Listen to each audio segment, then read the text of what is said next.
Lancashire on top after Jennings 150. Statham, Truman, Boycott, Vaughan, Root, Anderson. Titans of the English game who've all featured in one of the most iconic matches in world cricket. The Roses returns, Headingley its first setting this season. Two unbeaten sides, rivals separated by 8 points in the table, on the hunt for the first bragging rights on offer this season.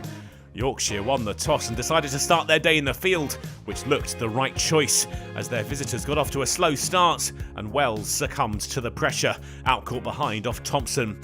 And the home side kept it up. Josh Bohannon, the dangerous number 3, trapped in front by Thompson for just 2 runs. Lancashire were at risk of getting bogged down, but one Tom Loughton over went for 13 to ease some of the early worries. But not by much. There was only 6 minutes to go until lunch when a Croft edge brought up the 50. Lancashire with plenty of work to do after the break. The start of the second session was much kinder to Lancashire. Jennings had been patient through the morning, but now began to pick up the pace, with a 50 partnership sealed by his batting partner. Croft's 2 would take them to 100. Ralph dismissively hammered through the leg side to the fences as Lancashire fought back after the break. And the landmarks kept coming. Jennings up to 50 with a smooth swing of the bat, Loughton disappearing to the ropes. Croft soon followed. His 50 scored of 106 balls, timing the pull off Ralph to perfection to bring up the 100-run stand for the third wicket. Yorkshire's early success had evaporated. Jennings slapped Hill to the ropes to bring the 150 up. And Croft said, "Anything you can do, I can do better." Root sent soaring over the clean slate Headingley boundary.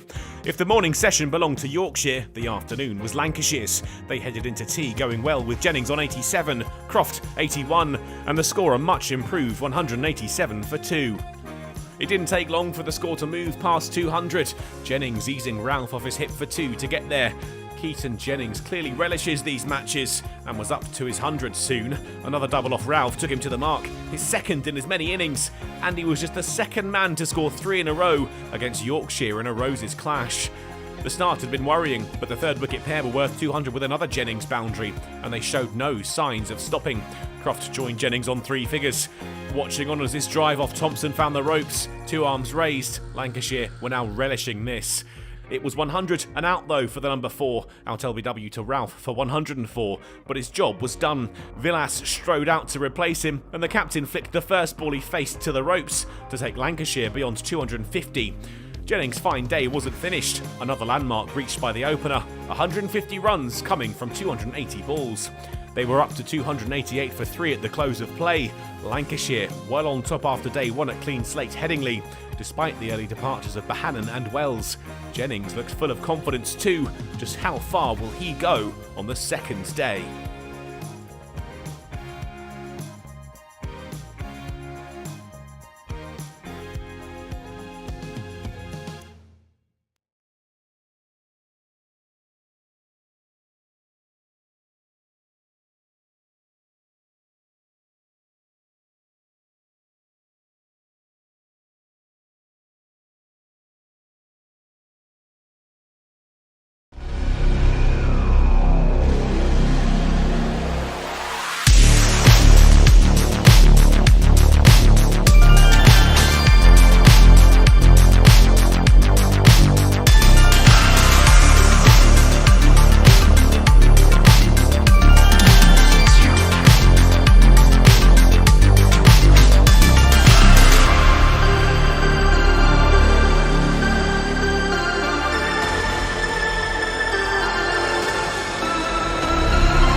just one of the best players in the competition year on year.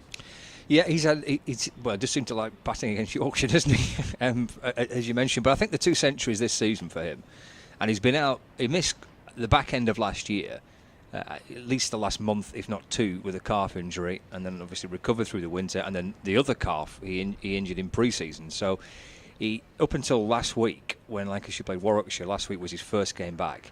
He'd not played a game of cricket for 9 months, and he started last week with a century. And I thought he was terrific yesterday. I mean, I thought that was a really impressive innings from Keaton Jennings.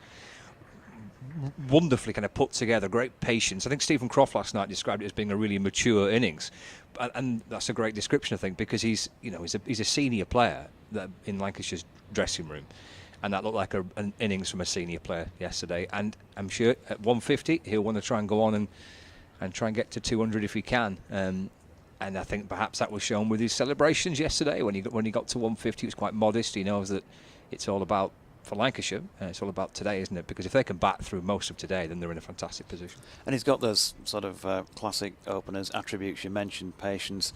He certainly knows where his off stump is. He's a really good lever of the ball, and then he picks off the opposing bowlers when he gets the opportunity. And to see him play some of those shots, backward of square through the offside, where he laid his bat on a couple of lovely late cuts, good cutter of the ball as well, and anything that Yorkshire were throwing short, he was punishing in some way or other. He was, yeah, and obviously, I mean, the guy's played for England. He's played quite a few Test matches for England. He scored 2 centuries for England, so he's a proper player, isn't he? And you look at his first-class records, outstanding. So, he displayed all those abilities yesterday. But as I'm sure as he wanders out to the middle there with Dane Villas, he'll be thinking, well, you've got to go again. Yorkshire need a good morning here. They need some wickets. They need to almost forget to a degree what happened yesterday. It was pretty tough for them. They dropped some chances.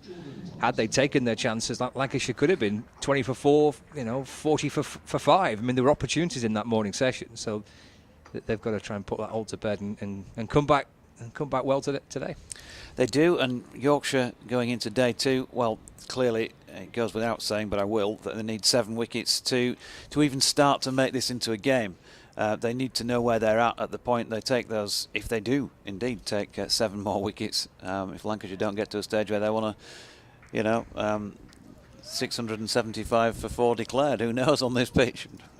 They need a good morning here, don't they? Because at the minute, if they don't have a good morning, then they're looking at just trying to get a draw from the match. Yeah. 675 for 4. I'm sure Lancs supporters would be delighted with that. But probably take. But you know what I'm saying? That there may still be a point where they pull up stumps first time and want to give themselves enough time on a good pitch to try and bowl Yorkshire out twice. We shall see as Thompson's first delivery of the day is pushed out squarish on the offside by Keaton Jennings, and there is no run. I think Yorkshire, yes, they want to get in and among. They want to take those opportunities, and Stephen Patterson spoke last night after the day's players finished to us and said, nobody means to drop them, we know that, but we can't keep putting them down if we want to win games of cricket. And I don't think you can say much more than that where catches are concerned. You've just got to, keep working, and one day it'll all come right and they will stick. As Thompson's latest delivery is to Villas, the first one of the morning to him, who's slightly squared up and plays it back to the bowler. I think the other things to consider are that as catches are going down, the bowlers are having to bowl more deliveries. Jordan Thompson himself is in his 19th over now. He's bowled plenty so far this season and taken on a lot of workload. Here he is bowling to Villas, who drops it into the offside again, no run. Stephen Patterson himself doing just the same. Harris Ralph has obviously played a few matches but missed 1, so he's had a rest of some sort. I know he's trying to get back to fitness. And then you're looking down the list and thinking you've got an off-spinner who's bowled loads of overs so far as well. Tom Loughton and George Hill are, well, Tom Loughton obviously his first time bowling in first-class cricket in this match. George Hill, part-time seam bowler so far in his career. His latest delivery from Thompson is pushed back again by Villas, who was thinking about flicking it square or through the onside. And Joe Root again bowling off spin in 4 overs in this match, and another part-time bowler. So there's still a big demand on Jordan Thompson, Harris Ralph and Stephen Patterson in particular in this match to bowl their fair share at least of overs and do some damage with the ball. Thompson in, and that's flicked to leg by Villas where Lowton fields, no run. So we've got one left in the over, and Scott's popped off to do an update, and DT has sat in alongside. Yeah, good morning, Doidgy. Good morning, everyone. It is a lot of work on these seam bowlers, the quicker bowlers, but particularly somebody like Steve Patterson now, who's I think closer to 40 than he is to 35. So he'll be feeling it a bit after yesterday's long day in the field. Thompson in, that's a little bit wider of off stump, and nicely played by Dane Villas, who didn't try to hit it too hard, just followed the line of the ball and stroked it away off the middle through extra cover for 4. So Lancashire getting going again for the day. Villas on to 17, Jennings 150, Lancashire 292 for 3 after 1 over on day 2. Yeah, I know he got hit for 4 off the final ball, but that was a better first over today than he bowled yesterday, Jordan Thompson. I think he was on the money straight away in that over, and that's maybe promising for Yorkshire this morning. It's overcast, it's cold, windy. Although one of the photographers was telling me along there, he said when you actually get outside, if you're not in the wind, it's actually quite pleasant, but there's that wind sort of whipping across the ground for the players. Yep, so Stephen Patterson is going to take the responsibility from the Howard stand end of the ground. It's pretty breezy again out there. There's plenty of evidence of that in the trees away to our right over the back of the western side of the ground. And the little tree tops we can see away down to the left as well. Overcast. No rain forecast.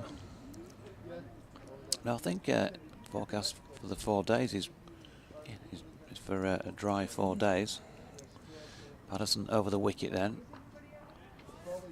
And Jennings is pushing forward into the onside where Lowton fields. Gives the ball a bit of a shine. No run. Get in touch with us, BBC West Yorkshire Sport at gmail.com. If you have emails, points that you'd like airing. And on Twitter at Jonathan Doidge. As Jennings pushes into the offside this time, no run. DT, remind us of yours, although you're stepping out again. Yeah, DO. Scott. DO_cricket. Do_cricket is my Twitter handle.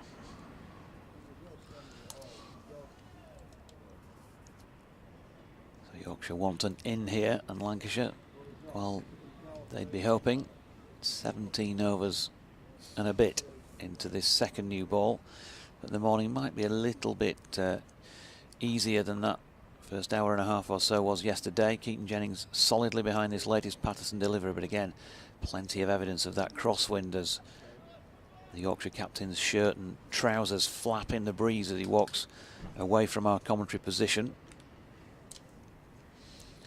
You don't mind a bit of breeze when it's hot and sticky, but on a day like this, when it's a bit of a nippy sort of feel in the air, not ideal. I think you'd probably rather be batting out there than fielding in it.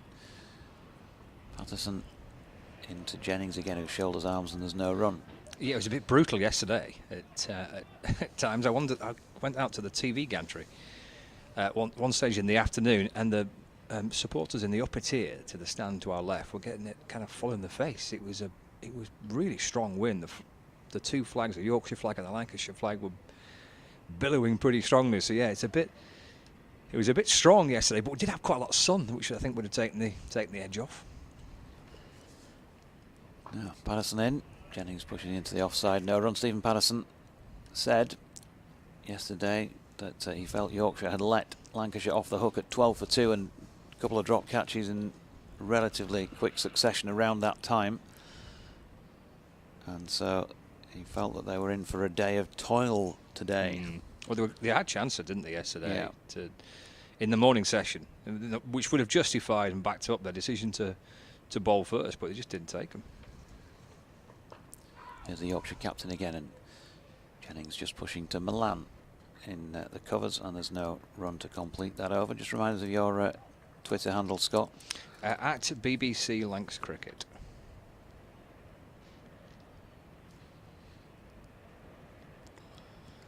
So quiet start, just that one boundary from Villas so far in these first couple of overs of play.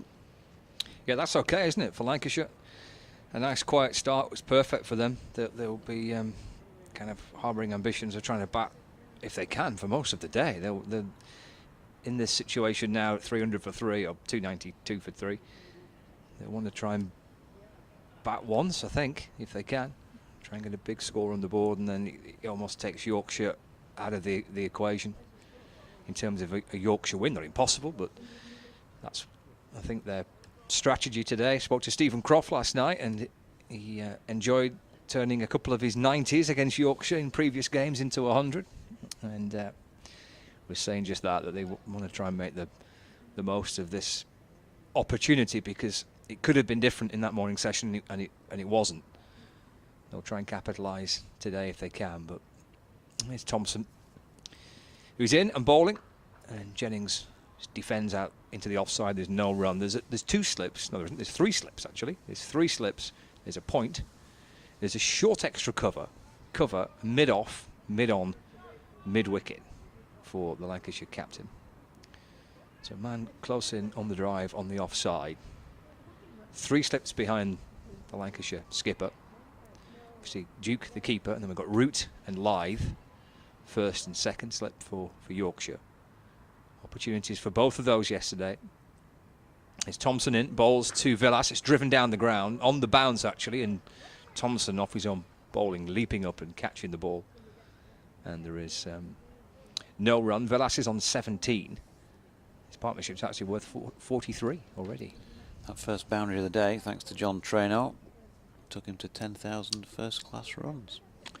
Thanks for that, yeah. Excellent. Good spot. Lancashire skipper. He just bends his knees and lifts his bat to about stump height and then plays forward, pressing very deliberately, carefully away towards short cover, and there's no run. Dane Villas, it sounds like he could be in the next episode of Fast and Furious or something like that. Starring Dane Villas. I've not seen any of those films, but I'll take your word for it. At a cinema near you now. Sure if he's a fan of fast cars or not, to be honest with you, but I did see one. All right. Took one of my sons to see one. Not great viewing. Thompson to Villas, that's forward defensive, and there's no run. I mean, there's about 10 of them, isn't there? I mean, they keep making them. Keep churning them out because people go and watch them, I suppose. Yeah, I mean, as a Bond fan, obviously Bond not far-fetched in any way, shape or form. But in the Fast and Furious, whichever one it was I saw, something like number 6 or 7, a car drives out of a window in one of those towers in Dubai. Right. So quickly that he was able to, go however many yards it was through a window in the next building. Oh, that's clever. Here's Villas forward in defence. And there is no run. The ball deflects off the face of the bat and it's picked up at short extra. And Villas remains on 17, and Lancashire 292 for 3. And I just thought, that's done it for me. Sorry. You're not having that? No.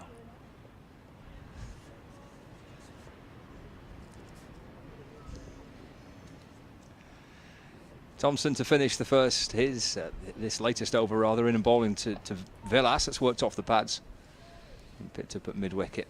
And there's no run, so it's a maiden there for Jordan Thompson. 2 overs for 56 from his 20 that he's sent down. Those 2 wickets he picked up came yesterday morning.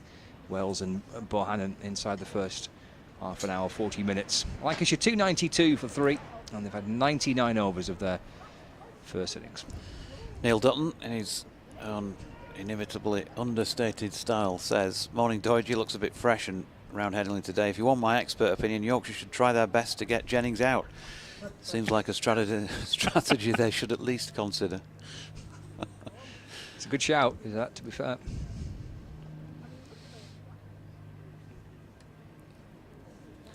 So Patterson straightens the collar. having taken off the sweater and handed it to Paul Pollard, who's umpiring facing us from the Howard stand end. Keaton Jennings on strike, 2 slips and a gully in place as the Yorkshire captain is bowling, and that's wide of off stump. Jennings able to watch it go through. It's Root at first slip, Lythe at second, Harry Brooks shining the ball now at gully. Dominic Best hands in pockets just backward of point on the 1. David Milan, who's just catching as it goes back round the ring, is at a short extra cover in a catching position beyond his right shoulder, and on the 1 in the covers is George Hill. Jordan Thompson just handing it back to the bowler is at mid-off. Harris Ralph mid-on and Tom Loughton at mid-wicket. And Jennings able to shoulder arms to another Patterson delivery. Yeah, it's got to be, as I was saying at the top there, Scott, when you were doing your little update, difficult when you're part of a bowling side that's creating chances and they're not being taken.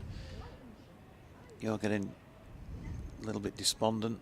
Morale's a little bit, lower than it might be. I'm not saying it's really poor or anything like that, but this latest delivery again, Jennings is able to watch it go by, but it just doesn't help morale, does it, when you're out there and chances keep going down?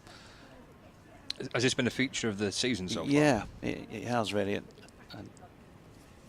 probably have to go back through the notes and even counting all the drop catches up. I think I missed one yesterday, for example, so I might not have them all, but it's got to be in the high teens so far this season. There were 7 at Essex last week. Patterson to Jennings, who is asked to play this time, and drives it to Jordan Thompson at mid-off, no run. So I suppose every time one goes down, it breeds that little bit more anxiety, doesn't it? You've been out there on the field yourself, and I always say, whatever level you play at, you can still understand that if you put one down, and everybody says, forget it, put it behind you. But we're only human at the end of the day, and some people will dwell on it a bit more. Imprinted in the mind as a team. Jennings leaving another Patterson delivery just wide of off stump. Especially when the guy that you put down a couple of times goes on to reach 150 not out. And Marcus Harris was dropped on 18 at Bristol in the first match and got 100 and plenty. Same with Paul Walter last week, 141, and he was dropped on about a dozen. Patterson switching to around the wicket. Jennings still with the angle in towards him is able to leave that wide of off stump. So a quiet Pato over. 23 of them he's bowled in this match so far. The Yorkshire captain, 7 maidens, no wicket, and he's cost 38 runs. Jennings still 150, that overnight score after 4 overs of play this morning, and Villas on 17. It's 292 for 3. Everyone's playing across the LV County Championship in Divisions 1 and 2 this morning. No interruptions for any weather. Plenty of runs around yesterday. It was a tough day for the bowlers. And curiously, when you look at some of the games, a lot of teams winning the toss and bowling first, and then seeing teams pile on the runs. It's certainly the case at Warwickshire. As Thompson bowls and Villas looks to drive, the ball just squirts out through the offside, out towards the deep point boundary. It won't reach the rope. Come back for a second. It's not, I don't think, exactly where he was intending to put it, Villas. Lose his total on to 19. Score ticks along to 294 for 3. So yeah. Warwickshire Northants 379 for 3. They were asked to bat first.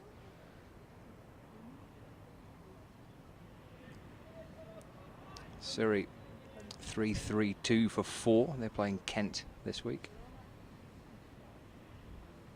Ollie Pope making 96. Thompson to Villas. That's worked across the pads out towards wide mid-on. Come back for a second, and he might actually get a third. It's quite a big boundary, and he timed it neatly for 3, actually. Just worked it across the pads with a little roll of the wrist. Takes his total to 22, and Lancashire now to 297 for 3. There's 91 for Ben Folkes in that game as well for Surrey. 3-3-2 for 5. Sam Curran's currently batting. And the other Division 1 game is Gloucestershire-Somerset in the Cider Derby, where Tom Abel, the captain's 56 not out, and Somerset 324 for 4. There are 4 games in Division 2, of which one of them involves the New England Test captain, Ben Stokes, who made 82 yesterday. I think he hit a couple of sixes off the bowling of Marnus Labuschagne. There's Thompson bowls to Jennings, that's left and through to the keeper. There's no run. Well, Labuschagne is currently batting. He's 16 not out for Glamorgan, who are 41 for 3 in reply to that Durham total of 311 all out. But there's scores and links to all the commentary, live text feed on the BBC Sport website and app of every game, every ball of every game, live across the BBC Sport website and app. We've got the Roses match here on Sports Extra. We've got Thompson coming in and bowling. It's a ball that's full but wide and left by Jennings and taken by Harry Duke, and there is no run. Tim Atkinson says, morning all. If you want my expert opinion, I reckon Yorkshire should try batting first from now on. Doesn't stop the catches being dropped wherever you bat, does it? Well, it doesn't, no, and it could have been a lot different, couldn't it? I mean, if the chances are taken, then Lancashire could have been comfortably 4 down with not many on the board yesterday. This is punched away through the offside by Jennings. He'll come back for 2 more. And gets his first runs of the day. In fact, he's going to run 3, and that will bring up the 300, that for Lancashire. Jennings moves on to 153 not out. And Lancashire secure themselves another batting bonus point. Yeah, it's 300 for 3. 9 overs and a little to try and get another 50, which is clearly possible. Whether or not they'll be thinking about that or just the bigger picture. Might be more the bigger picture, perhaps. I think they don't want to really give Yorkshire a sniff here, do they? To try and open up and score a little quicker, and maybe that incorporates a few extra risks that they might not be too concerned about taking. Thompson to Villas, who's playing forward. Ball deflects certainly off the pad. Well, that was perhaps just outside the line, maybe. It's half an appeal from Thompson. It's the end of the over. That was a 50 partnership as well, so there are a couple of things there. Jennings getting his first runs of the day. Lancashire bringing up 300 to secure a 3rd bonus point, and also the 50 partnership. They now added 51 runs for the 4th wicket. The Lancashire captain, Dane Villas, on 22, and Lancashire 300 for 3. Going to be Patterson to continue. So 12 runs added in a relatively quiet morning so far. And as we've said, the visitors will be the happier of the teams about that, as they were the happier, very much the happier at the end of day 1. Here comes the Yorkshire captain then, passes umpire Pollard, and Keaton Jennings pushing forward. He's got his back to us at the commentary position, but it just looked like he might have been slightly squared up and maybe didn't catch that where he wanted it on the bat. I think of the pair, Dane Villas has looked more susceptible. He's certainly off Jordan Thompson, been 2 or 3 that he's been looking to play in areas where the ball didn't go. So, possible vulnerability. Here comes the Yorkshire captain again, and this time angled in towards Jennings, who watches it go by, just holds its line on pitching. Keaton Jennings has got a way of stepping into it, and then when he's played the leave, he sort of neatly, it's almost as if he's rehearsed it, pops the back foot, make sure it's back over the crease line. Batting just out of his crease by the looks of things. Tall figure, of course, so long levers to stride down the wicket. Doesn't need to stride too far to this length of delivery, but he plays it straight. Harris Ralph round to do the fielding. Mentioned Ben Foakes out for 91, that wicket falling actually early on today for Surrey. 3-3-2 for 5, and Foakes out for 91, the first wicket of the day between Kent and Surrey at Beckenham. Yeah, wickets at a premium in certainly First Division Championship cricket in 2022 thus far. Here's Patterson again to Jennings. This time straightens him up, plays it out to Milan into the offside, no run. I mean, if this pitch is as good as we think it is looking, and I say this advisedly with there's certainly one Lancashire bowler, if not more, in mind, but with the Yorkshire batting lineup being pretty strong as well, we could be in for maybe just a couple of long innings here. Patterson in, nicely played once again. Talked about this before the day started, and he's done it again. Keaton Jennings just leaning back, using the pace of the ball from Stephen Patterson, and he's got it away wide of the cordon for 4 runs. Beautifully played. Stephen Mullaney out for 92, the first ball of the day at Lords. Middlesex are playing Nottinghamshire. Notts are 332 for 6. Hasib Hamid making a century yesterday, but Mullaney out for 92, first ball of the day. It's another game where the home side won the toss and wanted to bowl first, and Notts are 330 for 6. Same occurred at Derbyshire, putting Worcestershire in 330 for 5. Patterson to Jennings, dropping into the offside. Just there's a moment where he calls Villas for the run. It's going to be 4 overthrows here. It is 4 overthrows as they took on the arm with a quick single. I think it might have been Harry Brook who tried to throw the stumps down and missed, and nobody could get round from their fielding positions in time to back up. So Jennings will get 5, as will Lancashire. When they put it on the board, they have done now. 162 then to Keaton Jennings. A few bonus runs for him, and 309 for 3 at the end of the 102nd over of this Lancashire first innings. Yeah, that won't help the mood, will it, for Yorkshire this morning? No. Out if he hits. He didn't. Yeah, I was going to say it. Out if he catches it. He didn't. Yeah. But I think you probably wouldn't mind that. Yeah. 309 for 3. So here's Thompson, 2 slips and a gully. Jennings on strike. He's left and through to Duke, and there is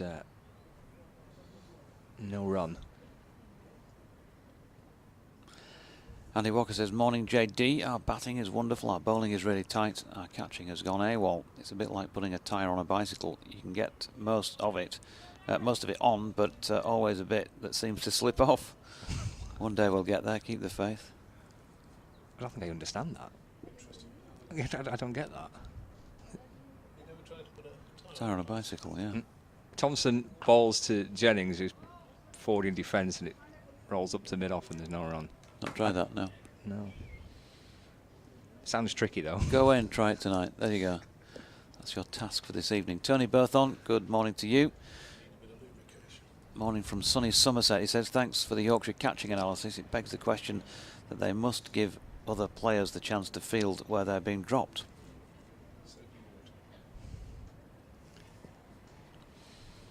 Thompson running in. Jennings waits. 2 slips in the gully. Fallen off stump and driven beautifully down the ground, perhaps for 4. Ralphie's chasing after it. I don't think he'll get there if he doesn't. It's a lovely straight drive from Jennings, and it produces 4 runs for him, and he moves on to 166 not out. Lancashire move on to 313 for 3. Yeah, Jordan Thompson just over pitching, and Keaton Jennings waiting and waiting and waiting for that one, and then just timing it superbly. Needs something to go their way here, Yorkshire. You already get the feeling of a few kind of drooping shoulders inside the first half an hour of the day. Thompson to Jennings, just leans into it and defends. He's a tall man, Jennings, and when he gets onto that front foot in that little forward kind of crouch, he just drops the ball back into the offside, and there is no run, but he almost smothering the ball, Jennings, with his height and with his composure, and happy to defend, having seen that previous shot being hit straight down the ground for 4. 313 for 3. Thompson turns, running towards the rugby stand end of the ground. He's right arm over the wicket to Lancashire's left-hander, who looks to drive again but doesn't quite time it. deflects back towards the bowler, and there's no run. Stephen Patterson said in his post-day interview that it was doing a bit yesterday morning. I think possibly also looking to justify the decision, having won the toss. And when you look at 12 for 2 on those drop chances, you do think, fair enough. But you've got to take them, haven't you? And particularly the danger is that on a good deck, and the good decks here these days, if you don't get take those early opportunities, you could be put through the mill. Jennings drives out to the onside, a ball that just swings back in towards him. And Stephen Patterson there with plenty to ponder, I would think, at mid-on. He might well be continuing as he goes across to his left from mid-on to field. Jennings gets a single. He keeps the strike. 167 not out for Keaton Jennings, 314 for 3 Lancashire. We've had the first half an hour of this second day of the Roses fixture. And so far, a pretty calm first 30 minutes for Lancashire. The two batters will enjoy that. They'll be hoping to help Lancashire onto a big first innings total. Somewhere Yorkshire need a bit of a spark. Maybe that run-out chance, as DT mentioned, it's worth the gamble because they need something to go their way. They need to find a wicket to break the partnership and kind of get themselves back into it here. But the perfect start for Lancashire this morning.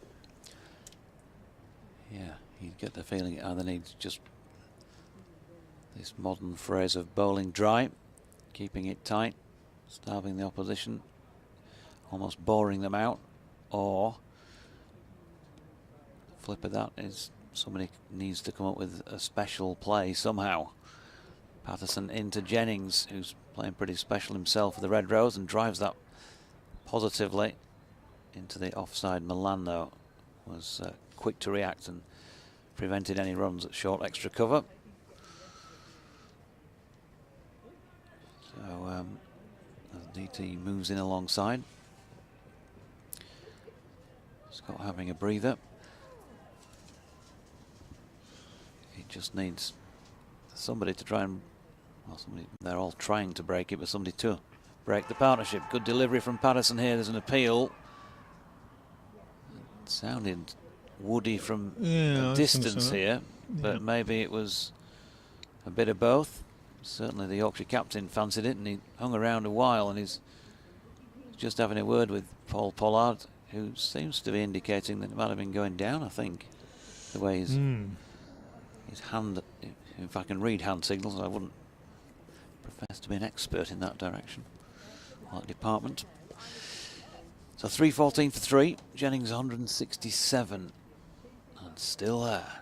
And having a go at this one, and another one has gone down. This time it is Dominic Best. Sorry, it's Harry Brook, I should say. Dominic Best giving chase. Harry Brook face down on the Headingley turf. That was a tough one. It was travelling. And he got a hand to it. Yeah, I wouldn't even put that down as a chance. I mean, he did very, very well to get a hand to it, didn't he? It was a vicious slash outside the off stump, and he's thrown up a hand to it and travelling like a. He saved a couple of runs, though. I can't. That's a quarter chance at best, Doidgy, surely. Here comes the Yorkshire captain again, and this time Jennings forward and driving to Jordan Thompson at mid-off, and there's no run. The batsman could justifiably be annoyed if he'd have fallen to that one. That would have been an extraordinary catch. Did very, very well to get a hand on it.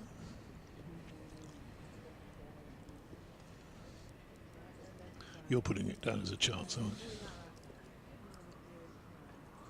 Here's Patterson. Jennings gets that towards the inside of the bat, drives it back past Villas, who's almost then one of those potential run-outs where he's caught out of his ground as a fielder picks it up, but Ralph, who did, was never going to be able to fashion a run-out chance in that moment. Well, when is a chance and when is it not? I mean, you know, are we breaking this down into what? How fast was the ball travelling? How close is it to the fielder's body? Do we have some sort of scale now for chances? Patterson coming in, Jennings drives up to Ralph, and Ralph misfields. Patterson does the double teapot. They've got one that they shouldn't have had there. To be fair, there was a fair old bobble So I'm being very kind to the fielders this morning, aren't I? Which is unusual for me. But oh, come on, Harry Brook. That was like, it's like somebody firing a gun and trying to catch the bullet. Is it a chance? Isn't it? It's not that you obviously want to catch a bullet. You know what I mean? Oh, when we were talking about the chances last night with Stephen Patterson, he said, "Well, if you count that one off me, that I got my hand to," so he was clearly thinking it was a half chance. So is that a half chance then? Yeah. I mean, you've seen him caught. Yeah. All sorts of grades to catches. I think the how the batsman would feel is probably quite a good indicator of if the batsman wanders off muttering away to himself. Well, gee, how did he? Then that would have been a half chance that's been taken. Okay. If the batsman thinks to himself, "My, how did I get away with that? That's a dolly." So how the batsman would feel ometer. Yeah, that would be. I think that's fair enough. I mean, all of us who've played cricket have probably dropped dollies. I dropped one once, and when the ball was actually stationary in the air, I still managed to drop it. But that's first ball of the. He's doing that with his bat again, Jennings, isn't he? Pushing, signaling. Is that Steve Smith thing where he points to the batsman at the other end? Anyway, no run for that. But no, I think that's a fair judge of what's a chance and what's not a chance. And you generally know. You think, I should have taken that one, or cool, that would have been a blind if I'd held on to that. Fielder knows as well, really. I think. Subjective to the rest of us. Delivery through outside the off stump from Thompson. There's no run there.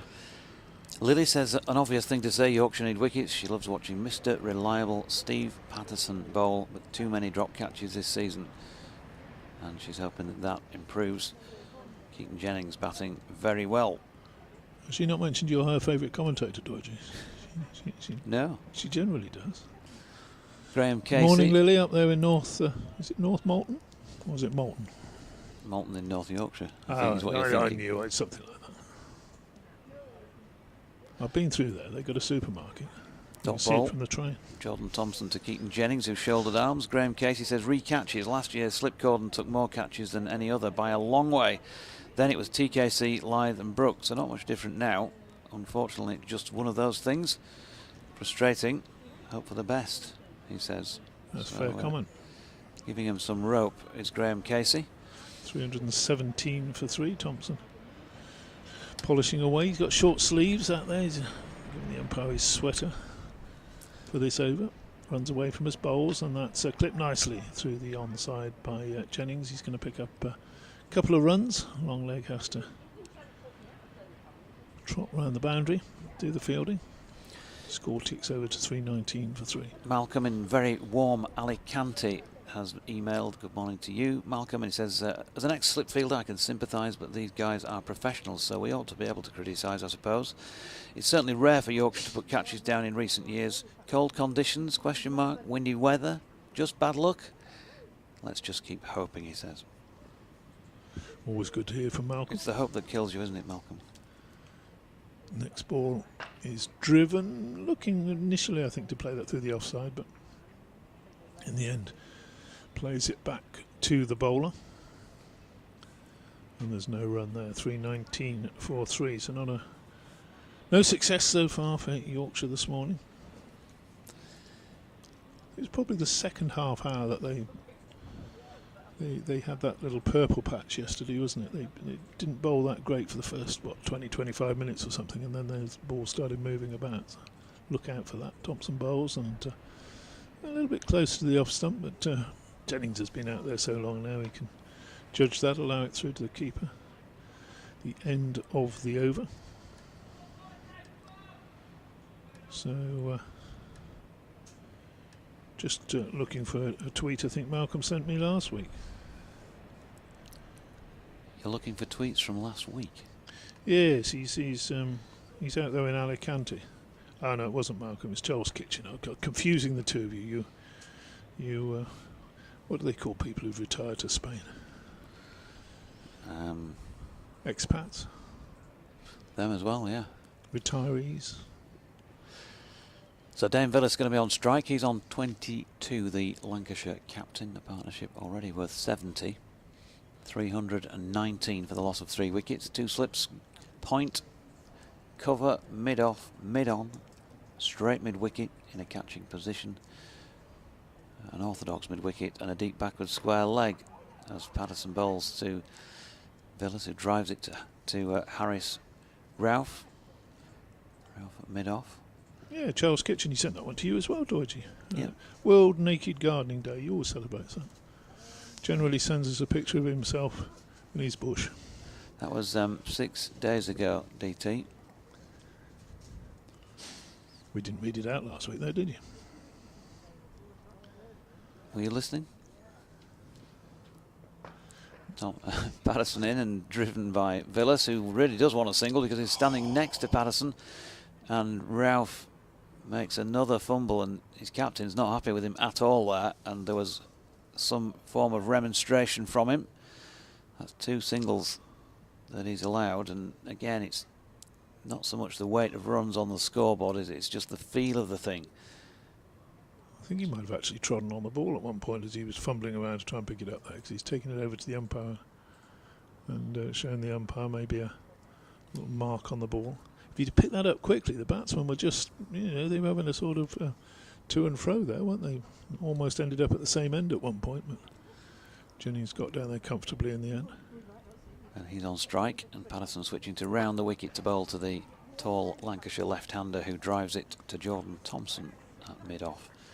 No run, quickly applies a bit of sweat from between the shoulder blades, such as you'll have sweat today. I think Tomo would be one of the few, having bowled a few overs.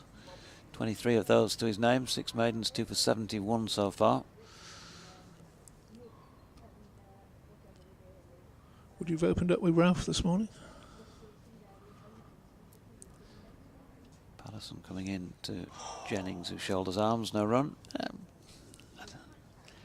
It would have been a sort of either or for me. Yeah. I can understand the Patterson decision. Let's just shore it up here, tighten things up, make him work to get going again.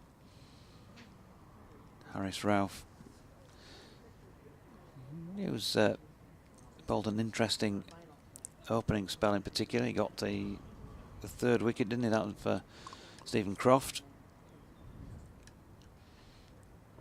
And Patterson in again, bowling straight here, and Jennings drives. Thompson does well to get round the field and try and throw the wickets down. This time there is Loughton backing up, but they still managed to get through for the 1. Comfortable enough single there, I think. Good fielding, but I don't think Jennings would have been in trouble, as opposed to Villas earlier in the day, because if that one had hit, he'd have been gone from Harry Brook again. Harry Brook getting all these little half chances, isn't he? And he's in the game, but he's not taking wickets. Patterson in. There's an appeal for LBW here as Villas props forward. Didn't give the feel of LBW from sitting behind, even though we're not straight on. And nor did umpire Paul Pollard, crucially think it was. Leg by is what they got. So 321 for 3 at the end of the 100. 322 for 3 at the end of the 106th over. And referring to Ralph, he bowled 19 overs, 5 maidens, 1 for 62 yesterday. Going for 3 1/4 or so, just over that per over, which is cheaper than some of his spells so far. But of course they're not too bothered about that if he's taking wickets anyway. And he's there as a strike bowler, isn't he? Stephen Patterson once again leading the way for his team. Even at the ripe old age of 38, 26 overs is now bowled in this match. Yet to take a wicket. And he's been seen to good effect in the wickets column already this season. Jennings just on the floor for a moment. Bit of adjustment to pads maybe, or bootlaces, something like that. Yes, that last delivery of Patterson's, it did seem to jag back a bit, which is, with Villas a long way forward, you weren't going to get an LBW, but maybe a bit of encouragement for the seamers there. Or a bit of a worry for the Yorkshire batsmen, perhaps later having to face Mr. Anderson. Thompson in bowls, and that's worked into the onside. And there's no run. to be had there. Sean in round A, morning. Not certain Yorkshire's new tactic of refusing catches is a winner, he says.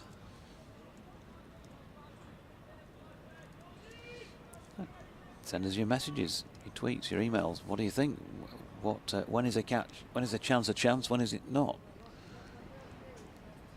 Thompson bowls, and that's push square. No run to be had there. Does the batsman's reactionometer count, or whatever it was that we called it a few minutes ago?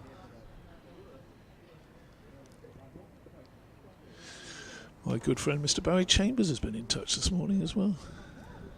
Amazed that I didn't mention my catch in College Park 8 years ago, Deutsche, which just passed the celebration for that. He said it was a quarter chance at the very best, that one was. But I'm too modest to keep dragging that up every time the chances are discussed or not. I'll ask you, have you ever taken a really good catch, DT? Thompson bowls and pushed up to mid-on, and there's no run to be had there. Yes, did I mention it about 8 years ago? College Park in Dublin, Trinity College, evening match. Light was terrible. The ball was moving everywhere. Lightning quick bowl, and I was probably standing a bit too close. Anyway, thank you for joining us today. That's the end of day 2. Here's Thompson again. Forward. Defensively is Vilas. It's a bit like that was a long-winded explanation. Come on, give us a chapter and verse. No. It was just one of those instinctive catches, and it's stuck. But you tell the story. But it's a bit like Dizzy's double century as a night watchman. You know, you can actually build the story up, and probably a bigger achievement than the double century, but probably the finest catch ever taken by a 58-year-old. That next ball is push wide of mid-on, but not wide enough to get a single. Certainly in Dublin on a Thursday night, anyway. I've found it on YouTube. It's one of those with the grainy black and white footage and people moving a lot more quickly than they actually did. Oh, it were lining. It were going. There's some piano music in the background. There's even captions underneath it. Super catch DT. Thompson bowls, and that's worked nicely. Square the wicket by Viz. He's only going to get a single, and scoreboard ticks over again. No one who was there will ever forget it, Deutsche, because I won't let them. Simple as that. 24 to VS. Ticking along. Yorkshire desperately in need of a wicket here. There's nought wrong with having, pride in something that I did. That was the last thing I ever did on a cricket field. It was the last man.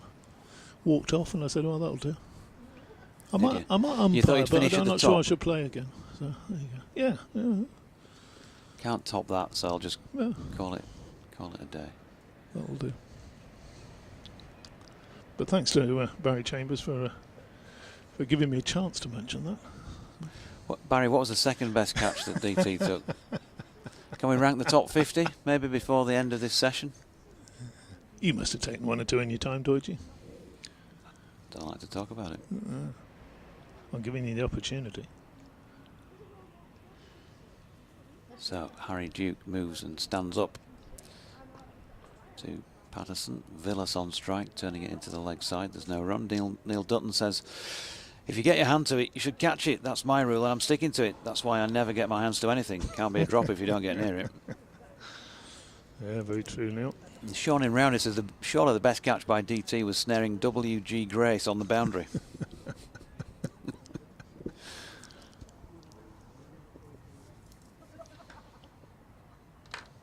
Patterson running towards us then. Bowls to Villas, who's of course dragged back into his crease by virtue of the fact that Duke has stood up to him. He's turned that into the onside where Brook does the fielding. Richard Dawson says, Friday the 13th quiz question. Can you name the 3 players who've appeared for 3 counties in one season? 2 of them did it last year and played for Yorkshire, and the other played for Lancashire. Oh, good question. Here comes Patterson. Bowling to Villas, who tries a little late cut and actually drops that into the pitch behind himself, not too far from the stumps. Scott's working on that. Well, I think we thought to throw it open to the listeners first. Can you name the 3 players who've appeared for 3 counties in one season? 2 of them did it last year and played for Yorkshire, and the other played for Lancashire. A bit greedy, isn't it? 3 counties in a season. As Patterson bowls to Villas, who's working that to Jordan Thompson at mid-on. Can you name the 3 players who played for 3 counties in one season? It's got to be one of those that's gone out on loan or something as an emergency. Yeah. Has he given the answer there? No.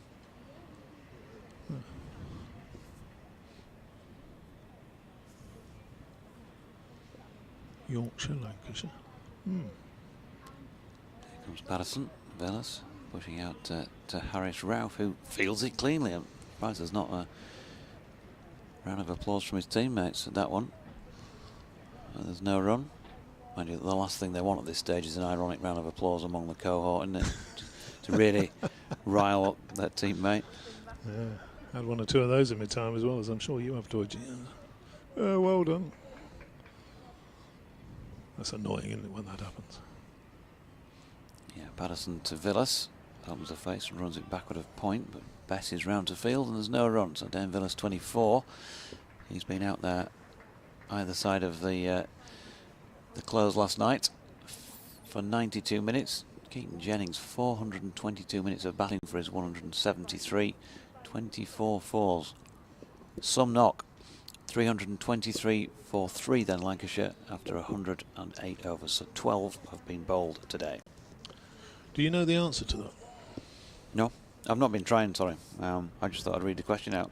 When you said throw it out to the listeners, I just thought, yeah, that's an easy get out for me, so I'm not going to bother trying. But I'm trying to think it's one of those that you can, how you could probably look it up on, sort of season records for counties, couldn't you? And say, oh yes, he's only played a couple of games or something. It's a tricky one. It's a darn good question. Darn good question. Darn good question. Tom Lerton's going to have a bowl. Johnny Tatt, was he one of them for last year for Yorkshire? Where did he go to? Obviously had a game for Yorkshire. Was that last year?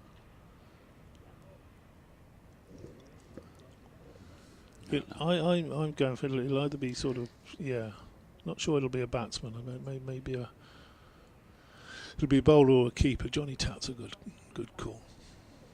Loughton then starts a new spell. Quite impressed with him yesterday.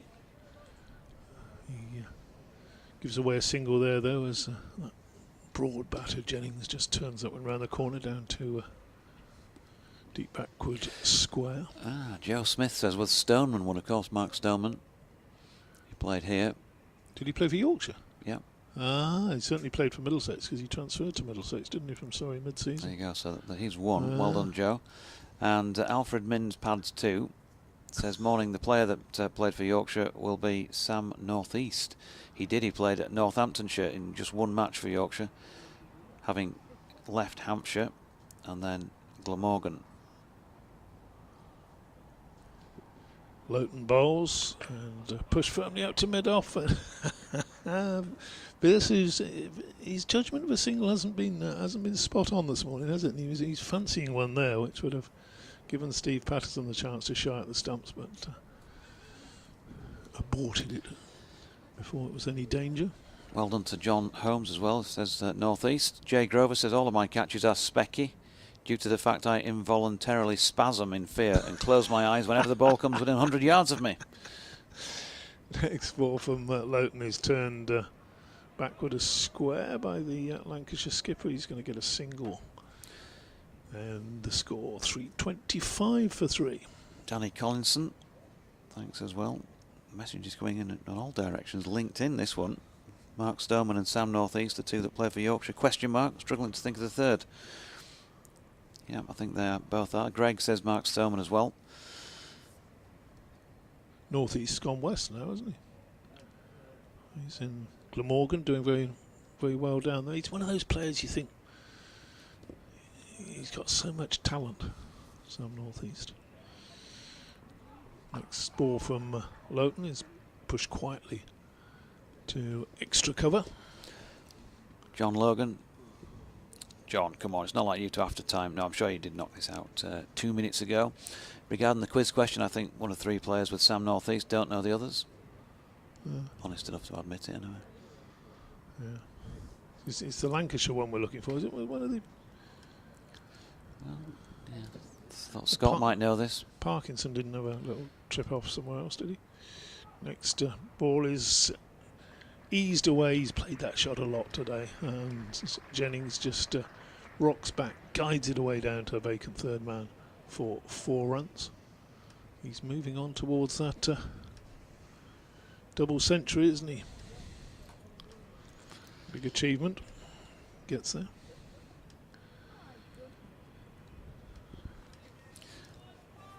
Yep, put down yesterday, early doors, off the bowling of Stephen Patterson.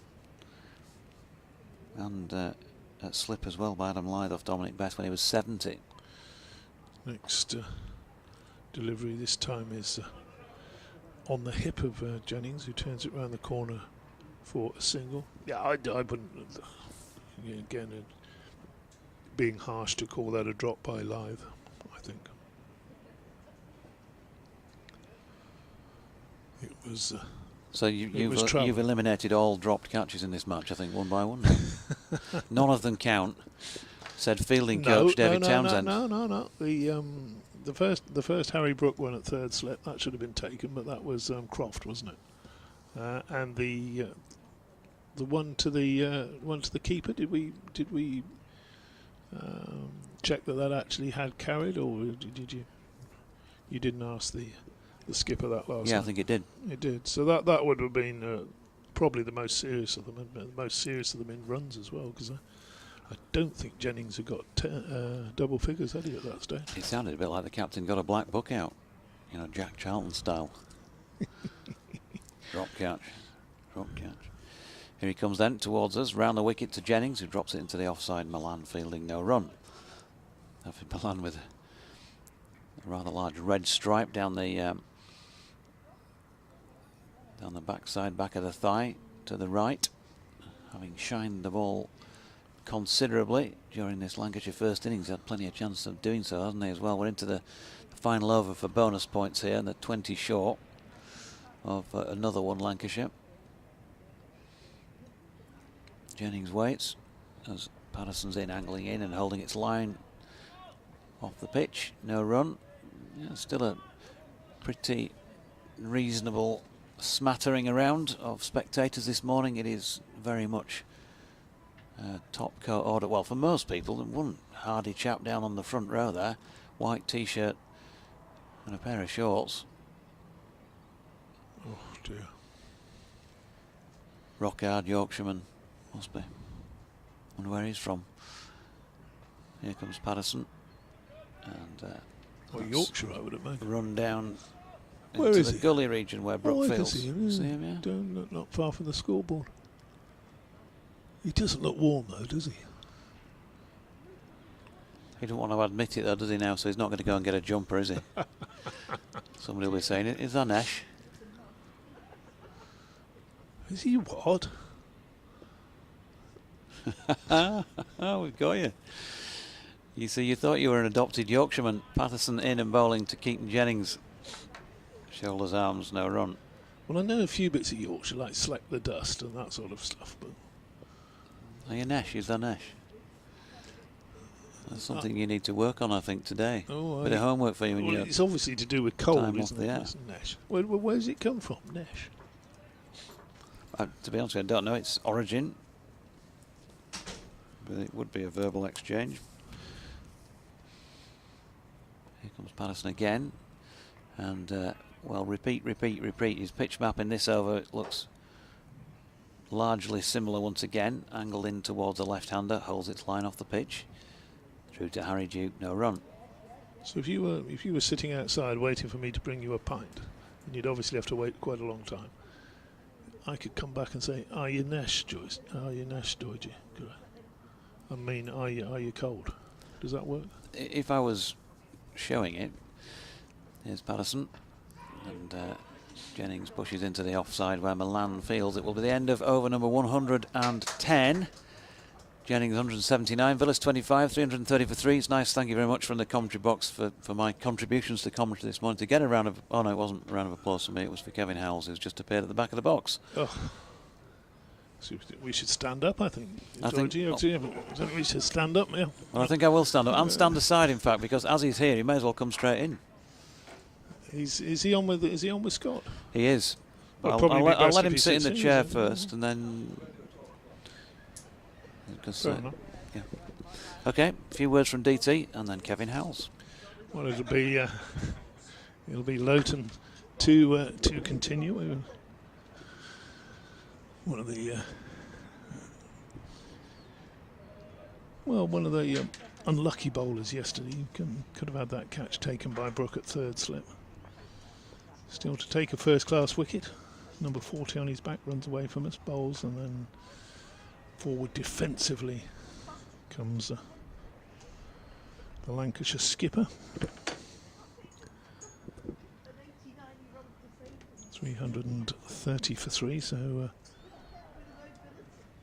bowling and batting points now decided. Just the one for Yorkshire for bowling for their efforts, and 3 for Lancashire. I think that's an indication not only that the pitch is good, but it's also a little bit slow, not easy to score quickly on, and that's a wide delivery, and that should have been scored off, really. That's not a good delivery from Loughton. Villas attempts to crash it through the offside and doesn't really time it, and there's no run.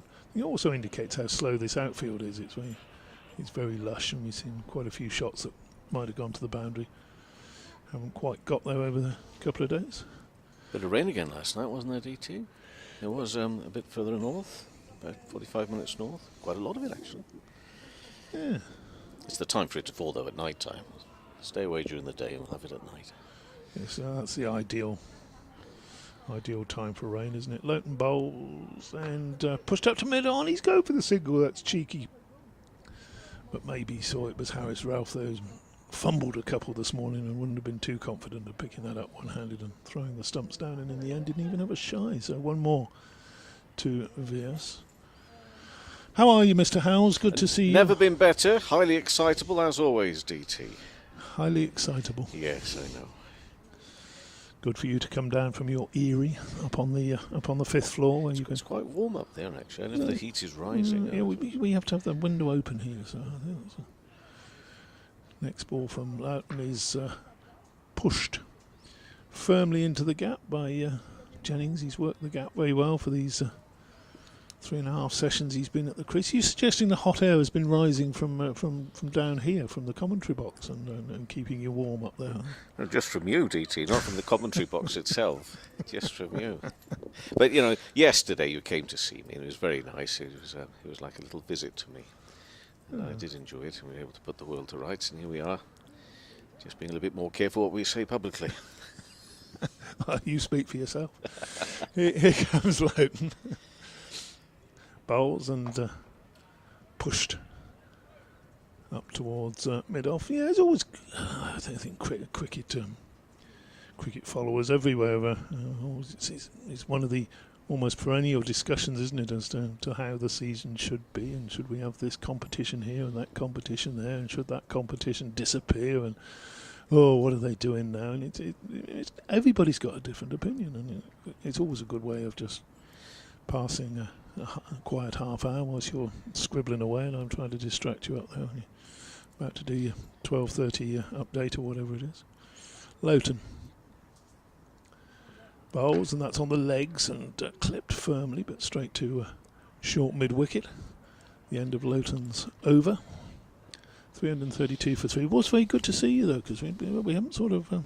Our paths have not crossed. No, I've been sharp enough to see you come in and go around the other way for the first 5 rounds, but you couldn't avoid it for this one. Wow. Anyway, what's going on? I mean, gosh, this is going to be a long, an hour into the second day. This is going to be a long, at least 4 hours more on the field of cricket, I reckon, from the Yorkie point of view. Think they're going to bat all day? No, not all day. And I think, unless my maths is wrong, I think I've given them about an hour of having a go later on, if it carries on like it is. But what really is giving you an indication that, you know, one is going to become two, become 3 wickets here. Yes, a wicket could fall at any time. I mean, that's the way it is. But I can't see them coming in little batches of wickets here at the moment. Can you? No, but let's see what Mr. Ralph is going to do about that. He's warming himself as much as he can, warming up at that far end. It's a cool, breezy day, isn't it? Very, very breezy, and fair play to everybody sitting out there today, because I reckon it's pretty hard work. Yeah, you've got to the hardy souls, the really hardy ones, at the top on the top tier there. The newly named Howard stand down there, the old Emerald stand. So Jennings is on 180, the left-hander, and he plays with a delivery which is not too wide actually, but he gets enough on it to get himself a run behind square on the offside for 1. And this is, you know, for me, a champion performance from Jennings to be on 181 off the back of another century last week. Out for so long, into the groove so quickly. Look, for all the talk of him internationally and whatever, he's a class act, is Keaton Jennings. And part of this Lancashire lineup, which is going to take some beating this season. They certainly are following on from last year when they went pretty close. Certainly one of the contenders up against a Yorkshire team which doesn't have that sort of experience, but does have top performers like Harris Ralph in, and Villas will push that square on the offside and will get no run, so he remains on 26 not out. 333 for 3 we're at the moment, all the threes up there as we've gone past the first hour mark on day 2 in round 6 of the championship. The blast is only just around the corner before the month is out actually, and just be able to, it warms up and see a bit more sunshine before then. Ralph is going to come over the wicket to the right-handed Villas, Lancashire captain, who again just gets pat onto that behind square, and there will be no run. It's probably me, and probably been around for a long time, but this thing that Joe Root's got in the back of his, you mentioned this, you know, most of the players out there are putting their hands in their pockets, or giving them a bit of a rub, and no doubt they've got some hand warmers out there. But if I'm not mistaken, he's putting in his hand into something which almost looks as if it's purpose-built and created and crafted. A jumper that seemingly has got, it's like a reverse hoodie, if you like, to put your hands in. As this one's worked well, a little bit uppish ball, beautiful shot. Actually finds the gap beautifully, perfectly through mid-wicket for the Lancashire captain to get himself a boundary. And he moves up to 30 and takes Lancashire to 337 for 3. Do you see what I'm talking about down there? I've only just seen it. You pointed it out. Yeah, it's as you said, a reverse hoodie. It's a little. So by that we mean, you know, the pockets. The pockets. Did they call them mufflers or something? I don't know what they call them. I don't know what anybody calls anything these days, DT. Such as the world has changed. But he's got something that nobody else has got out there, hasn't he? To keep his hands warm. A little bit of Whitthorn reaching for that, Villas. That didn't look so good. There was no foot movement. And he was very lucky not to get a toe end on that, and a little bit of a feather through to the keeper. It remains 337 for 3. Yes, he's what's that position? Can we see it? No, we can't see it at the moment. No. But everybody else has got their hands in the pockets. But it's at his back basically. For those that can't see, and after every delivery, he puts his hand in this pocket area down there, as we see. The next ball being bowled and driven into the offside. A bit of a parry, but they'll still go through for a single. Being sharp enough still to pick up those ones when they can. And Villas moves to 31 and 338 for 3. It's the end of the over. But if you are looking on the stream, you can see it now. If on the stream, it's sort of just bobbing on his back around his bottom area. Yeah, I reckon that's a specially designed thing, you know, and I reckon it could take off. And if it does, I'll take the 10% for talking about it. There's probably a whole ECB development department for one of those. You reckon? Yeah. It's a reverse muffler. Yeah. Well, it's a little bit like the ladies in the time when it used to be referred to as gentlemen and ladies back in whatever time, the Edwardian whatever, when they used to put their hands in that sort of muffler. Were they mufflers? I think they were mufflers. Yeah, they were mufflers. I'm very sure they were. I'll look that up for you. Anyway. Back to the cricket, and you'll have to look it up for me then. It's Lowton. What was a muffler? Is running away from us down the hill and just angled towards third man by Villas. He's going to pick up a couple of runs again. Quicker outfield, that would have gone away, and quicker pitch as well. That would have run away for 4 runs, but it's only 2. So I think this Lancashire total's worth a good few more than they've actually got on the board, if that makes sense. Well, according to this, a muffler is a wrap or a scarf worn around the neck and face for warmth. Oh, it's not that. It wasn't that, no. What were those things? You know, I don't know, but it was on like the a sort of woolly tube that you put your hands into. For those of a certain age, on the Onedian line and things like that. Next delivery from the Onedian line. That was a good show, wasn't it? Baines. That's about all I can remember as far as the dialogue went.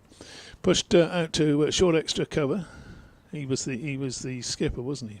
What was his name? Oh, obviously Onedin, but Peter somebody, wasn't it? Good old show, the Onedin line. 340 for 3. Yorkshire still looking for their first wicket of the morning. Just the one slip now, Joe Root. As next delivery is pushed down towards backward point. In comes Harry Brook very quickly, picks up, and in fact it's not Harry Brook there at all. So 1 run to be had. They're getting a little bit more adventurous, aren't they, with these quickly run singles, maybe looking to up the scoring rate just a bit. Obviously the time to pile it on will be after lunch, but maybe looking to just up the scoring a tad. His quirky little run of Lowton's as he comes in and bowls, and that's eased away backward a point for another single. So the run's flowing for Lancashire at the moment, and Yorkshire still looking for the 4th wicket, the first wicket of the day.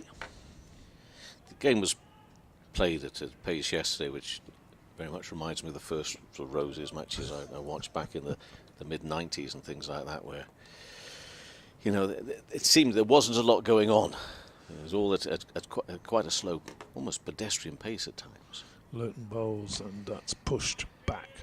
No run, yeah, the idea there being to give no quarter. And I don't know, you were talking just a minute ago about how strong this Lancashire lineup is, and it obviously is, but do you think that's going to get teams looking at them, playing them at home, thinking, well, we really can't afford to, we need a flat deck here, and maybe play defensively from the start? Without a doubt. Beyond a doubt, they'll do that. Lowton again bowls, driven back to him, and he fields on his follow-through. That's the end of the 17th over. That goes for any team. Sorry. No, you can go. That goes for any team that put themselves up there to be beaten. You know, the first thing is you say to yourself as the opposition, well, we're not going to lose to them, of course, and that applies to all sports. But I think they've got it within them, and time will tell, that the bowling attack, even on this surface that Lancashire have got, just might be asking a few more questions. Yeah. Forgive me if you're a Yorkshire supporter and you think that might be wrong, and it may well be. It's just on the evidence of this. But we had a lot of debate yesterday as to why Yorkshire put Lancashire into bat, and I think I said yesterday, and obviously again today, that I think behind that was the idea that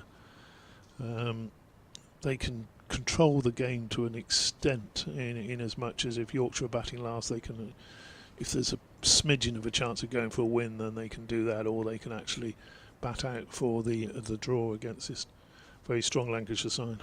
What we got going on down here, there's a bit of a meeting which I think Adam Lyth was involved in, and all it's resulted in is Lyth positioning himself sort of fairly close in, catching position, extra cover. We've got Brook, who's down there at gully now, and I feel there's just moved down here to third in best, that is, isn't it? So that's on the offside. Root is still standing there at slip as Raf comes round the wicket to Jennings, and he'll push into the offside.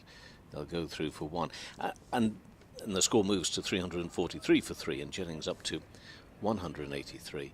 And what's good about that, and I'm not saying they weren't thinking about things yesterday, because clearly they were, but just trying to be maybe a bit more imaginative. I think, and I try not to do this, DT, I think I caught a bit of your commentary yesterday. And and upon it you made that... It was you, was it? And upon it you made that really good point. There was almost if Yorkshire were waiting at times for things to happen. Which is easy to say. Villas is on 34 here, and a bit of width in the air through the hands of the man who's a backward point. I say through the hands, we'll have to look at that again. That looks to be very close. He was very high. It's going to be 4 runs, and the Lancashire captain moves to 38 not out, and the score up to 347 for 3. That flew there. For a moment, I thought it might have just been going through the hands of the man at backward point there, DT, but well to his right. I think he just put his hands up in a sort of a gesture of surrender, really, didn't he? Yeah. I think the ball was over his head, and away it went to the boundary. So the captain moves to 38, very close to a 100-run partnership here now. How close? I'll tell you, by 2 runs short. 98 for this 4th wicket. Ralph in again and driven hard and firm. That's a lovely looking shot from Villas. It's straight, it's a boundary. It's up there to the Howard stand now at the far end where the rugby ground is. And 4 runs, and it brings up that 100 partnership as well. 102 runs put on for this 4th wicket between Jennings and Villas. Jennings on 183 not out, Villas on 42. And at the moment it's the domination of the red rose over the white, as we've been playing for around about an hour and a quarter on day 2 of this fixture. it's dominating, I think, is exactly the right word, isn't it? They've been in charge really from midday yesterday. Villas on 42, the lifting delivery, and wide enough there for Villas to pull out of that one. Although he pulls out and actually looks as if he's frustrated, thinking that actually was there for me to cut, maybe even uppercut, or maybe even pull. He shadows that shot away on the leg side, but looks a bit frustrated there. But that said, he's already got himself a couple of boundaries in this over. So yeah, there's a little bit more went into that from Ralph, wasn't it? He bent his back there and really, you've hit me for 2 fours. This one's not going for 4. So he's back in again. Ralph to Villas, who's going to win this little battle. Bowler in now, top edge, over the top of the keeper. It's going to be another 4 runs. Well, he went to hook, stroke, pull that one, and it's gone high over Duke, the wicket keeper, down towards the Kirksall end here, just down below us. Another boundary in this over takes Lancashire to 355 for 3. Villas almost racing now towards his half century. He sits there on 46 not out. It's starting to become quite a little contest between these two, isn't it? We've had those 2 boundaries, very, very fine shots of the first 2 boundaries. Then the short ball that he thought about just giving it a flick over the slips, but there's a 3rd man down there, so he pulled out of that one, and then that full-blooded hook shot, and not in control of that at all. Comes in again, and this time it's been hooked away down towards the Kirksall lane end. That's going to go surely for 6. It is away to our left. Well, this is a battle that throughout, as we've been saying since midday of yesterday, Lancashire are coming out on top of, and right now leading that is the captain Dane Villas, and what a way to go to 50 as well with the 6. It sat up there and he helped it on its way. You saw his frustration just a couple of balls ago, just realising maybe he put a bit more into it and taken the battle back to Ralph. He could have got that one away. Well, he's got the last couple away for 4s. He's on 52 not out. That one, the 6 to get there to the half century, 361 for 3. Jennings on 183, Villas on 52, and this is more than just head-scratching time for Patterson and Yorkshire. It's damage limitation, and I don't know, how can they cause the frustration? Have we lost the ball? We may have lost the ball. That's gone away to our... I lost it in terms of seeing it, but how we've lost it away to our left, whether it went over the... It couldn't have gone over the stand there, but... there's no sign of that one coming back, is there? Anyway. Has it gone out of the ground, though? I didn't think he got hold of it quite that well. It's not an impossible shot. I mean, if you pick the ball up and get it right, it's not the longest carry to the boundary, certainly, and the stand goes back, what, about 12 rows or something, including the double-decker. Oh, they're going to bring another one out, so that one's obviously disappeared somewhere. Wasn't it Headingley where the ball famously at one time disappeared into the ice cream stand and out again? Or that was in 1981, wasn't it? Ian Botham. Have you seen the smacking work stuff of the around. Burley Banksy? Have you seen that work? I Of the so this is working on the back of the famous graffiti artist or street artist down in Bristol, Banksy. And there's somebody called Burley Banksy, and the reason I mention it is because it's not quite as as colourful as that you get in Bristol, but just a little bit of the painting, either of the telephone exchange type boxes or whatever here. And one of them talks of 81. It's got Willis's figures, it's got Botham's batting in that. And it's also, because of course it's not just a cricket area, Headingley, but rugby as well, both union and league. There's a mention of Rob Burrows, of course, who has been suffering, and people helping out with the charity work and everything. There's a mention of Rob on one of them as well, just down on the lane there by Ugly Mugs. We're not really supposed to advertise, but I think Ugly Mugs comes in the category of everybody just associates that so much with cricket and with Headingley. I think we get away with it, but I will find out when my P45 arrives in the post next Monday. Well, but down the road down there, if you are coming to Headingley and you've not been here for some time, and it could be for various reasons you haven't, have a look out for that artwork. Jennings on 183, and that next delivery past him and through to the keeper, DT. through to the keeper. No run to be held there. Yes, it's a sort of Headingley tradition, Ugly Mugs, isn't it? I had a bacon bat there this morning, actually. Very nice it was too. After your morning walk, how far did you go this morning? Well, I've not done so. Oh, you haven't done it this morning, no. have you, DT? Bad boy, No, DT. no. Bad boy. Well, I reckon if I get 5 a week in, I'm happy. I'm happy with 5 a week. Well, 5 bacon rolls. A load of balls, and that's eased away down towards third man for a single there. 5 walks, 5 decent walks. Get up and it's Tell the best everybody. form of exercise. And then you've earned your bacon butty after that. But it was a bit cold this morning. DT, tell everybody just how young you feel, he says, coughing like a 90-year-old. How young do you feel these days because of your morning walks? I genuinely do feel. I feel I'm fitter than I probably was 10, 15 years ago. Just simply from walking. And how much is that saying, DT? Oh, that takes me back into double figures. So Good for you. Lowton again, and the slip's out now, so no slip to the right-handed Vilas, who pushes that to short extra cover. But seriously, a tip for everybody at home is thinking, most of us are lazy so-and-sos, aren't we, as far as exercise goes, myself included. Are you really about to give somebody a fitness tip? I'm about to give somebody a fitness tip. The hardest thing to do is to get out of the front door in the morning. Once you've done that, it's all the rest of it's straightforward. Get out of the front door. The exercise is virtually done. Lowton bowls, and that's eased down backward a point. And again, there's no run there. 362 for 3. Joe Wicks was honoured by the Queen, I think, in one of those songs, for the work that he did at the beginning of the COVID lockdown for his fitness work. Do you have your own video channel, DT, or where you're offering fitness tips? And join me, DT, in the morning for opening the door, walking out of it, and going back in again. Yeah? No, but I feel the Lowton plays that one as an appeal for LBW. It's a sort of appeal when you've only taken 3 wickets in 3.5 sessions appeal, and never going to be given out.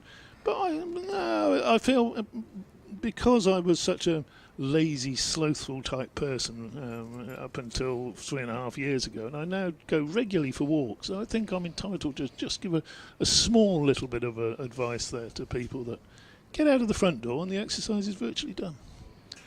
Because you'll be lying in bed there thinking of all sorts of reasons why you shouldn't go. Like this morning, it was too cold, so I failed my own test this morning. Lowton bowls, and that's defended to short extra cover, no run there, so putting a little bit of a break on in that over. And 362 for 3, the score remains. You to get much exercise. Do I? Yeah. Oh no, it's shocking actually. In all seriousness, it's not very clever. The summer actually is worse for me than the winter.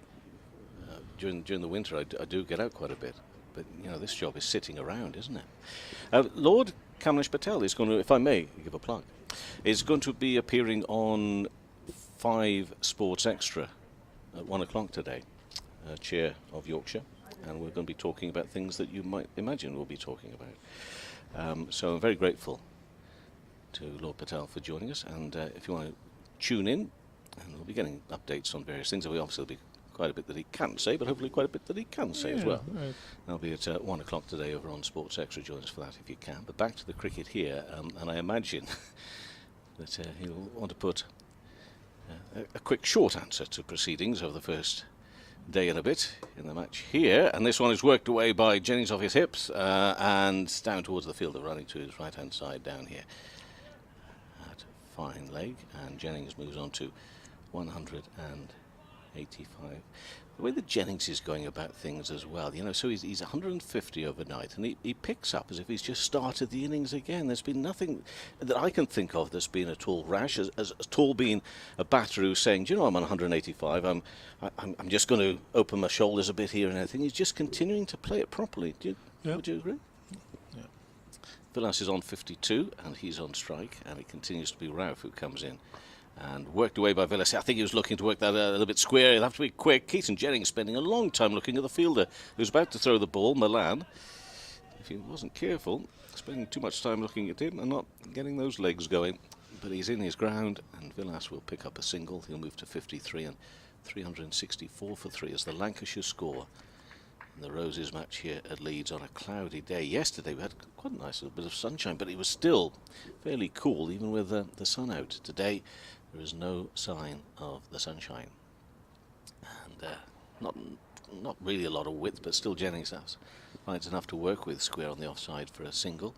He moves to 186, 365 for 3, and just gone 20 past 12, and this is hard work, hard work for Yorkshire here, because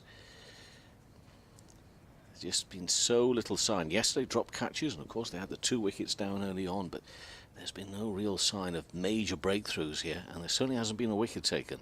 Villas, mind you, very nearly gets an inside edge. He didn't play that quite as sweetly as he would have liked, and shadows the shot that he thinks he really perhaps should have hit a bit harder and firmer through extra cover. In the end he played it on the onside. Yeah, just quickly, thanks to a Sean in Roundhay and Random Female, the word we were looking for was actually muff as opposed to muffler. So that's what you... so thanks very much for that on Twitter. Villas on 53. 365 for 3 is the score, and next ball in and to Villas. Which is, of course, the hand warmer type thing. Yeah. And the reason we talk about it is he's doing it now, look. He's doing it now. Joe Root standing there at slip. Everybody else keeping their hands in their pockets with the hand warmers and everything. But he seems to have got this little muff, yes, which he's putting in at his back. Oh, is he going to have a go at bowling? It's that sort of famous policeman stance, isn't it? Evening all. He's got his hands behind him like that. Again, that's for a certain generation of listener. Next ball down the leg side, flies away down towards the boundary, and it's going to be signalled late by umpire Pollard. 4 of them. 369 for 3. You're not going to go down Dixon and Dock Green. Don't modern policemen do that anymore? No, they don't. It's not part of the training anymore. No, they say, "Oi, here, get yourself here, young lad." Well, they do in certain parts of London, I understand, like that. Jennings and Villas doing a terrific job. The partnership now for this 4th wicket worth 120 runs. So any hopes that Yorkshire had of turning up this morning and somehow from somewhere it being a completely different day. Not only is it pretty much the same, it's actually worse in many ways, isn't it? There was that one half chance this morning, wasn't there, in slash into the gully. Doidge thought it should have been taken. I was a bit more generous to Harry Brook. The ball seemed to follow poor old Harry round a bit. Anyway, Lowton, let's see if he can take his first class wicket. He pitches up and clipped away by Jennings out to deep square leg for a single. 370 now for 3. Jennings moves on to 187. His career best is 221 not out. So I he's had done got that, my some way research to go. myself. You had a look at that. I was wondering this morning on my way in. I was wondering about two things. One was Jennings' highest score, how close he was. Had he ever scored a double century? The other was a bacon bap, and whether I should have some. Brown sauce always with a bacon bap. Lowton bowls, and that's played firmly into the offside, but no run there. Do you think again that just the odd sign every now and then that of him not timing it right here, Villas, in the sense that I think he was looking to work that away leg side and it ends up there at extra cover. So just a little bit of that. Late adjustment, wasn't it? And we saw something previous over to that as well. He does look the busier, the more, if you like, energetic of this pair. Still, Jennings looks just so calm about it. Jennings is just one of those wonderful play every ball as it comes type, isn't he? He's just phlegmatic. Is that a word? Next delivery is pitched up to Villas and played firmly up to mid-on. As a former sub at the Times, if you just asked me if that's a word. Well, okay, is that the right word? Again, I put it to you. I don't know. I would sort of look things up. I think it works for me. It works for me. Yeah. Well, we cricket watchers, sometimes you get this idea of a batsman's innings, don't you? You sort of you see it as the whole innings as something that starts slowly, works its way. Next delivery. I'm not explaining this very well. It's pulled through mid-wicket. That's, in fact, he hasn't got hold of that, has he? It's gone up to... I've lost that one. Oh, it's out here, mid-on. Ralph's got it. Looking for it out on the mid-wicket boundary, as indeed most of the orders were. But no, we tend to sort of see innings as an entity. But whereas in actual fact they are just, if you break it down, it is just one ball after another. And I think Jennings does that almost better than anybody. Lowton bowls and eased out to deep mid-wicket this time. Jordan Thompson doing the fielding. One more to the total. And the question really is how long will Lancashire batter? These two will keep going obviously until lunch, I think, and then we'll see. Bit of acceleration this afternoon. You're thinking an hour after tea, aren't you, for the declaration? Well, yeah. Get them in time. I suppose 45 minutes after tea, and then giving themselves an hour or so. Maybe a bit longer, maybe an hour and a half.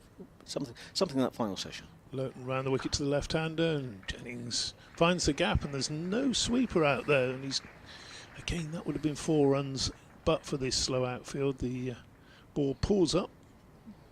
Thompson chases back, does the fielding, sends his throw in. The batsman complete 3 runs, and also I suppose the other thing you've got to say about Jennings is his levels of fitness, because he was scampering those singles in the last half hour yesterday as brightly as he did in the... Well, he didn't scamper many in the first half hour, but you know what I mean. I do. Very fit indeed. So 374 for 3. Can I just run down the scores as we come up sort of 12:30, half an hour before lunch, day 2, round 6 of the championship. Surrey 429 for 5 against Kent. Ollie Pope was out in the 90s yesterday. Ben Folkes also out in the 90s this morning, went for 91. Northamptonshire piling on the runs against defending champions Warwickshire in Birmingham. Northants 455 for 4. Somerset at Bristol 408 for 5 against Gloucestershire. Worcestershire, all that for 368 against Derbyshire. Glamorgan 110 for 5 away to Durham, who made 311. Sussex 120 for 3 after Leicestershire made 210. And Nottinghamshire 378 for 9 against Middlesex. Those are the scores. I'll give you some more details as the day goes on. But here, on I'm calling it breezy. It's not breezy. It's a windy day. It's a windy day. Blustery winds today. And Lancashire at 374 for 3. Jennings on 190 down the leg side as we see. Change of bowling here. This is Hill bowling his 7th over. His first 6 went for 17 runs, including a maiden, and he's bowling from the far end, which is the Howard stand end. On a well-populated day for the spectators. I mean, good number in, as I say. It can't be at all easy to watch out there. There's Jennings is on 190, and there's nobody there at forward short leg, but that's the area that it's popped up to. I imagine if we look on our left-hand side in the long room where a lot of the members are, I bet they're packed 4 or 5 deep in the seats there, keeping themselves warm inside whilst being able to watch. I see there are a couple of the rooms in the hotel away to our left where people are sitting and watching as well. It's a good position to sit and watch from there. 190 for Jennings, and he'll still stay that way even though he works that through square leg for no run. They may have the misfortune to be able to hear us, so we say hello to you, and I hope that it's warm in those rooms. Lovely rooms,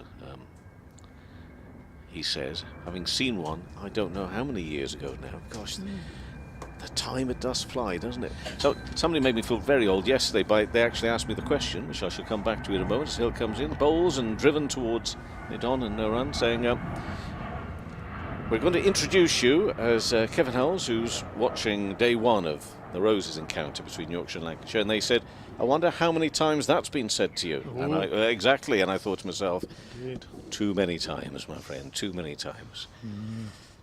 But they often have a little bit in them, and this one at the moment is going the Red Rose way. What can Yorkshire do to fight back? Hill in and worked again, just tickled round the corner down here towards fine leg, and they will pick up 2 easy runs. Jennings moves to 192, 376 for 3. So looking forward to talking to Lord Patel at lunchtime, 1 o'clock today, and then at tea time today, if you're listening over on 5 Live Sports Extra, Mark Chilton, who's director of cricket and all that sort of stuff with Lancashire, he'll be joining us, and I always enjoy chats with Mark as we see the next delivery bowled, and that's worked just in front of the square on the offside for a single, and the score moves to 377 for 3. Jennings on 193, Vallis on 54, a partnership of 128. And here the problems pile up for Yorkshire as the runs pile on for Lancashire. David Townsend, and there'll be Jonathan Deutsch. Thank you very, very much to Mr. Kevin Howes for the last half hour. It's always an absolute joy to sit in and commentate with the maestro of 5 Live Sports Extra, or the man who holds it all together and does all those interviews that he was talking about. The Lord Patel one will be particularly interesting for Yorkshire fans, I would imagine, at 1 o'clock. That'll ask a few probing questions. He's certainly got warm ears, has that Kevin Hulls? Oh, he's been listening to me, that's what it is. I've got to go and leave you as well now, Deutsche. I think we have a double change here with Allow, and they're having a change out on the out in the middle with Don Best coming on as well. So thank goodness for that. We got DT on his way to start the afternoon part of his care programme.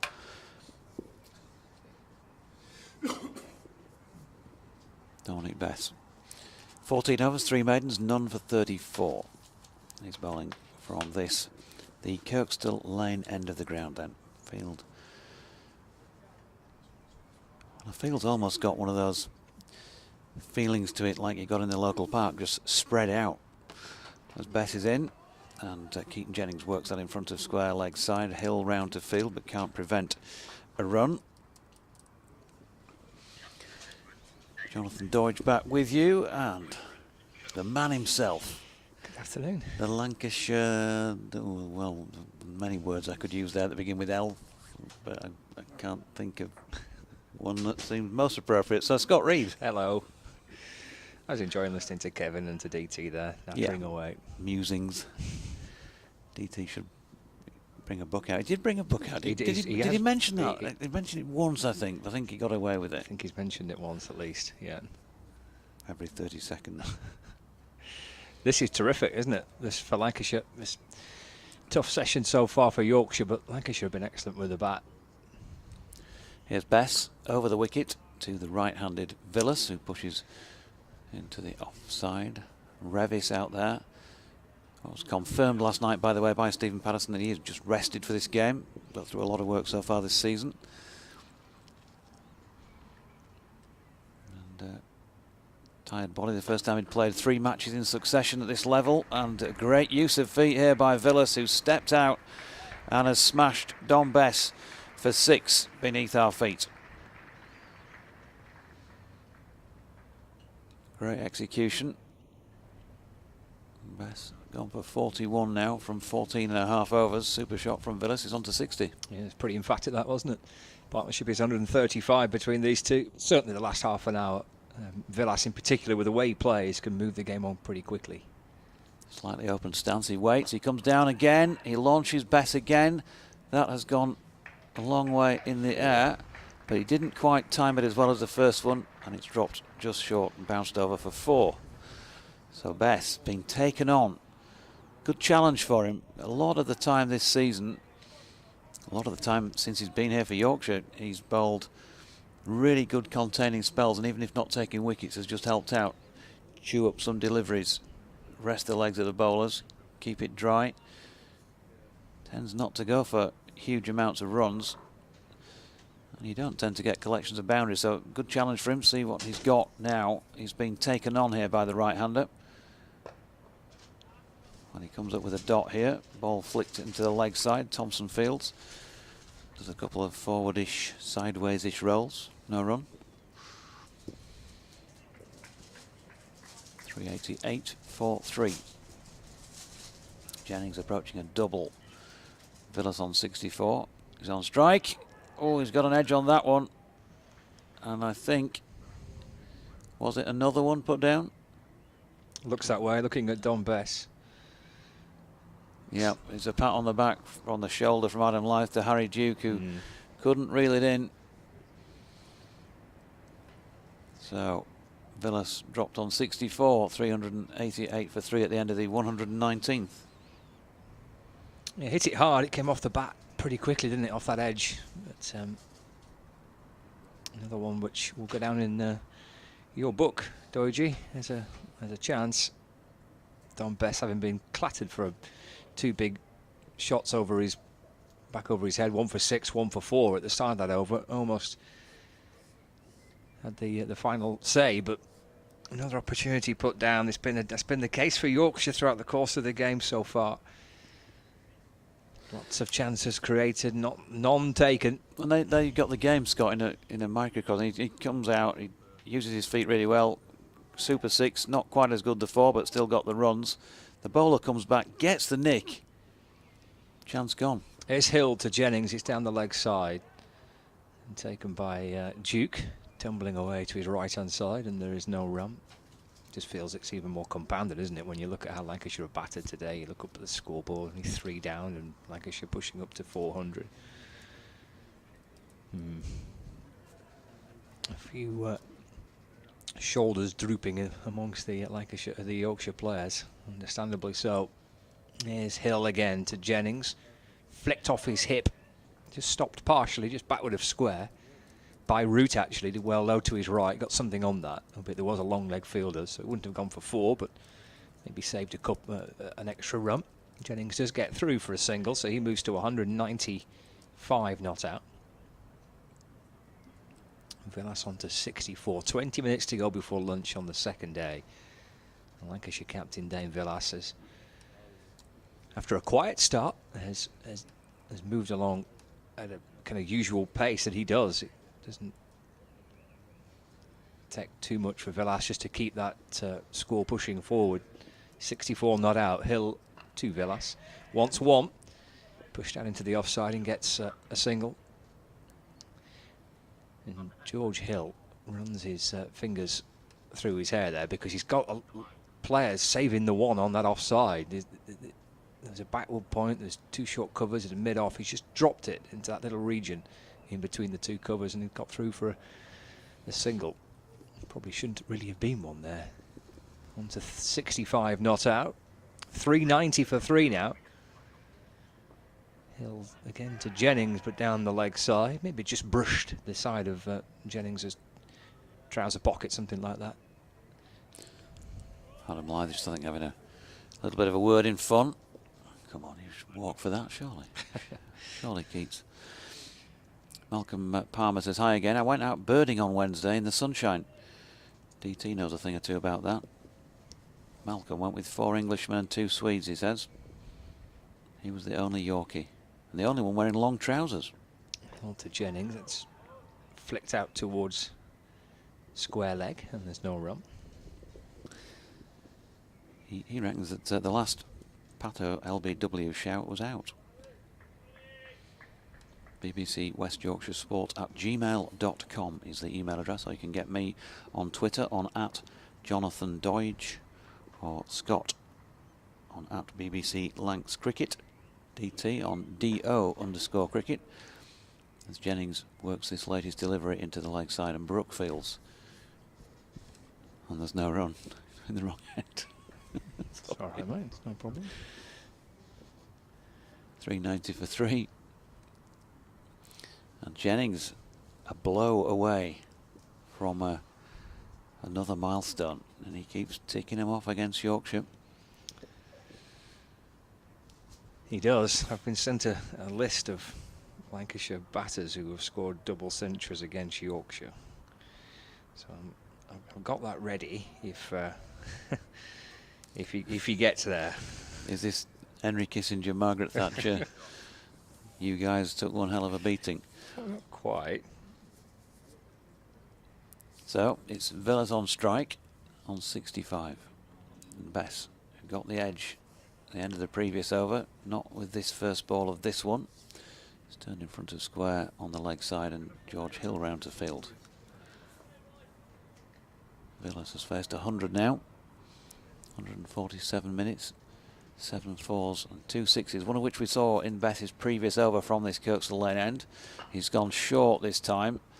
Villa stepped away and really drew the bat back high, lift high, to try and smash that away leg side. Didn't time it as he wanted to. He's got a single out to the sweeper, who is Tom Loughton. I'll just hand you on to Scott, because you never know. 5 runs short of a double century. Even with Keaton Jennings. Not hit a 6 yet, but he might plonk one out of the ground here. I'm sure you'd do it justice, Doji.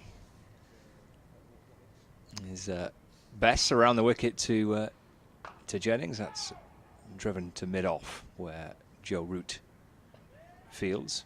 And there is no run. There's a slip in place, backward square leg. Deep square leg. Mid-wicket, mid-on, mid-off. Short extra cover, cover and backward point. Villas took a bit of a shine to Bess in the previous over, but maybe more cautious approach from Jennings, who nudged the ball away through the onside, just behind square for a single. 196 not out, and 392 for 3. I'm sorry to disappoint you, but Lily says that I'm her favourite commentator and you're her second favourite commentator, and that Kevin Howells is merely a good commentator. DT doesn't even get a mention, poor old chap. He's just feeding his face at the back of the box. It's Bess into to Villas. Gets a single, just pushed up towards Patterson at mid-off. Moves on to 67 not out. Lancashire to 393 for 3. 1 ball left of the over, and about 15 minutes left until lunch.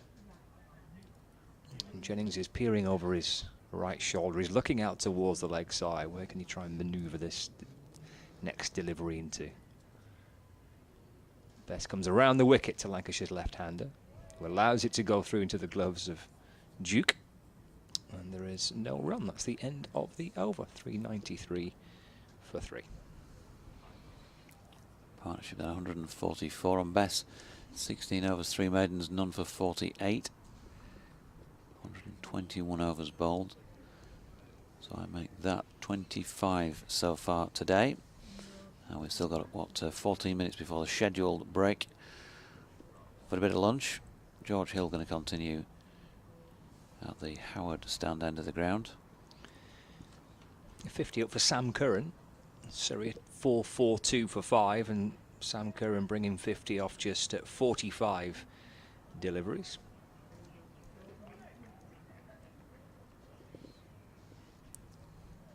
Tom Bess just been sent back to deep backward square. What's George Hill going to produce here then? Over the wicket, Villas steps right across. Oh, he's nearly played on. He dropped that into the pitch behind him. It bounced up and made its way into the path of Harry Duke. Villas survives. If it was one of those days where everything was going to hand and all that for Yorkshire, that you can pretty much bet that would have been a wicket. But it's going the other way.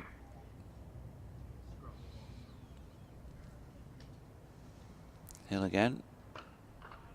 And Villas walking into it solidly behind. No run. Yeah, well, he's got 10 minutes to go before lunch, hasn't he, Villas?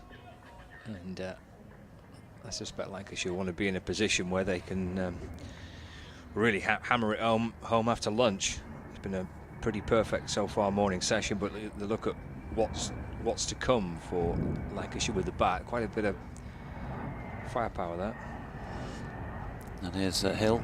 Beautiful cut shot by Villas. He's got that between third man and point. Joe Root is giving chase. Yeah, he's flicked it back in. We'll have no video replays, of course, so we'll be taking it on trust that is a 3 to Villas. Look good to me from up here. Yep, 70 to him, 396 for 3, and that brings Keaton Jennings back on strike as FR 1-2-3 from Mallorca makes its way into land at Leeds Bradford. Tell you what, it's great from Root, that, isn't it? Team are right up against it, and he is charging after the ball to save a run for his side.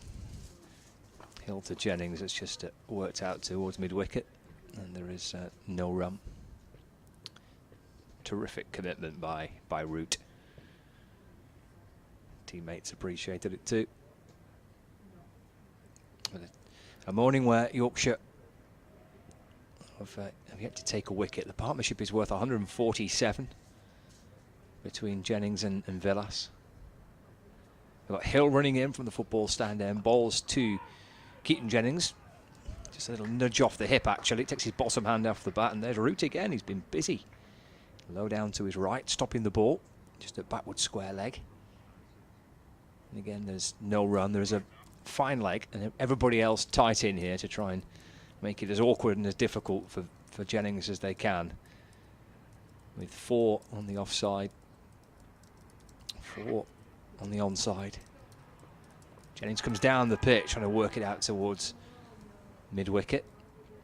Up went Hill in appeal. He came a long way down. The ball just deflects down towards the gully region, and there is no run. That's the end of the over. 396 for 3. Jennings on 196. Villas on 70. Live from Headingley. Cloudy skies on a windy day. It's the second day of the Roses match between Yorkshire and Lancashire.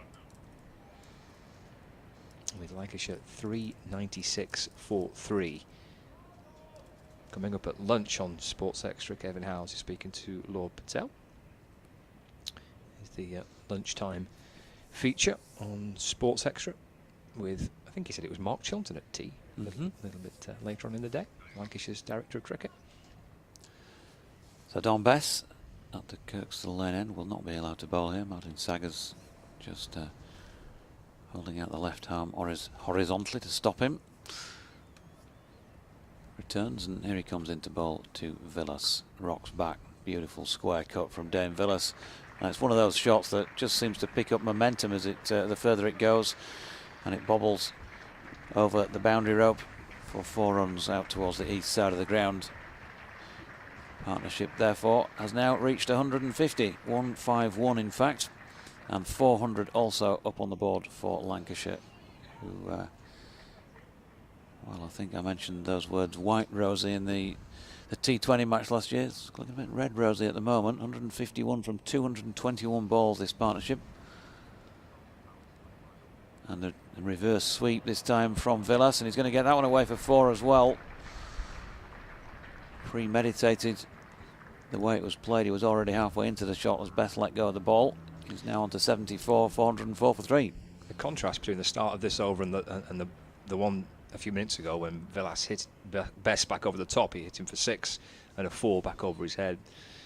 I suppose there's an element of risk in both those shots, but he's just hit successive boundaries with no risk at all, really. I mean, the first shot was absolutely gorgeous timing, wasn't it, for 4, and then to bring out the sweep and finds a gap and 4 more. It's terrific batting from Dave Villas.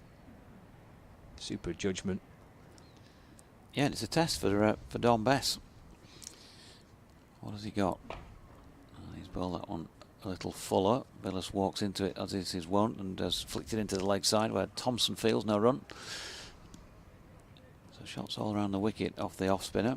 He did induce the edge though, so he can claim that he if you like got his man, but he needs part of the team to complete the job, and that one's run out to point this time for a single by Villas. 79 to him. Andy Buckler says, does it have to be in first class cricket? The person who hopped around clubs 3 times last year, including Lancashire, because he's going to go with Taylor Cornell for Lancs. If not, played 1 day as for Lancashire, second team cricket for Worcestershire, and ... someone else looking for a contract.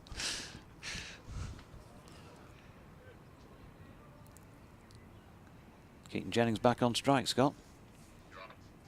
Again, looking leg side, isn't he? As Bess comes around the wicket to Jennings, just paddles it down towards the fine leg boundary. Has he got enough on that to reach the rope? He comes back for a second, and it is 4. And it's a double century for Keaton Jennings. Gets a big bear hug from his captain, Dame Villas. And Jennings moves to 200 not out. It's a magnificent knock from the Lancashire batter, who has started the season in impeccable form. 100 last week and 200 this week.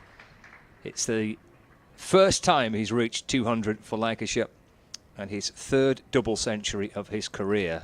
He's not got to 200 since a game for Durham back in 2016, but a fabulous knock in the Roses fixture. A wonderful moment for Jennings. 200 not out. Lancashire 409 for 3. And he's content to defend this next delivery from Don Bess back down the pitch. And there is no run. Partnership now worth 160. Yeah. Superb stuff from Keaton Jennings. You've got to mention that he's given a chance or two. It's not been chanceless, but I would think that there aren't many who get to double centuries without giving some semblance of a chance. And what you've got to do is give him full credit for taking those opportunities and making Yorkshire pay. And he's played some tremendous shots. And it's just that patience he's got. Doesn't mind how long it takes between runs if the ball's not there to hit. He's not given to playing it. So we're going to see George Hill. With Villas on strike, he defends to mid-on and there is no run. And he's just the 5th batter in the history of these Roses games to score a double century against Lancashire. It's the first time since 2008 when Mohammed Yusuf scored 205 not out here. Before that, Stuart Law in 2007 with 206.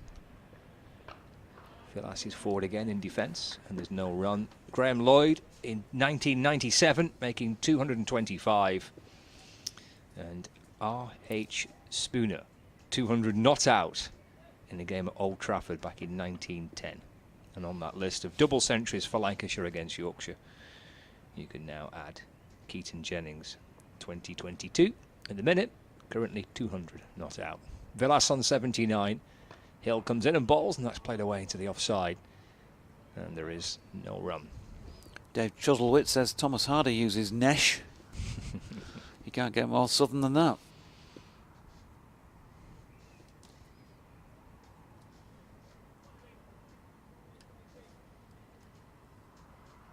Yeah, Nesh kind of just someone who feels the cold, that, isn't it? That's what I would associate the word Nesh with. Jennings again on the front foot, just pushes the ball out towards mid-wicket, actually just behind square actually. Deflects maybe off the inner half of the bat, gets a single for it, moves to 80. Lancashire move on to 410 for 3. Somebody who feels the cold, with the implication being that they're a bit soft for feeling the cold. Right, okay, right. I think that's usually the way it's been implied in any conversation that I've been a party to anyway.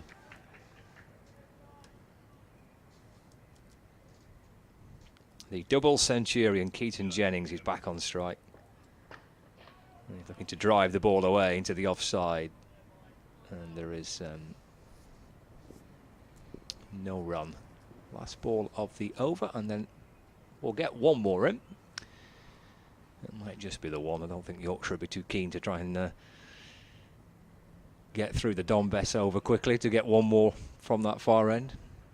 12:57 the time on the electronic scoreboard. Here's Hill around the wicket to Jennings, up onto his toes, a little flick away out towards square leg, and pick up and throw comes in towards the keeper's end.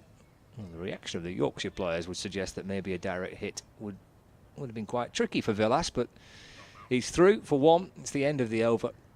Jennings 201 not out, and Dame Villas on 80. 411 for 3 as we approach lunch on the second day. Yeah, Bess going to bowl what could be the final over, although 3 minutes. He'd tend to get through them quicker than that, so probably Yorkshire would be happy to get off here at this stage, not have to bowl another one. Anyway,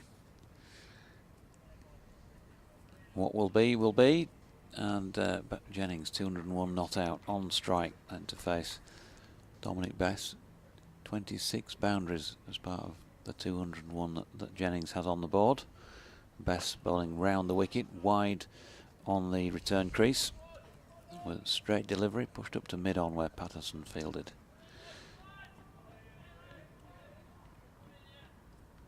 Field hasn't really changed when Bess has been bowling to Keaton Jennings in this spell. And he bowls full this time. The ball is pushed back firmly to him. So there's an Adam Lyth at slip. There's a Harry Brook at backward point. Lowton in the covers. Jordan Thompson extra cover. Joe Root mid-off. Stephen Patterson mid-on. David Milan straight mid-wicket. George Hill is backward of square leg, and Harris Ralph sweeping on the mid-wicket boundary as Jennings pushes into the offside where Thompson does the fielding. 3 to come.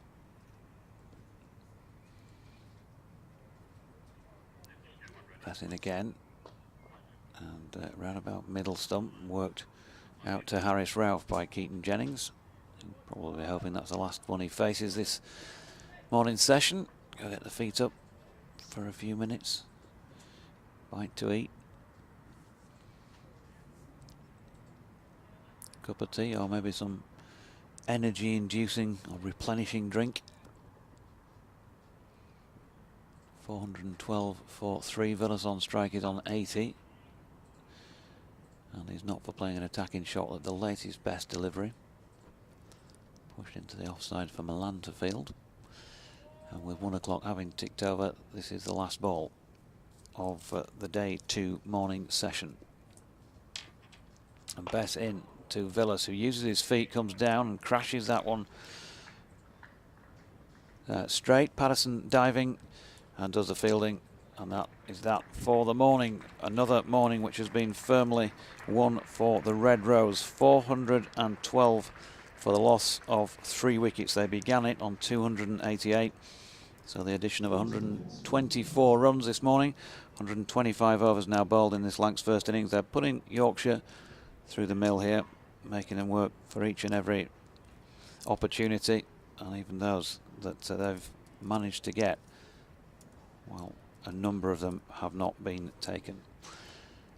So with Villas on 80 and Keaton Jennings on an excellent 202 and receiving warm applause as he acknowledges the crowds here, the players are walking off, and while they take their break, we will do the same. Thanks for your company this morning. We'll be back for more ball-by-ball coverage from when they walk out for the afternoon session. Bye for now.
Keaton Jennings and Dave Villas continuing the batting for Lancashire.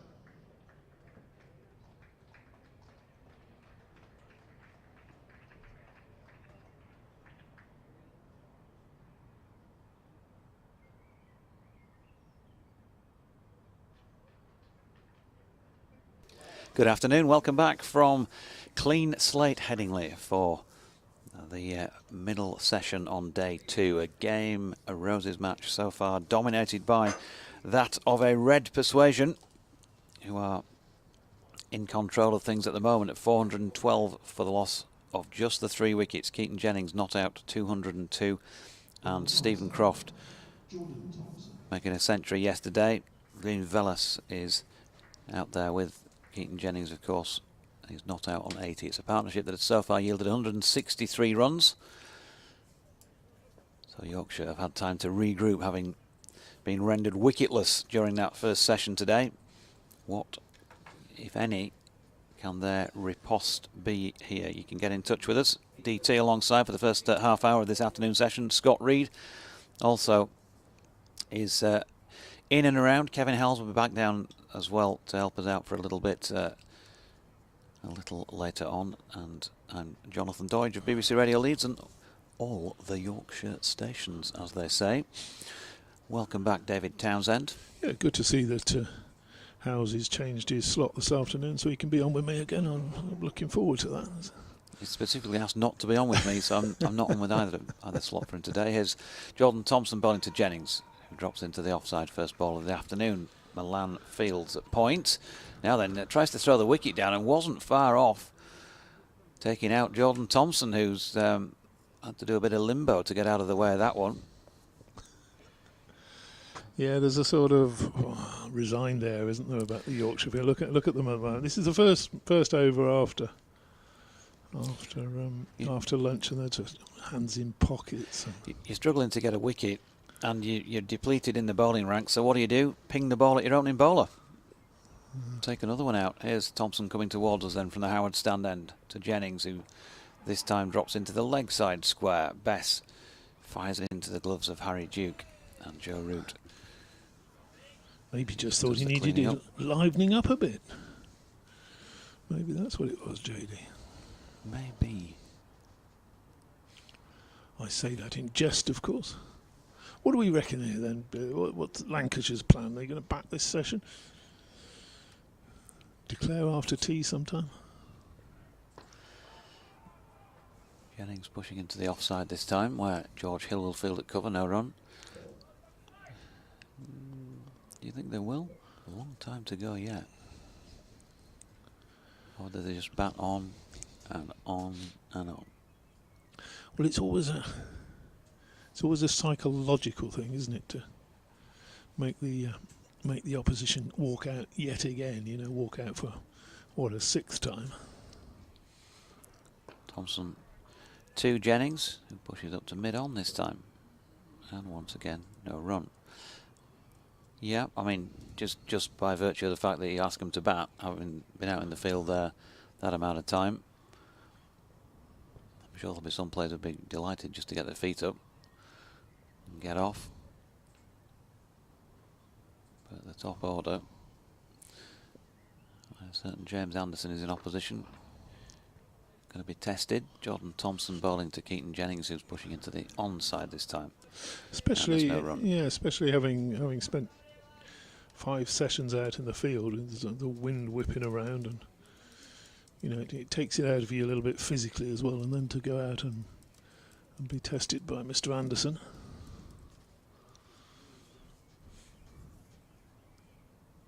Here's Jordan Thompson again, round the wicket, passes on by Pollard.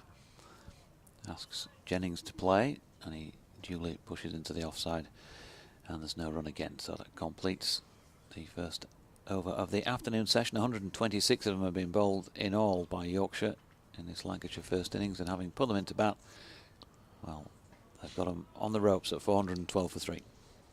They have indeed, and hard to see where this next wicket's going to come from for Yorkshire. At the moment, they're going to start off with spin with It's like Dominic Bess at this end is just taking one of his sweaters off. He's got, what's he got underneath? It's a sort of shirt and a long sleeve shirt and probably something cold underneath that as well. What are you looking at? What's that all about in the involuntary move of my forefinger? I don't know, twitching a bit, are you? Yeah, something coming from the wrist. Bizarre. Oh, So Dominic Bess, 18 overs, 3 maidens, none for 62. sign of old age, I think, Dodgy. Dare say. There are many of those these days. Best bowls, and that's pushed back to him by Villas, and no run, just a little loosen up. First ball of the spell, and first ball face to the afternoon from Villas. There's Best bowls again to him, a little bit quicker that one, and again Villas was going to come forward and almost just played it from the crease.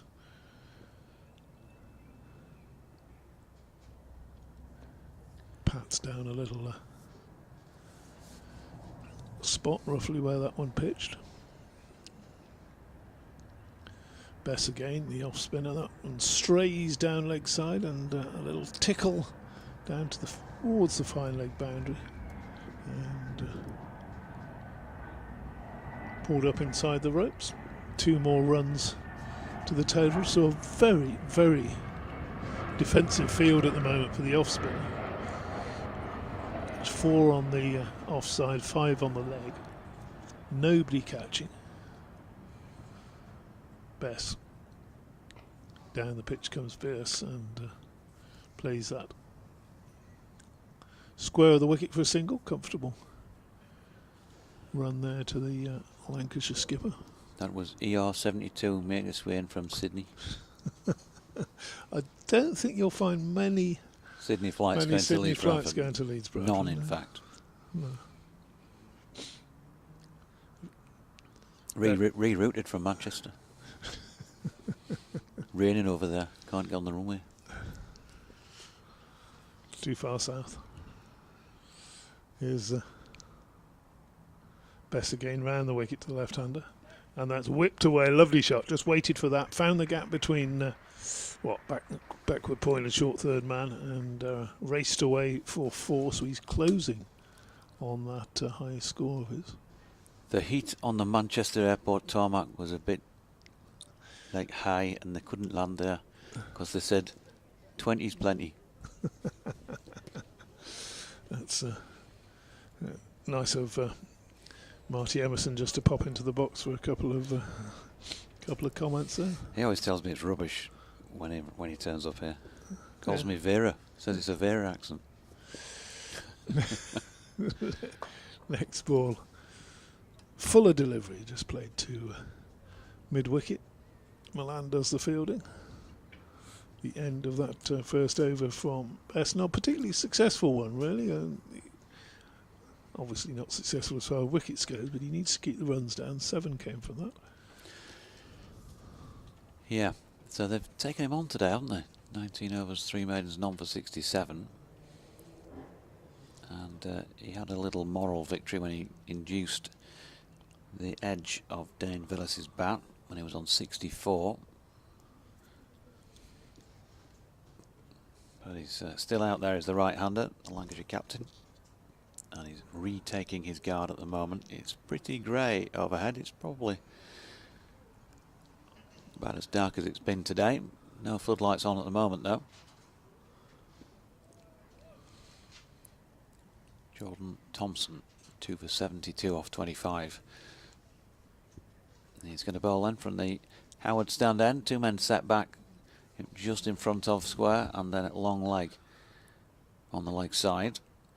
As Villas opens the face and runs it out to Lowton at point. First ball, it was just short of length. No run. Also on the leg side, George Hill is on the 1 at mid-wicket. Adam Lythe has moved out to mid-on. Stephen Patterson mid-off. Dominic Bess is out in the covers. There's a short extra cover, that's Harry Brook. And Joe Root. He's backward of point, sort of a short third man position. Good delivery by Jordan Thompson induces the drive from Villas and misses. Could have been too far away from getting the nick. No slip cordon. Yorkshire very much now on the defensive. Last wicket to fall was that of Stephen Croft at 5:29 p.m. on Thursday the 12th of May 2022. 85 overs and 2 balls into this innings, which has just seen Jordan Thompson bowl to Villas, who ran it out to short third man where Root fielded and there was no run. So I reckon that's 42 overs and 1 delivery since the last wicket, during which time this partnership's put on 170 runs. Thompson in, passes Pollard. Villas solidly behind, shows the bowler the maker's name, and But pushes it back to him. did we get an answer, by the way, this morning for the third leg of the quiz? We had a guess. I was reading it out. Were you not listening? You were sitting at the back of the box. Oh, I'd probably gone off and got a cup of tea or something. Must have missed it, Georgie. You need to listen. Sorry? You need to listen. You need to listen. Thompson into Villas. Pushes out to point. Lowton, good piece of fielding, and tries to throw the wicket down. It hits Villas on the back of the leg, the unprotected area, probably around about the calf region. Ooh. That's going to sting. Now, David Wright says, with regard to the muff debate earlier on, Okay. muffs are commonly seen worn by American footballers at colder venues, especially quarterbacks and wide receivers. Disappointed at the quality of Yorkshire bowling and fielding, definitely not up to test quality, for which a match such as this should be seen as a trial. Hopefully we'll see better when the Lancashire bowlers face the Yorkshire batting lineup. Thanks for the comms. Thank you to David Wright. Jordan Thompson in to Keaton Jennings, who pushes out squarish on the offside and is able to get through for 1. So basically what he's saying, he's not good in muff. Sorry, apologies. Scott's just going to get your coat for you. Bring me muff as well, Scott. It's a bit cold out there.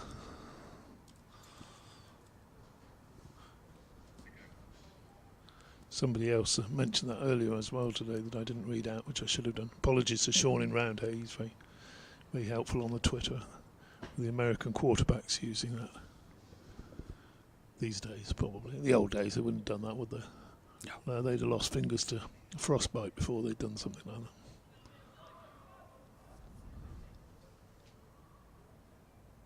It's going to be Dominic Best for his second over of the afternoon. Round the wicket to the left-hander. Slip in place. There's Jennings. I'm struggling to think of a batsman who's better at playing every ball as an individual on its merit as a unit of the innings, if you know what I mean, rather than sort of getting carried away. He's wonderful at that. Slip in place. We'll go around the field after this delivery. It's pushed out square. Not going to get a run there. 4, saving 1 on the offside from a, what would you call that, short third man.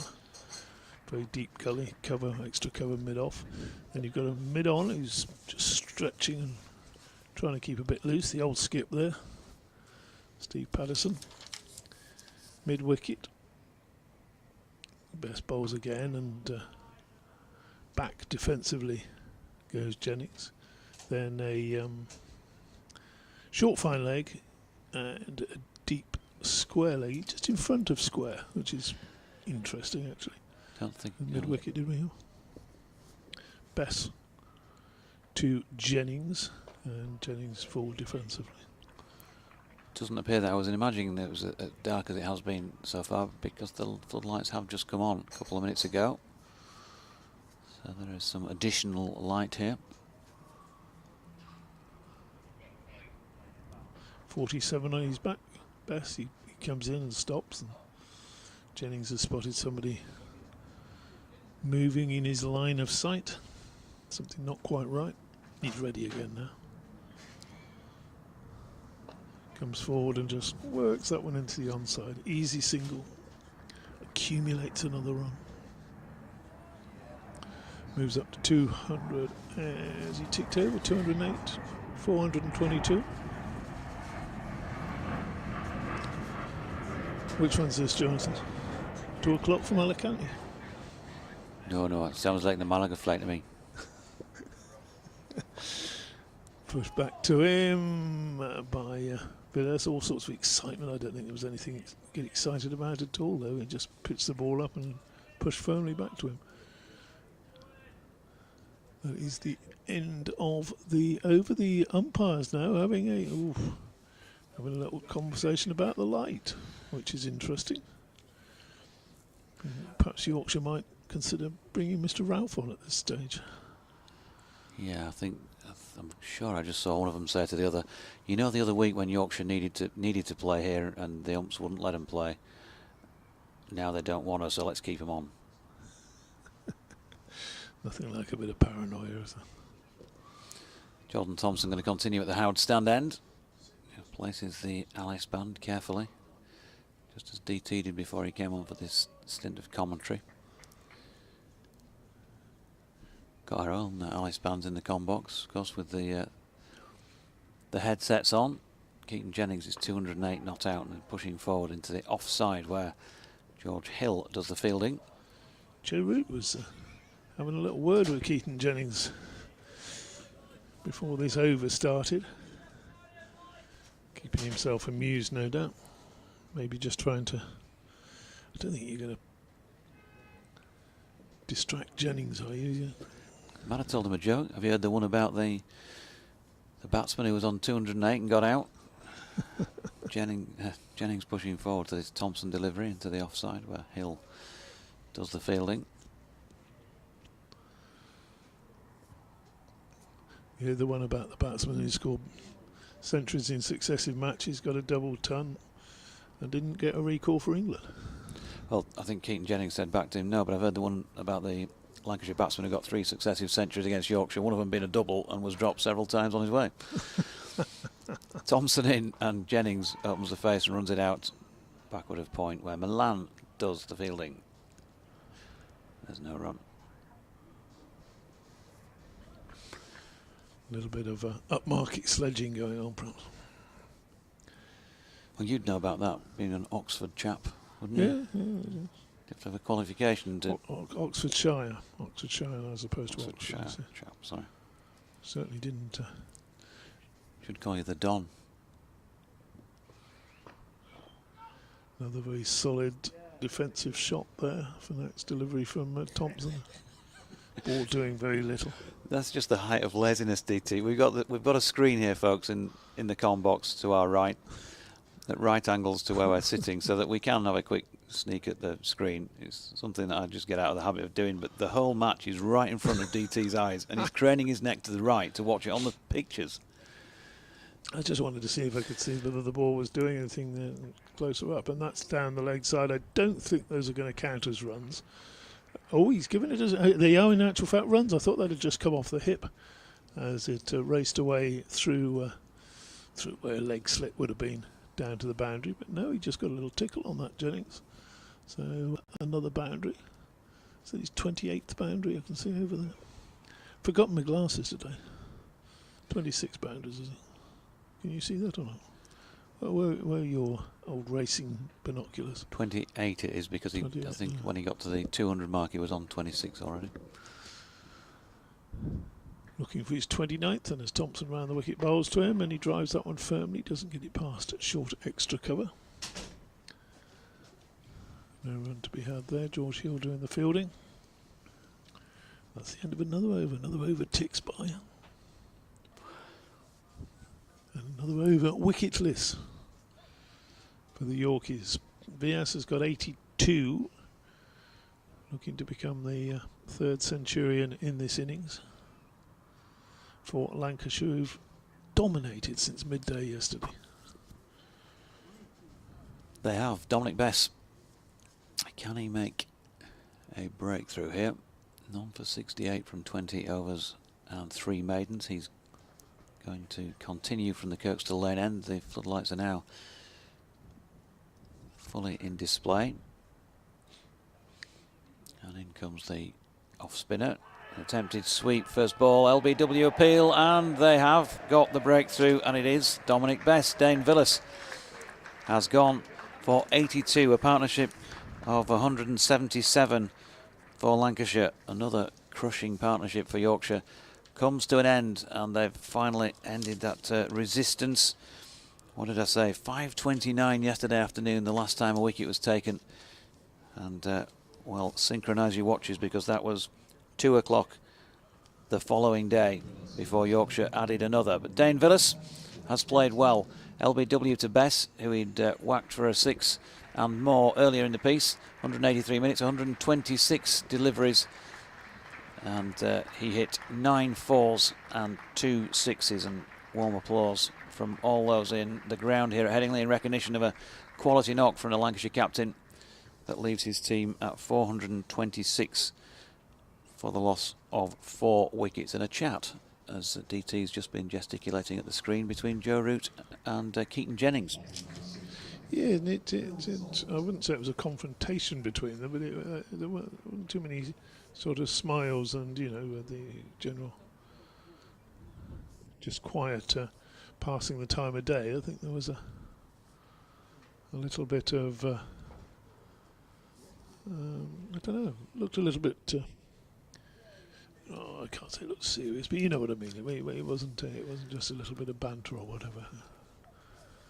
Joe was getting his point over, perhaps pointing out he was a lucky so-and-so, having had 4 or 5 lives. It might have been suggesting that he should have been given out earlier, because we did watch the replay of an LBW shout earlier in the day that was given not out, and I think 1 or 2 of our correspondents felt it was.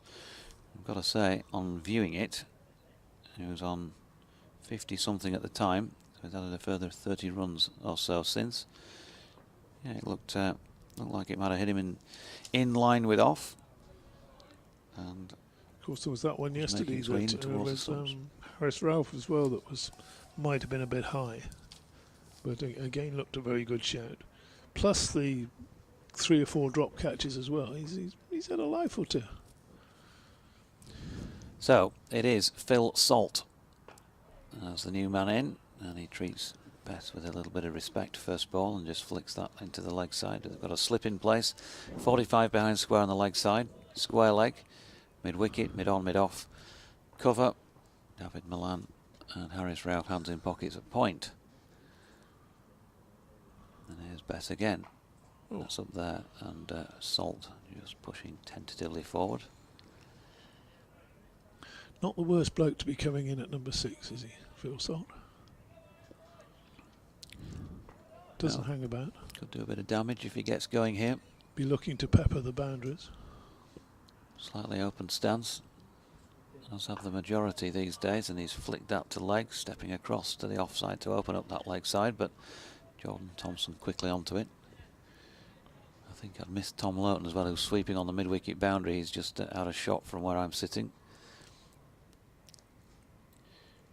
due to the thickness of a window frame. Bess in, and Salt working in similar direction, and Thompson again fielding.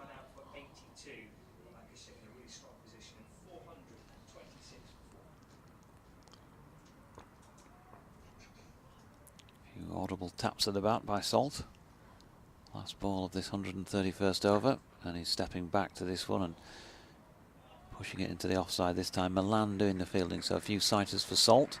The best there or thereabouts throughout that over, and of course took the wicket with the first ball of it, that of Dane Villas. LBW for 82. Lancashire then with 61 overs remaining on day 2, 426 for 4.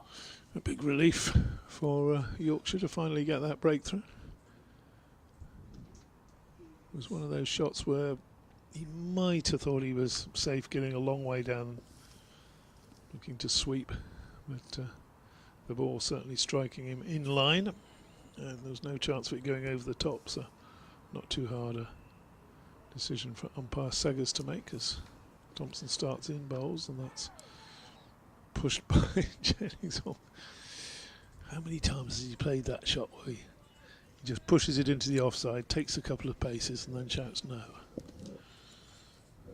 Been out there a very long time now.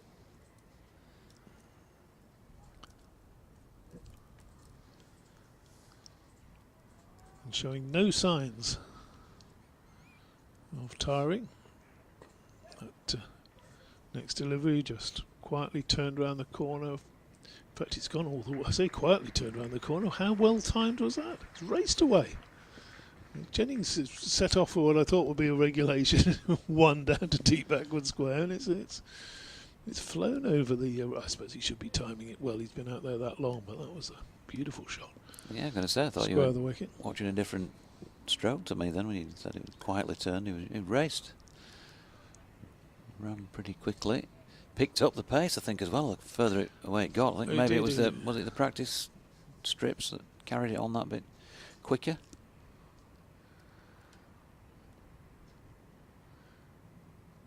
On he goes. Jennings 216 now. Thompson bowls to him and he plays a very nice, again, but nicely timed shot, but this time straight to Hill at short extra. No run there.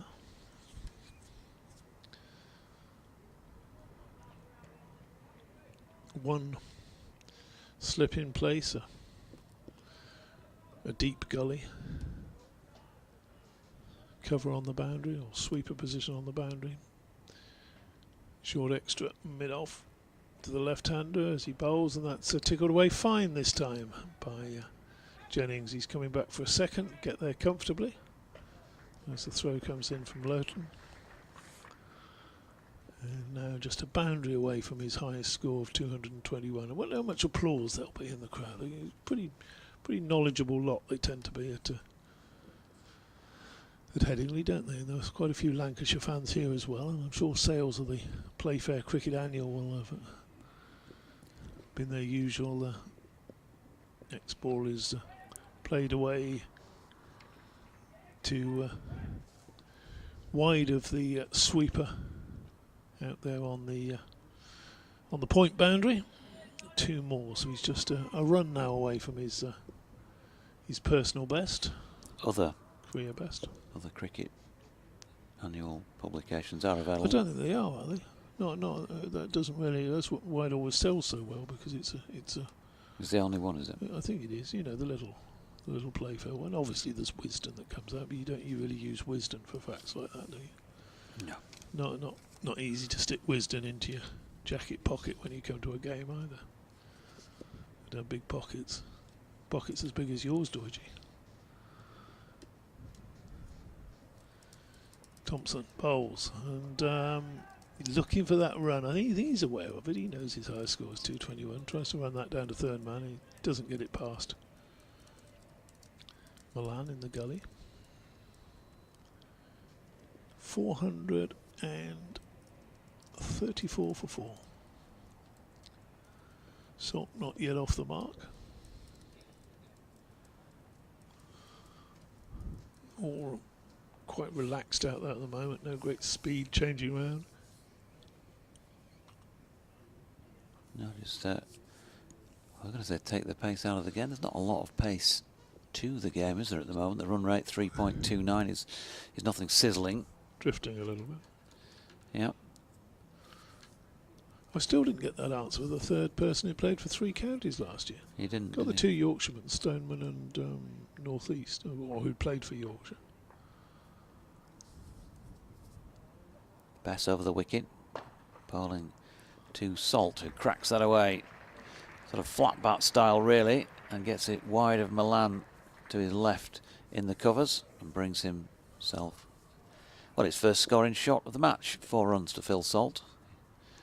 He's got going then, 438 for 4 into the 133rd over now. You can get in touch on BBC West Yorkshire Sport at gmail.com or DO_cricket. Oh, sorry, I should say at DO_cricket. At Jonathan Doige. Salt tries to play a similar shot. This time gets it straight to Milan. And so there's no run. Sebastian Grammer says, listening from Blackpool, sitting on a bench in Stanley Park, Hey. just near the cricket ground, live stream on the phone. As Don Bess is in again, and that's worked up to mid-on where Root fields. No run. Sebastian says, not a cold day, but quite windy. He reckons he should purchase a muff. Broadcast appreciated. Bess in, Salt goes back. There's a few hands on heads, and you can see why, because had that sneaked through, looked like it might have nailed the stumps. Could have been an LBW shout, but the vital thing among it all was that Salt got the willow onto the leather. And so there was a dot as a result. Here's Bess again, 2 to come in the over. He's gone leg side-ish this time, and a little waft down on one knee by Salt to try and look like an uppercut kind of sweep, the way he's replayed it. Either way, there was no bat involved. Comes Bess then for the final ball of the over.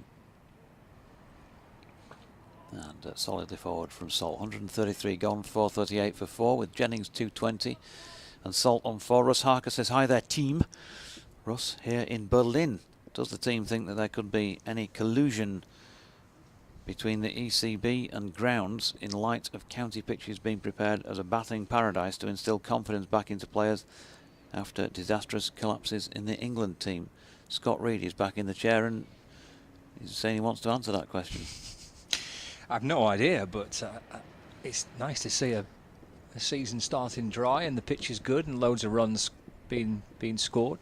Interesting this round of fixtures, isn't it, where teams have won the toss and put the opposition into bat. It's almost kind of default thing, isn't it, really? Win the toss, put the opposition in because you're expecting it to do something, because that's been the case. But loads of runs scored around the country this week again, as Jennings, who has got 200 of them himself, adds to it, actually.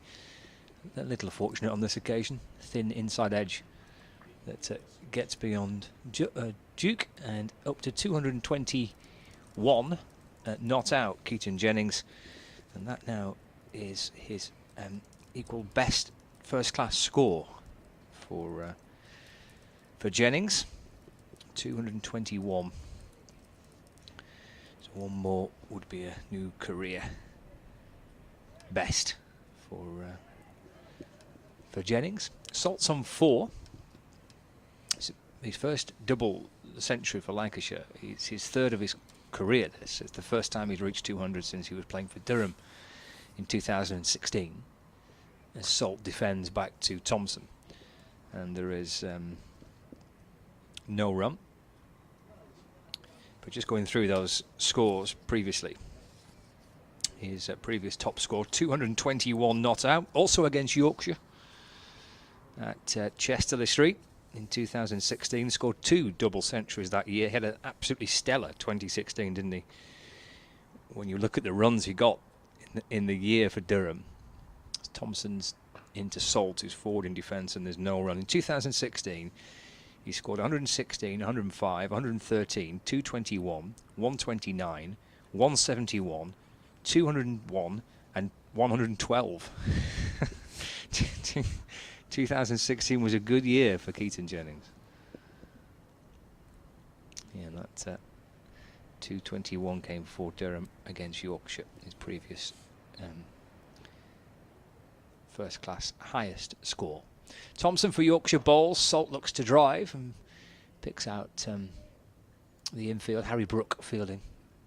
One of 4 fielders on the offside. A backward point, cover, extra cover, and a mid-off. It's a mid-on, mid-wicket, and a deep square leg. 439 for 4. Salt on 14. A calm start for Salt, but I think he will be the man that Lancashire are looking at for some fireworks when they want to really try and ram home the advantage and score a little bit quicker. But he's given himself some time as Thompson's into him, trying to work it out towards mid-on, and there's no run. But it's a great luxury that Lancashire have got, that Phil Salt can come out with runs on the board. And at some stage, I'm sure, if he hangs around, a freedom to express himself and to score, and to score quickly. But just getting himself in for the time being. He's got Joe Root at slip with his hands in his pockets, and Thompson over the wicket and bowling, and Salt up onto his toes. He can try to force it away through the offside, but can't beat that little ring of fielders. And there's no run, so it's the end of the over. He remains on 4, Jennings on 221, and Lancashire are 439 for 4. Yeah, continuing, well, just to take it to the home side, who put them in, or Captain Stephen Patterson did, but I'm sure there was probably some sort of chat took place. Wonder what it's like around the dressing rooms, actually. You know, if there are certain captains out there who just decide this is what we're doing, make that decision, take it on their shoulders, and others sit in the dressing room and go, what do you think today, chaps? What Lancashire would be like, Dame Villas. But here's Don Bess, and that's driven by Keaton Jennings up to root at mid-off, no run. Any ideas on that from a Lancs point of view, whether it's process of elimination or discussion? Or? Sure that Glenn Chappell and the coaching set up the bowlers, everyone will have a view on it. Bess in again, now that's aerial from Jennings. Not sure he caught it quite right, but he certainly got it clear of the infield and a couple of bounces, and he's got himself 4 more down to the northeast stand. And I believe then, from what you've been saying, Scott, that is his highest first class score. So well played, Keaton Jennings. 225 well put together runs. He's in sensational form anytime, wherever he's playing Yorkshire and are in opposition. Bess in again, use of feet this time from Jennings, who flicks it no further than Milan.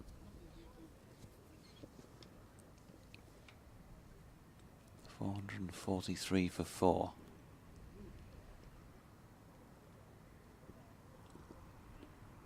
Bess again, 2-3 strides, skips, walks again, bowls. Jennings this time goes offside and pushes to Jordan Thompson. 134.4 overs bowled. So still a long way to go to a third new ball. Are we going to get to that stage, perhaps? Well, it's looking like it's not beyond the realms, as Jennings again comes down a couple of paces, but then pushes back carefully to the Yorkshire off spinner.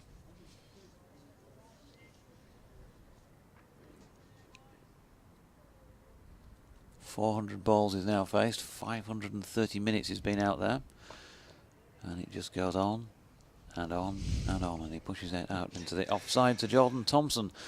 135 overs complete, 225 runs to Jennings, 4 to his partner Salt, 443 for 4. Well, the other 3 games in Division 1, all 3 of the sides batting first, have reached 500. I think Surrey won the toss and opted to have a bat. Let me just double check that. They did. The other 2 games, Somerset against Gloucestershire. Gloucestershire put Somerset in, and they've reached 509 for 5. Tom Abel is 140 not out. And Lewis Gregory 66 not out. So 500 up for Somerset with 5 wickets remaining. Surrey are 500 for 6 against Kent. Sam Curran is 69 not out. Jamie Overton making him as night watchman, I think, didn't he? He made 93. Curran's unbeaten on 69 and de Grandhomme on 25. And Northants, also put into bat by Warwickshire, are 520 for 5. With Luke Proctor 62 not out. There are plenty of runs around. Slightly more even fixtures in Division 2 perhaps. I mean, Northants, Surrey and Somerset piling on big scores, as indeed are Lancashire here. Division 2 slightly more balanced, I guess. Worcestershire 368 all out. Derbyshire 64 for 1 in reply. See a change in bowling. Harris Ralph comes back into the attack from the football stand and bowls to Salt, but down the leg side. And there's no run. So 64 for 1 Derbyshire against Worcestershire, who made 368. Durham are playing Glamorgan this week. And Glamorgan are 182 for 7. Billy Root is 14 not out. Sam Northeast made 51. Manus Labuschagne out for 17. There's Ralph with a slip in place. He's back into Salt, who drives to mid-off. The Yorkshire captain fields, and there's no run. So Durham 311 all out, Glamorgan 178 for 7 in replies. They're still trailed by 130 with 3 wickets remaining. Leicestershire 210 all out, and Sussex are 167 for 3 in their reply. With a half century for Tom Clark. Ralph bowls and Salt swats it out through the onside, but to mid-wicket where Jordan Thompson fields, and there's no run. And Middlesex are playing Nottinghamshire this week. Notts making 415 in their first innings. Hasib Hamid's 112 and 92 for Stephen Mullaney. Luke Fletcher with a 50 as well. So Notts 415 all out, and Middlesex have just started their reply, 19 without loss. Ralph to Salt up onto his toes, a little flick away off the hip out towards deep backward square leg and gets through for a single, and he moves to 5. And all the 4s are on the board, 444 for 4. Salt has 5 and Jennings back on strike is 225 not out. So the scores around the OV County Championship in Division 1s and Division 2. Point you in the direction of that live text feed. The BBC Sport website and the app. Enter the cricket page, top section, and the link to the all the reports coming in across the County Championship, and a selection of all the commentaries for you to listen to as well. Ralph right arm around the wicket to the left-hander, who clobbers it away for 4 through the offside. There's a valiant dive at extra cover. I think that's Thompson. I don't know if he's hurt himself. I hope he hasn't. Yeah, he's holding something as if he's in pain. Looks like the right hand, yeah, which would, sorry, the left hand, which would figure, went to his left. Maybe didn't quite get it as he'd hoped. Yeah, he's picked himself up, hasn't he? So hopefully he's okay. He's hit pretty firmly by Jennings, who moves on to 229 not out. Ralph back into Jennings, just angled down towards third man. There is a fielder down below us, and it's picked up by David Malan. Jennings now to 230, and Lancashire edging towards the 450 mark. 449 for 4, and that is the end of the over as well. Dave Townsend just pointing out, this is that we've had 222 for 2, 333 for 3, and 444 for 4 in this innings, which is very exciting. We had that for a game at Old Trafford early this season, where we also had 111 for 1. It was brilliant. We didn't get 555 for 5, but we might do here. The Adamant song. Good spot, DT. Remember that? 5-5 for 5-5. Here's Don Best from the Kirkstall Lane end, and lovely paddle sweep by Keaton Jennings. First ball of the over. We talked about in interviews with Yorkshire bowlers, coaches this season, it's how you get into and out of overs. Well, on this occasion, Don Best, I think himself, has mentioned that. He's gone the way of the batsman first up. And he did play it really, really well. That was textbook stuff if you're going to play that shot from Jennings. In control, balance about it, and he just helped it on its way off the face of the bat down to the Howard stand end of the ground. Got himself 4. 2, 3, 4 he's got against his name now, and 453 for 4, the applause. He's kind of reducing in decibel levels as Lancashire tick off each box from the Yorkshire to 450. All right, there you go. Bit of an applause. Yeah, well, let's move on now. Here's Bess again. Jennings pushing forward into the onside. And Milan, a joking attempt at throwing down the wickets. Flicks the ball back to Bess. Who's coming in again? This one wide of off stump. A little bit of movement perhaps off the pitch because Jennings was pushing that towards Jordan Thompson at cover, and it ended up going to Milan, who was opposite him at the other side of the stumps. Ball back with the bowler once again. And this time he's misdirected that one down leg, and yeah, just a little bit of disappointment with himself. Don Bess has been picked off for an easy single by Jennings, who's on to 235. 454 for 4. 4 far, so far 4.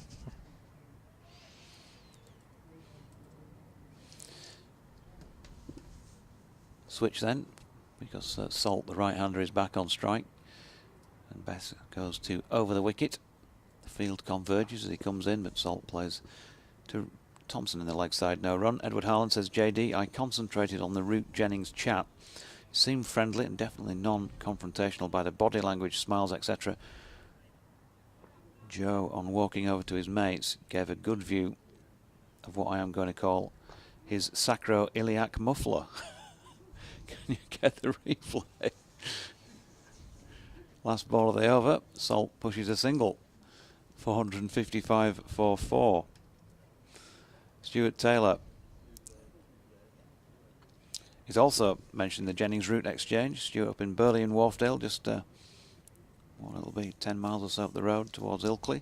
Just watched back the Jennings Route Exchange at the fall of the Villas wicket. I think DT was reading too much into it. All looked pretty friendly and smiley.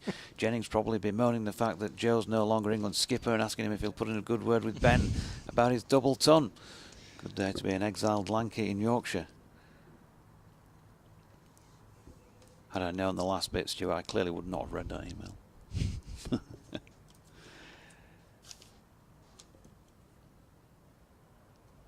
All right, here's Harris Ralph. What did DT suggest that it was slightly, there was something a bit spicy involved in it? Yep.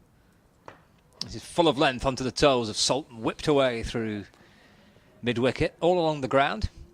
I think that's George Hill's sweeping round from deep square leg to deep mid-wicket, and Salt comes back for 2.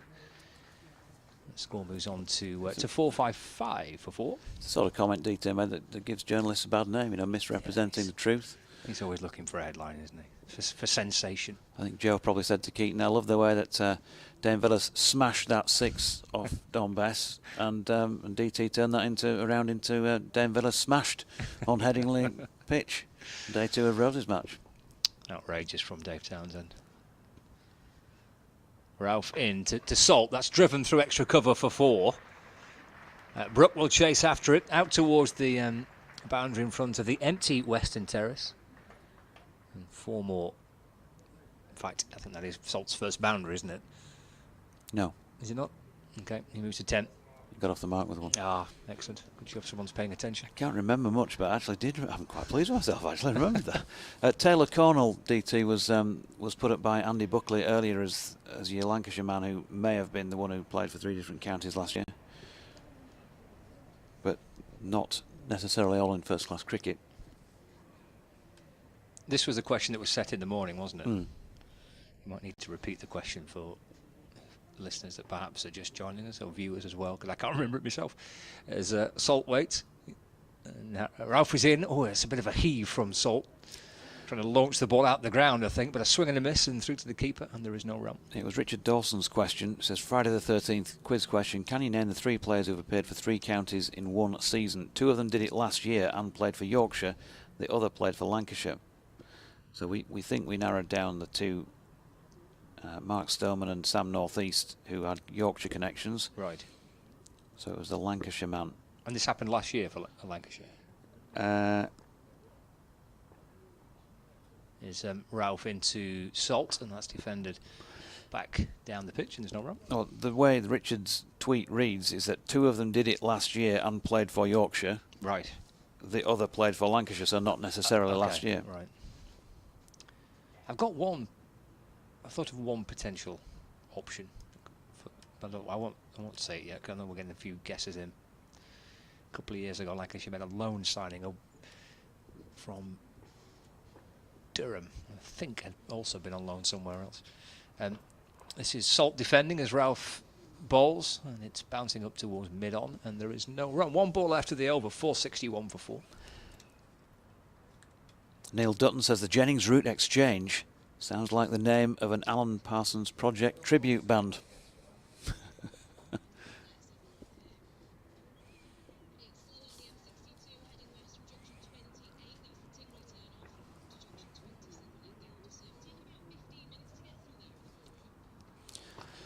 Here's Harris Ralph bowling to Salt. He pushes back to the bowler, and there's no run. 461 for 4. That's the end of the over.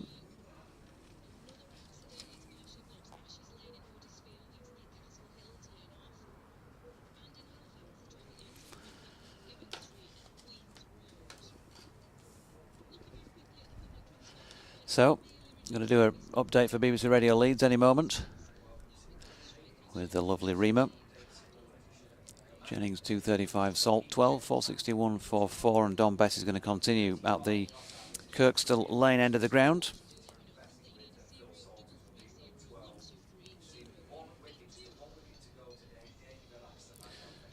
.54 overs remaining in the day, so still a fair way to go before the tea break.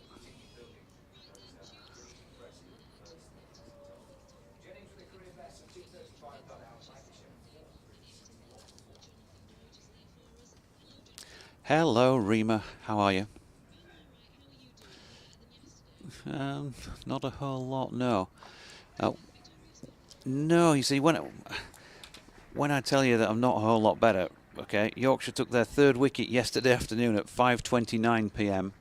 After that, you could have gone away, made me several Victoria sponges, walked them from the studios up to the ground here, and presented them to the commentary team individually. And they still wouldn't have taken their fourth wicket because that had to wait until 2 o'clock this afternoon. So it's only just been taken half an hour ago. Dane Villas, LBW to Dominic Best for 82. We've still got Keaton Jennings out there in the middle. Lancashire opening batsman. Dropped a couple of times. He's 238 not out.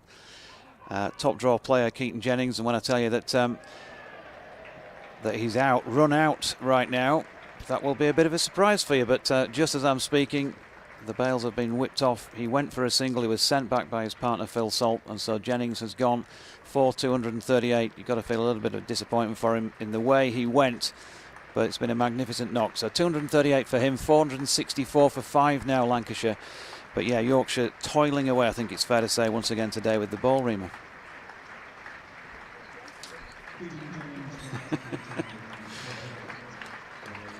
Yeah, you do that. I'm bereft that it's not arrived. Oh, suits me.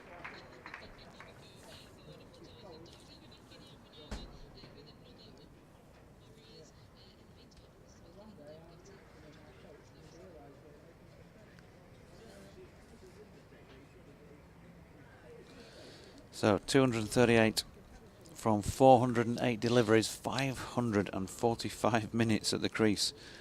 Keaton Jennings, and that included 32 boundaries, and it was all a bit after all of that.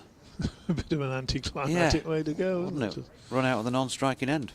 Yeah, just sharp bit of work by Jordan Thompson, but there you go. And there he's gone. A very long innings, that. More than 400 deliveries, wasn't it? So. Well, Phil Salt's still there. Oh, he's perfectly right. His call, he didn't do anything wrong. You can't blame him, Phil Salt, for that dismissal. And well, going to be a very strange game now with that Jennings out there in the middle, isn't it? He seemed like a permanent fixture. Yeah, it's a bit like sort of the various periods in geological history, isn't it? Now it's going to be the post Jennings period in this match. Yes, the Jennings age has just finished. Certainly seemed that. He just went on and on and on. Great innings, very good innings. Best bowls, and it's whipped away to square leg, and there's no run to be had there. George is going to move out in a minute. And what? What's going I'm on just here? packing. Best bowls and forward defensively. No run there. Salt already hit a couple of boundaries. He's an attacking batsman coming in at number 6. Open the batting for Sussex, of course. Played a bit of a fair bit of T20 cricket around the world. I think he was with the Adelaide Strikers last year in the Big Bash.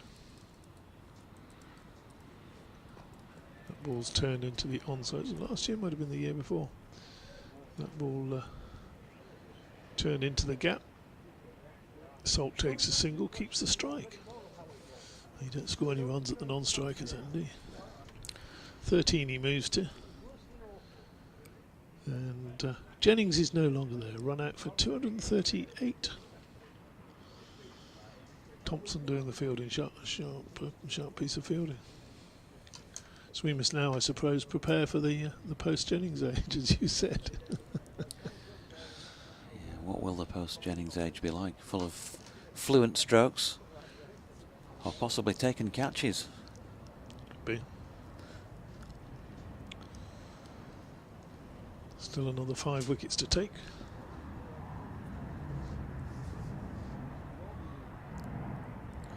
Dan Stevens asking, is the player that we've been talking about Kyle Hogg, who played on loan for Worcestershire and Notts as well as Lancs in one season? Well, we don't know. Is the answer to that, isn't it? I don't think he supplied the answer, did he, when he No, asked the question? just hung it out there. Speaking of which, so did Harris Ralph, and that was dropped into the pitch by Phil Salt. And there was no run. Stiff breeze continues to blow on the chilly side here at Headingley as Ralph is in, and that's turned by Salt. Timed beautifully as well, pinged it out to the mid-wicket boundary. George Hill had to be quick on his feet to get round and do the fielding, and he was up to the task. They got 1, Salt 14, and Lancashire 466 for the loss of 5.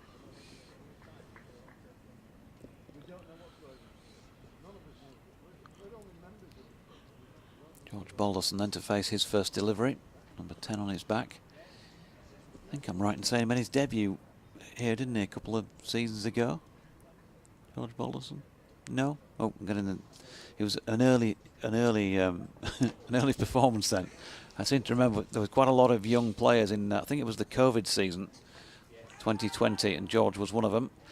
And he's run that one out to a point where t'other George Hill does the fielding. In 2020, yeah, made his debut at Worcester against Leicester in 2020. How does that work? Well, it was raining. It was raining in Manchester for a change, and so they took their matches on the road. It was a predictable forecast, so they rang Worcester and said, "Can we borrow your pitch? It's going to rain next week again in Manchester."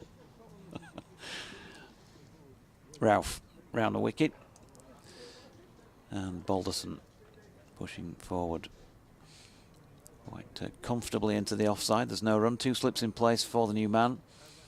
Milan's at gully. George Hill at point. Revis on and sub-fielding is in the covers. Bess shines the ball at mid-off. It's like Jordan Thompson mid-on. Tom Lowton's down at long leg. Harry Brook at mid-wicket, so it's looking as though Yorkshire's captain is not out there on the field at this moment in time. Here's Ralph. Balderson solidly behind it, pushing back to the bowler, and there is no run. One more delivery from Ralph from this end. We'll bring in Kevin Hells.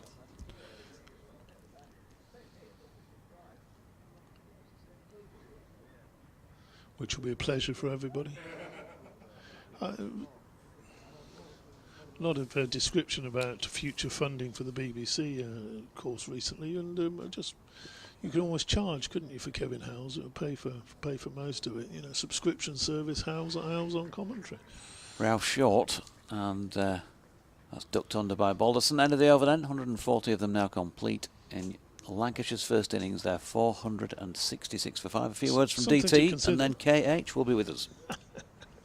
Yes, so at last, Keaton Jennings has departed the scene, and rather strange ending that to his marvellous double century.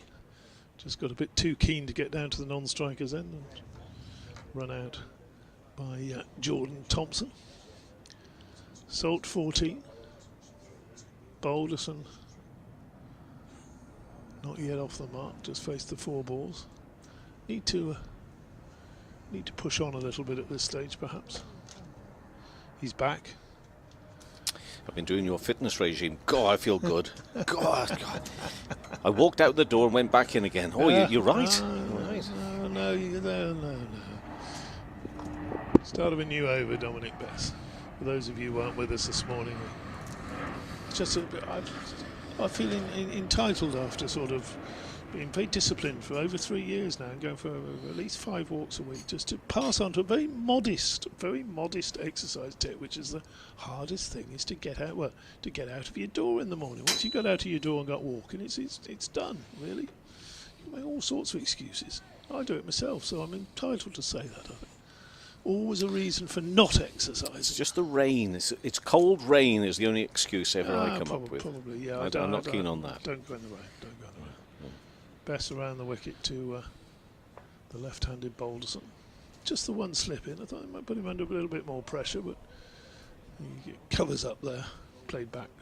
Possibly should have been going forward.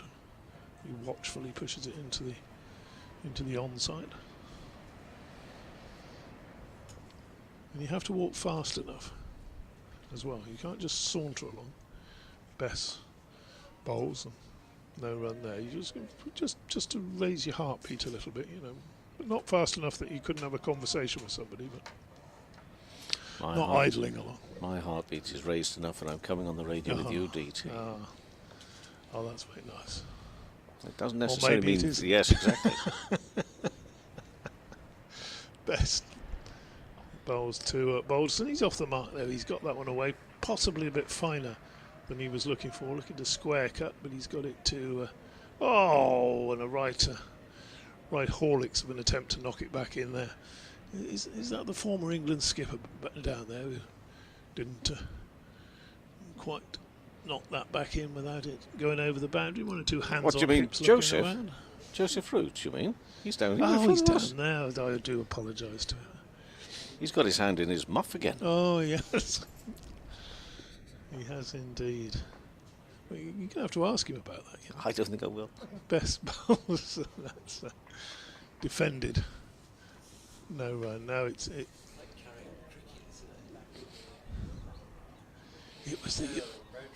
was the Yorkshire skipper who rather fumbled that chance to save a couple of runs. And Balderson forward and pushes that into the onside. No run. I'm going to struggle because I do sometimes with names and not call George Balderston as in because of your age. Because of my age. Because Chris Balderston back in the day, Leicestershire, and I think did he not the have Yorkies, Yorkshire connections? Oh, definitely, yeah. Huddersfield. Started with Yorkshire. Huddersfield Town. He was of that age where he'd play a football match and the cricket game all on the same day. Yeah. Yeah. And if I'm right in thinking, played a couple of games for England in the 70s, or was it one-day games perhaps? I became a very good umpire, didn't he? And then died at quite a young age. He did, I'm afraid. Yes. Chris Balderson. Usual research fees here for you. It's good to have staff. Yeah, well, I like his nickname. Was it Boulders? No, it was Baldy. Oh, Baldy. Salt's on 15. and he faces this delivery from Patterson, is driven up towards mid-on, and there will be no run. Yes, he died only 59 years of age, born in Huddersfield. And, I mean, I really only came across him as an umpire, and he was, he was just a lovely man, actually, and also a top quality umpire. Played 2 tests. Yeah. So around the time of the war, it was all mid-70s, I think. 76, and this one is pushed up to mid-off. That West Indies series, I think, when they... Oh, you're looking over my shoulder now, aren't you? No. So everybody knows 76 was the West Indies right, series. I thought you were cheating. 77 Australia, you remember all those around that time. That's when they brought players in who... that was the Grovel series, wasn't it? 1976. Tony Gregg. Made 35 in the first. The debut was here at Leeds. This time it's turned onside by Salt. 15. I tell you what, I'm not looking forward to being in Scott Reed's shoes tonight. No. Getting the balance right with his hard-hitting interview with Keaton Jennings. At what point do you bring in the run out? I suggest you leave it right to the end, and just as you're both leaving. Oh gosh. Yeah. It was the only way they were going to get him out, wasn't it? Do you not think? Well, they couldn't catch him, could they? No. Start off with, and the umpires weren't giving him LBW. Next delivery defended by Salt towards mid-on, and no run. I mean, look at these bowlers here for Yorkshire. They're going through it here. Leading as always, Pato from the front as the captain. But this has been hard graft, and for so long, working so hard, really not too sure when they were going to get the breakthroughs and how they were going to get them. That one's squeezed away onto the onside again by Salt. So if Lancashire did have a plan, and I don't think we've seen any signs of it, have we, really, yet, that they were going to get on with things this afternoon, although they've got the score up to 471. I mean, right now, the Salt's still being, treating the bowlers with respect. There's no sign of them at this stage. I think post-tea we might see what their intentions are or not. I think so. Yeah, nothing before, maybe. Salt on 15. And again worked onto the onside and straight. I'm not sure it's that sort of pitch, where you can... obviously we've seen a good few boundaries, but I don't think you can play your shots with abandon.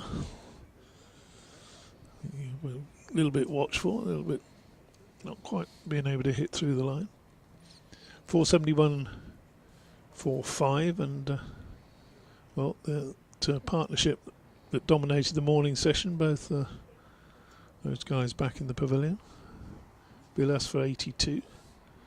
Tried to sweep a straight one and missed. Is always always problematic, that, for a batsman, isn't it? That was Bessie's wicket. He's bowling now round the wicket to the left-handed Balderson.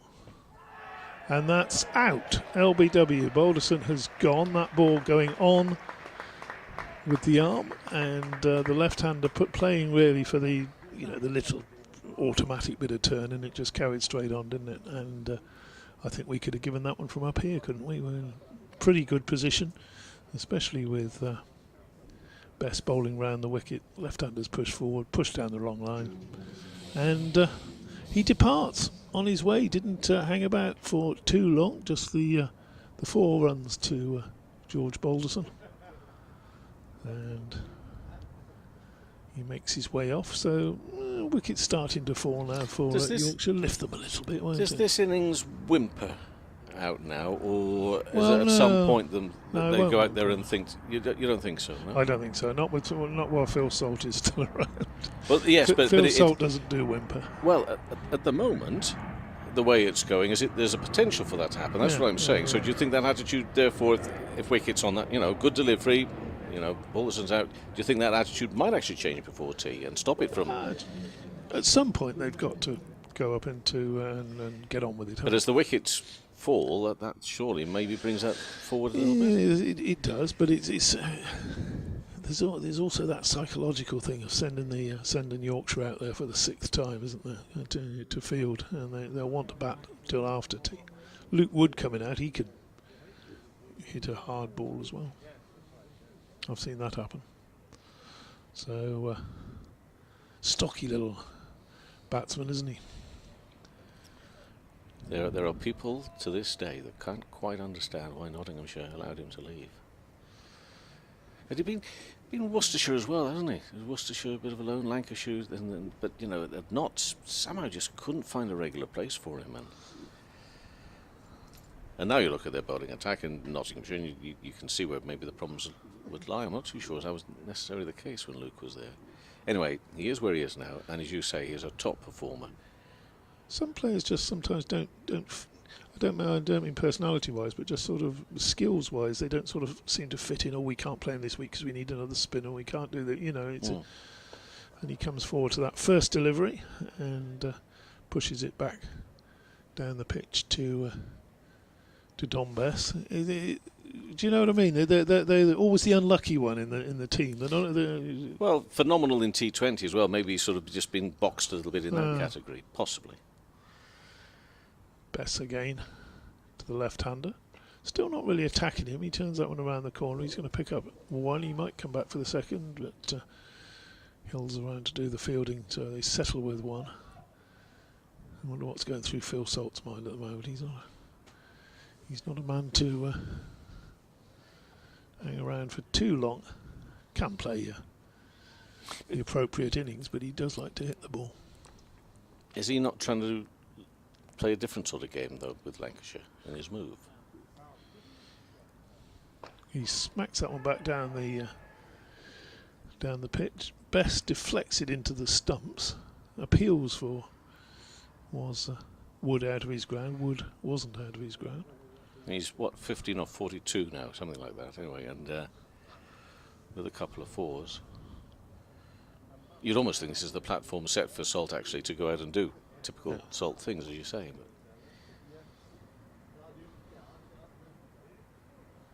Best to him, slightly short, and he's got that one away behind square leg 4-4. Very quickly onto the pull shot. He's lifted it to the boundary, so another 4. That's his third boundary. And an hour or so of Phil Salt, and you would see that 550 up, I think, without any doubt at all. Probably near a 580. In full-on Salt. Pitched up, tempted him almost there, didn't he? Get that a little bit more air. And a defensive shot. He can't, this modern. Oh no! Don't talk about modern things. Modern things of that's the way he plays or whatever. Players can be adaptable. And he's playing. He's obviously doing what he's being asked to do here. Do you think that it's ever been used, and do you think it will be used when he, hopefully makes further progress in his career and gets to play for England, especially? The headline will be full assault. When he scores his big runs, would you have allowed that through when you were subbing on your paper? Possibly not on the Times, but we did. I did earlier have Salt peppering the boundaries, we're already. But that's a big headline. That's the sort of thing you could only get in the Times in the olden days of papers that were twice the size of people. Probably might get through as well. Only if you were on the desk. Yeah. Woods on one, 476 for 6. I think it's got brighter.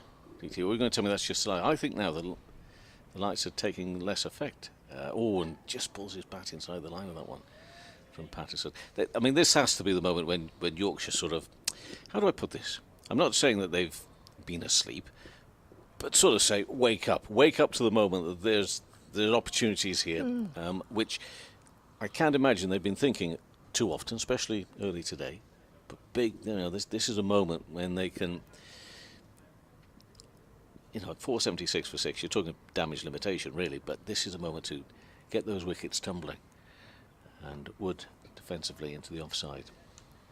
No run. But definitely the sun's making an appearance here now. So It's fabulous when the sun comes out.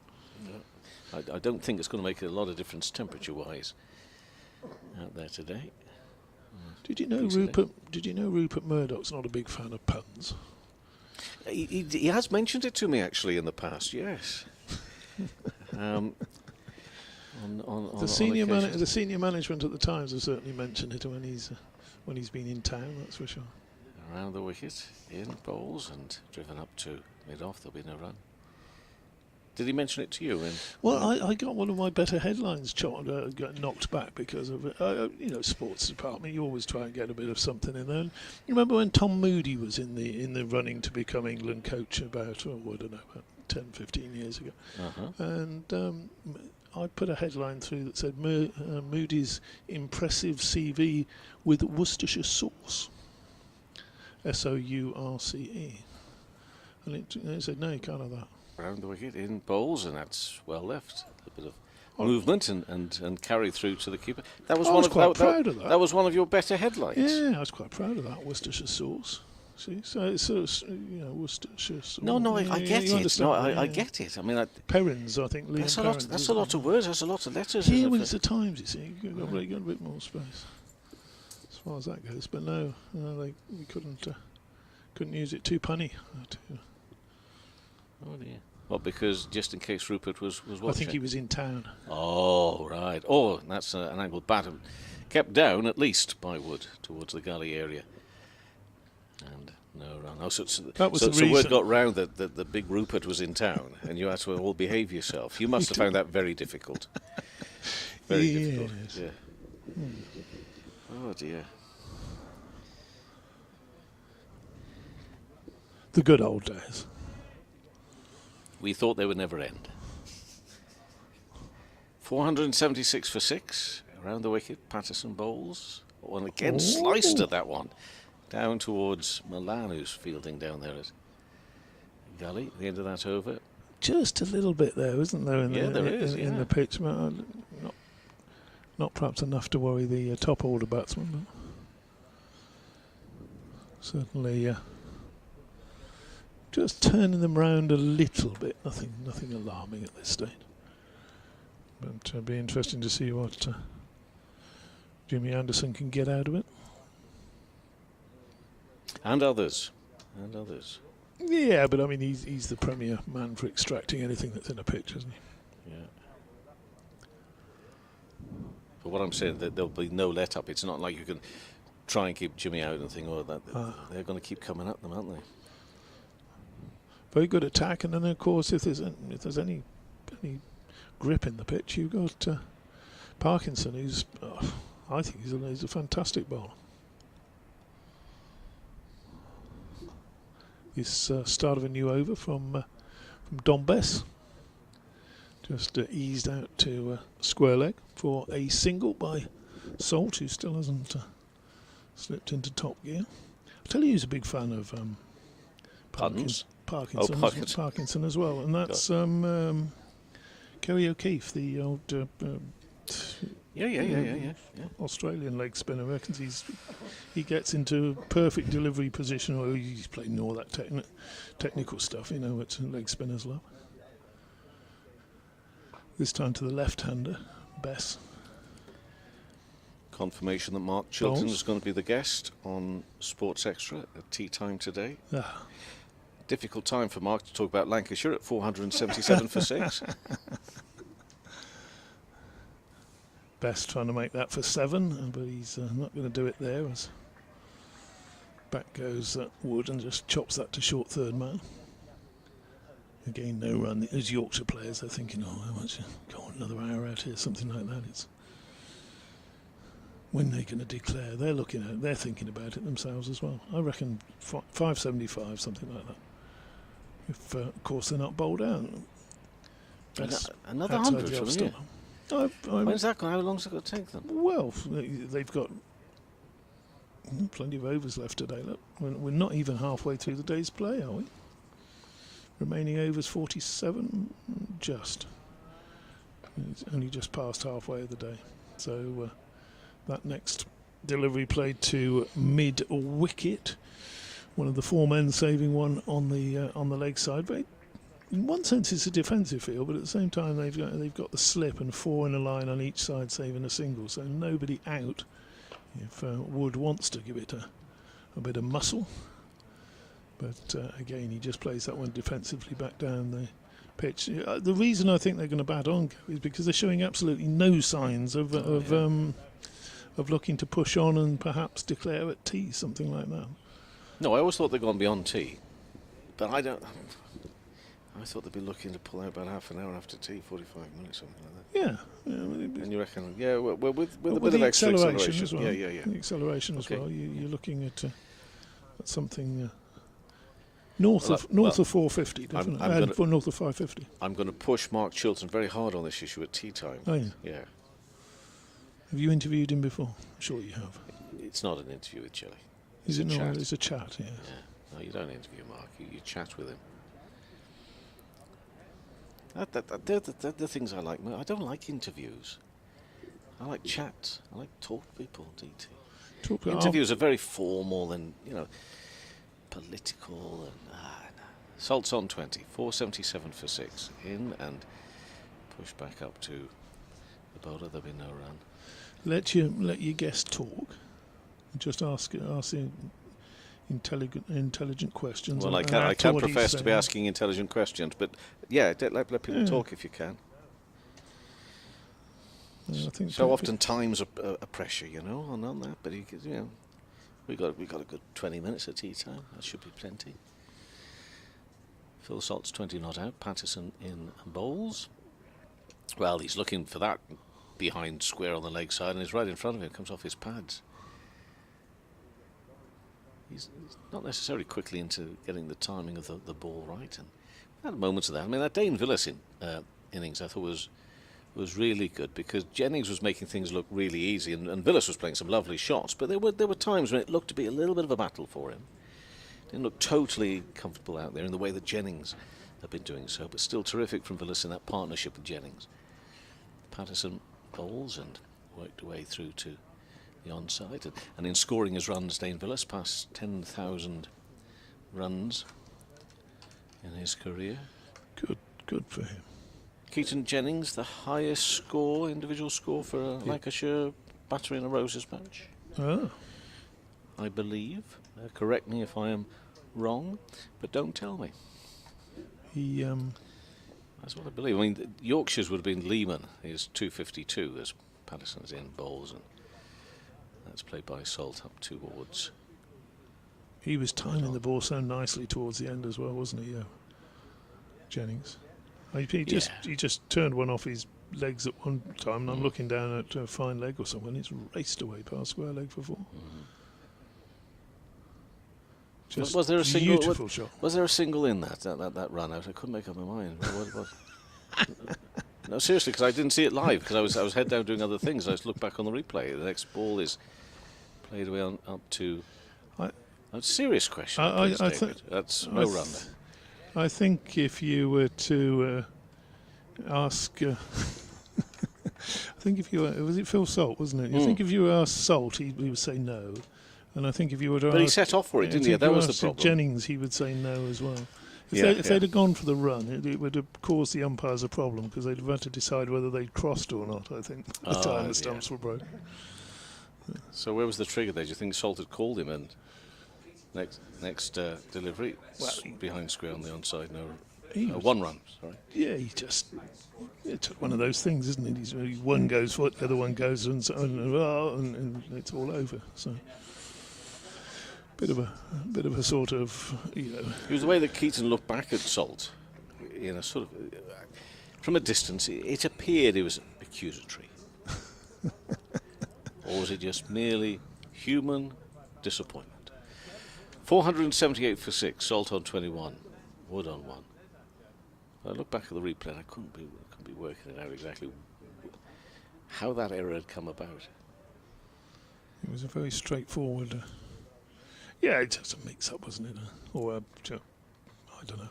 But when you've got best part of 400 and something on the board, maybe those things happen. Bess over the wicket then to Salt, who's worked that one away. And he's going to get runs here past a tumbling Ralph, who has to chase back down into almost into the long grass down on that side, into the shadows under the newly named Howard stand. I'm still getting used to that. Looks used to be the Emerald stand down the far end, didn't it, last year? Very impressive new building. Full up for the first time, I think, 3 years ago for that famous Ashes Test match. Best now to the left-handed Wood. Bowles, and Wood just gets his nose over the top of that one defensively, pushes it up towards mid-off. I actually inquired today of someone how you get up to it, because I wasn't going to have a look from up there. Bess bowls, and that was just dropped short of a length, and Wood can't quite get his timing right, and that's why I'm not sure how successful a full-on assault will be on this pitch. It's not quite coming onto the bat, is it? How get up to what, into the? Into that top tier and look back down again. I don't think it'd be for me, to be honest. But next ball is pitched further up and eased into the onside. You're not a man for heights. Steep, yeah, and it looks pretty steep. So you'd want to go all the way up to the top there somewhere. And just hang on at the back, looking down, I think. I don't know whether you've ever been up to the back of the southern stand at the MCG, the one that goes back up. No. That's Is that a bit steep? Yes. Bess in again, bowls, and Wood plays back, eases it to one of the four men, saving one on the offside. Yeah, it's a long way back as well. You get seats, you get your seats that'll say double D, and you think, oh, I'm near the front here, and well, that's not the first thought you have, but anyway, the second thought is, yeah, I'm near the front here, and it's you actually ended up very nearly right at the back of the stand.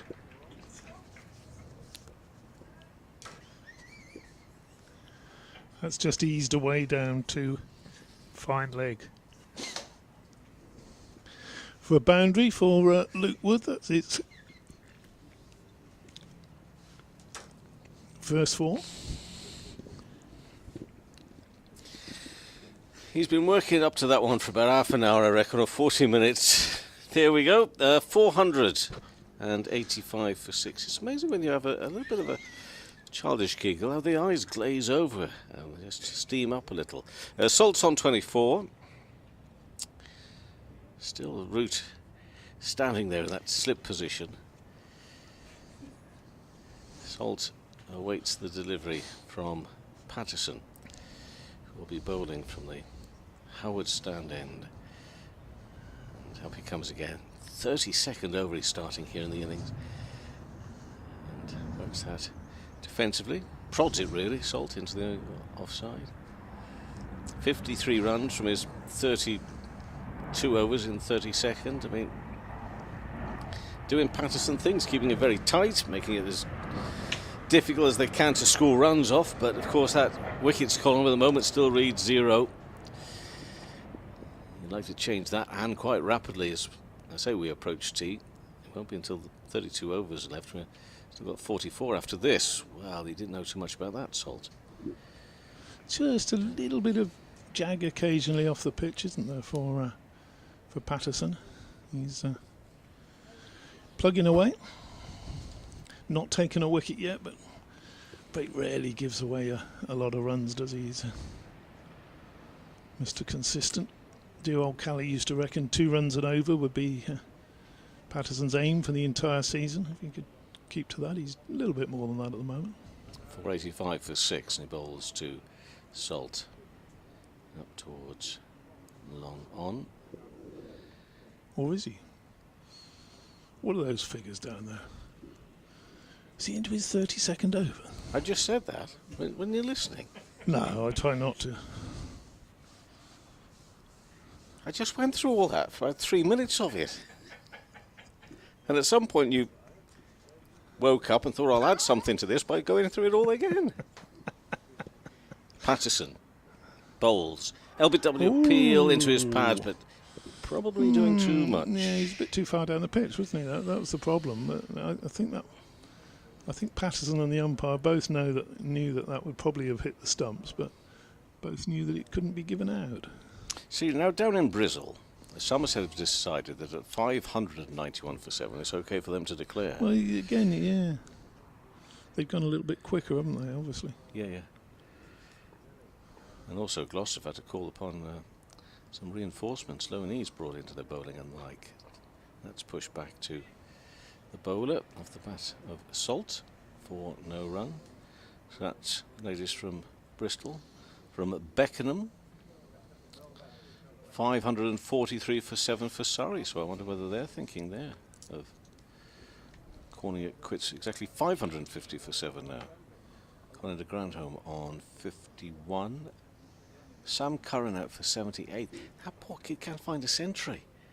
Runs and runs and can't get to the 3 figures. Patterson bowls and worked away onto the onside and he'll get a single. And only a single. The score moves to 485 for 6. I think somebody was asking on Twitter, why is it that he bats imperiously until it comes to actually getting to the century, and then it doesn't quite happen? Because I think, did you say he got 4 half centuries this season, something like that? I didn't. Well, I must have read that on the Twitter as well. Yeah. I'll tell you something that I am very pleased for, randomly just away from here, but Worcestershire young batter called Jack Haynes, I've seen him construct a few innings and get himself out, sometimes in, run outs and things like that. I think he was run out backing up once when he was heading towards a century. Gets himself a century last week and then gets followed up with 133 again this week. Yeah. Just get through that barrier and, yeah. I was actually there on Sunday to see his first one. Dom Bess wheeling away at this end, a defensive shot from Salt, he's playing a very restrained innings. Are you about to leave us, Mr. Howells? You've done your half an hour now. Going back up to your Erie. Bess bowls, and that's streaky from Salt. He was looking to drive square. He's got a thickish edge, and that's run away down to third man for 2 runs. He's the son of, you see, Gavin Haynes. Was Gavin, wasn't it? The former Worcestershire all-rounder. Is Jack. And that's where there are times when I've thought to myself, did I say, whilst commentating on Stuart Broad, Chris, that used to really upset Stuart when people got that wrong. I think it upsets Chris now. Oh, best bowl, that's in the air, swung over by Salt, and it's just kept in by the skipper running back, Patterson. He just flicks that back in. For a moment it looked as though Patterson was in business there at deep mid-off. The ball going up and over his head. Root coming around to help complete that field, and they've run 3 runs, but that was a little bit of a false shot there from Phil Salt, but he moves on to 30 with that blow. And Lancashire very much in control here. Next delivery from Bess is met with a dead bat from Luke Wood. Some successes for Yorkshire this afternoon, of course. Got rid of the 2 overnight batsmen. Finally, Doidge was letting the world know that it was 2 o'clock before the 4th wicket fell. And in fact, that's something like 20 and a half hours since the 3rd wicket fell. Not that we were playing all that time, of course. I was going to say, were you here through the night?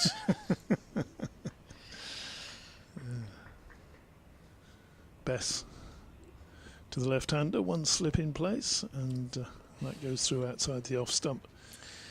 Taken by Duke, who scurries down to the far end at the end of the over. So 491 for 6. Your Middlesex, 41 for 2 after Nottinghamshire made 415. I'm an adopted Yorkshireman these days. My Middlesex. See that Luke Fletcher got 50 at 11. Yes.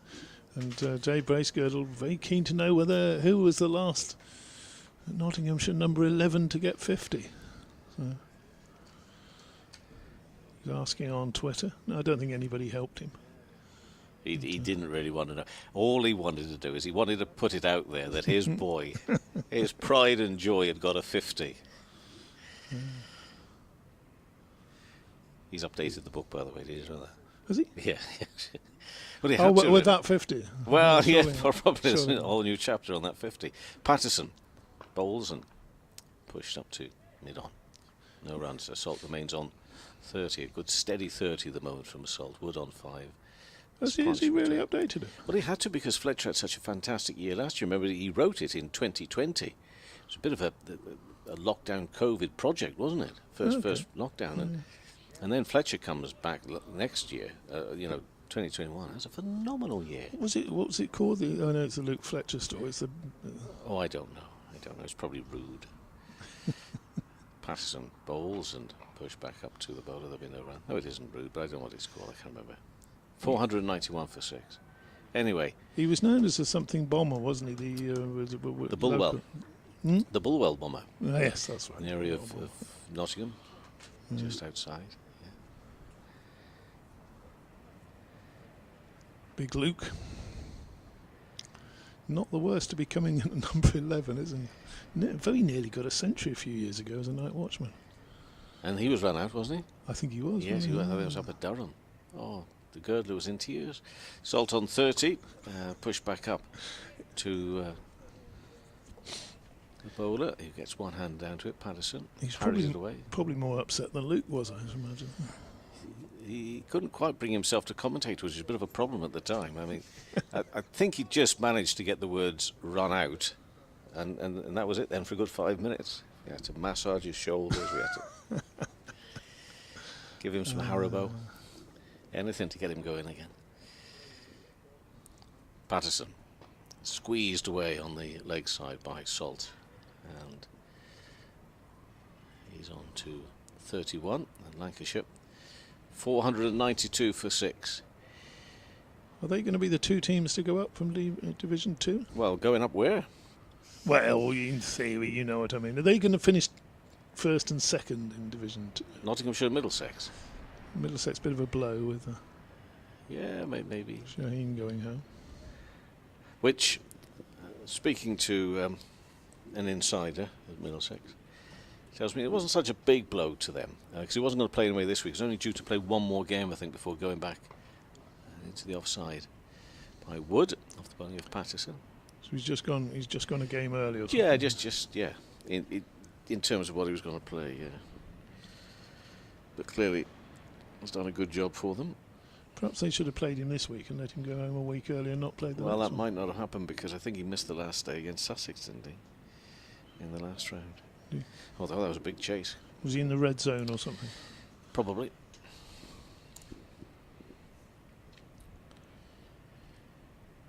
And off again. Wood on 5. Patterson bowls to him. A good length delivery, which is a little bit of movement past the off stump, but well wide, so it's an easy lead for Wood. Lancashire 492 for 6. Still another 10 overs before tea. Salt's on 31, Wood on 5. So a long way to go before that interval, and Lancashire at the moment just happy just to keep on building slowly but surely here against Yorkshire on day 2 of this Roses encounter. As he symbolically closes his laptop, picks up his mobile phone, clicks his microphone off, takes his headset, puts it on the desk, rises to his feet. The rest of us should rise to our feet as well as he's about to leave the room, Mr. Howells, and we'll see him later. Thank him for his contribution this afternoon. Don Bess in and worked quietly into the onside by Phil Salt, who fancies a second. There was a bit of T20 going on there. Just spotted that could possibly have been 2, but then decided against it. Am I due on for? I think you were due off about half an hour ago, but okay. you just seem to keep going. Well, I do enjoy commentating with Howells. He's good, isn't he? Best bowls, that's pushed into the offside. Well, perhaps if you Mr. Scott Reed, if you were to take your headset off, let Doidgy come into there, because Doidgy doesn't like sitting in this one. You see, it's that'll be the way to go. I think is that best bowls again, defended shot by Luke Wood. So I know I shouldn't really be organising you guys around, but somebody's got to do it. 493 for 6. Best to the left-handed Wood. 4 men either side saving the single plus a slip. That's worked away nicely by Wood. He finds the gap between square leg and, well, short long leg, whatever you want to call it. The man on 45 perhaps. Gets another couple of runs. Doidge's back. Is that the man on 45 as opposed to Stars on 45? Stars on 45. Was that an old show? Did that refer to 45 revs per minute? Bess getting just a little bit of drift. Bess there's that one. Or appeared to. Into the left-hander. Very good delivery to get Balderson. LBW. Yeah. What? You about to say something then? Or? Yeah, we interrupt the preparation for the future in the diary for a bit of cricket commentary. Bess. Finishes that over, takes his sweater, another defensive shot from Wood. He's stuck at it this afternoon, Don Bess, hasn't he? And talking of sticking at it, I've stuck at it for far too long, so I'll let Scott Reed come back in. Well, yeah, I think I was down to be 3. It's the best. That's the best 20 minutes of commentary of my life. That.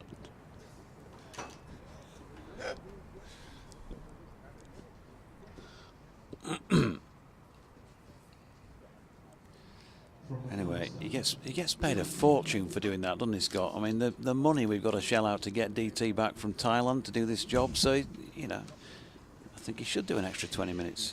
I thought he paid us. I'm amazed that it's the other way around. Thanks to Ken, who sent me a little email with some stats about Keaton Jennings and his this double century. We see George Hill come into the attack from the rugby stand end of the ground. Jennings' double century was the first by a Lancashire opener since Mike Atherton's 268 not out against Glamorgan at Blackpool in 1999. And it's also the highest score by a Lancashire number 2 in first-class cricket, surpassing Les Berry's 232. It's Hill to Salt, and that's heaved away out through the onside, just towards deep square leg for a single. He were a player, wasn't he, Michael Atherton? He was in it the other week for the Kent game, sitting in a hoodie. It was the heating wasn't working. It was really, honestly, it was really cold in there. It was cold enough in here, but in a smaller room, when the sun came out, it warmed up quite quickly in here. It never got above freezing, I don't think, in there. Everybody was wearing coats, including the man himself. Just it was almost as if he was trying to hide with the hoodie on, huddled away. I used to love watching him bat. Here's Hill around the wicket and balls to Wood. Tries to force the ball away, but doesn't time it. It bobbles out in towards the offside, and there is no run. For all we love the flowing stroke players, seen some beautiful fluency from Harry Brook this year for Yorkshire. There's something about cricket as well where you love the players who get stuck in, don't you? And he certainly did. Top of the order. New ball, test cricket, tough. Underpinned the whole lot, didn't he? Yeah. He's Wood leaning into it, defending into the offside. There's no run. Kind of Allerton was. Well, if he didn't score, or if he didn't stay there for any length of time, not necessarily always scoring runs, but if he didn't stay there and pin things together, then that England era struggled to put on 250, didn't they? 200. They usually had some reasonable bowlers, and if they could get 300, they'd be in with a shout. Hill around the wicket, balls. Oh, that's a little extra bounce actually. Just brings Wood forward, and the ball with decent carry through to the gloves of Harry Duke, and it had kind of Wood just reacting to it, pulling the bat away, but the ball had beaten his little forward press, and then he comes down the pitch, and in fact, as indeed does Phil Salt. That just bounced a little extra, perhaps, that delivery from Hill. Score remains on 496 for 6. in again to Wood left and through to Duke, who hands it on to Root, and there is no run. Yeah, one of those annoying people, isn't he, Michael Atherton? In a nice way, everything he seems to do. He's good at commentary, writing. Enjoy reading his stuff. Unfortunately, from the dark side. Hill in, balls left by Wood and through to Duke, and that's the end of the over. 496 for 6, with Salt on 33 and Luke Wood unbeaten on 7.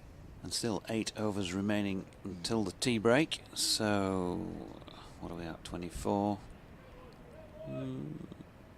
Probably going to be 10 to ish, quarter to 10 to rather than 22. With best bowling more likely to be quarter to. Really is a stiff breeze blowing by the looks of things from the west. And it's Don Best then to bowl from the Kirkstall lane end to Phil Salt, who's on 33. Best over the wicket. Salt pushing forward into the offside. And there's Nout for that. 496 for 6. Huge total again for Lancashire at Headingley, as was the case last year. That match, of course, didn't get finished. No reason why this one shouldn't, as Bess is in again. And Salt turns in front of square. Jordan Thompson will pluck the ball off the Headingley turf. Bit of sunshine as well as that breeze. Floodlights, the majority of those bulbs are off. Still a healthy number in the ground, of course they do tend to get drowned out by the size of this place. Bess in and bowling this time to the left-handed Wood, who flicks it in front of square on the leg side.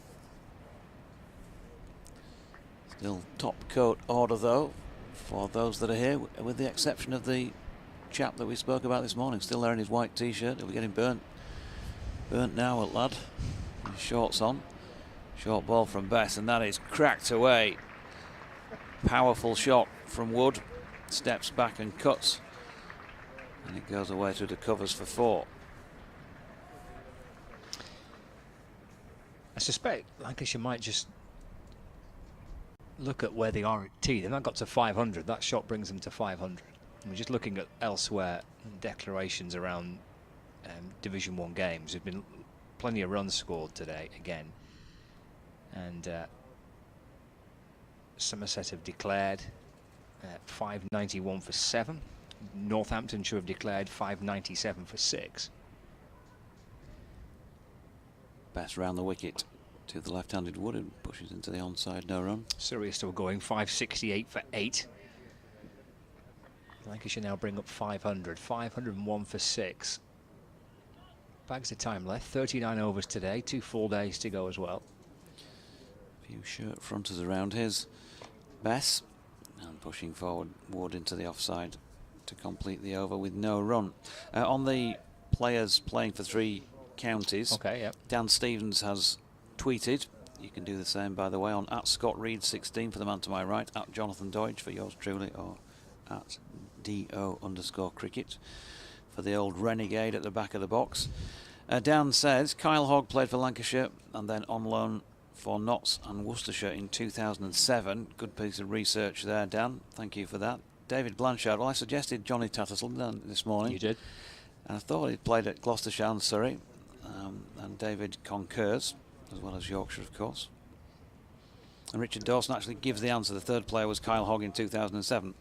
The others were Johnny Tatt and Sam Northeast. So one of those that came through earlier was not then. Who was that? Mark Stoneman. Surrey, Yorkshire and Middlesex.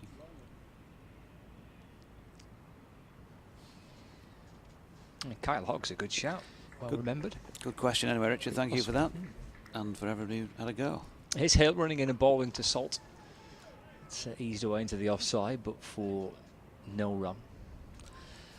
Majid Riaz on the subject of independent schools has emailed BBC West Yorkshire Sport at gmail.com and says, "Hi JD and team, whilst there's not much happening out on the field apart from carnage in block capitals, I was wondering if you'd seen or heard of an article in today's Telegraph, that's Daily and not and Argus, about the lengths independent schools are going to in order to attract the best cricket talent, including huge investment in their facilities and offering discount fees." Hill bowling there to Salt, who dropped it into the offside no run.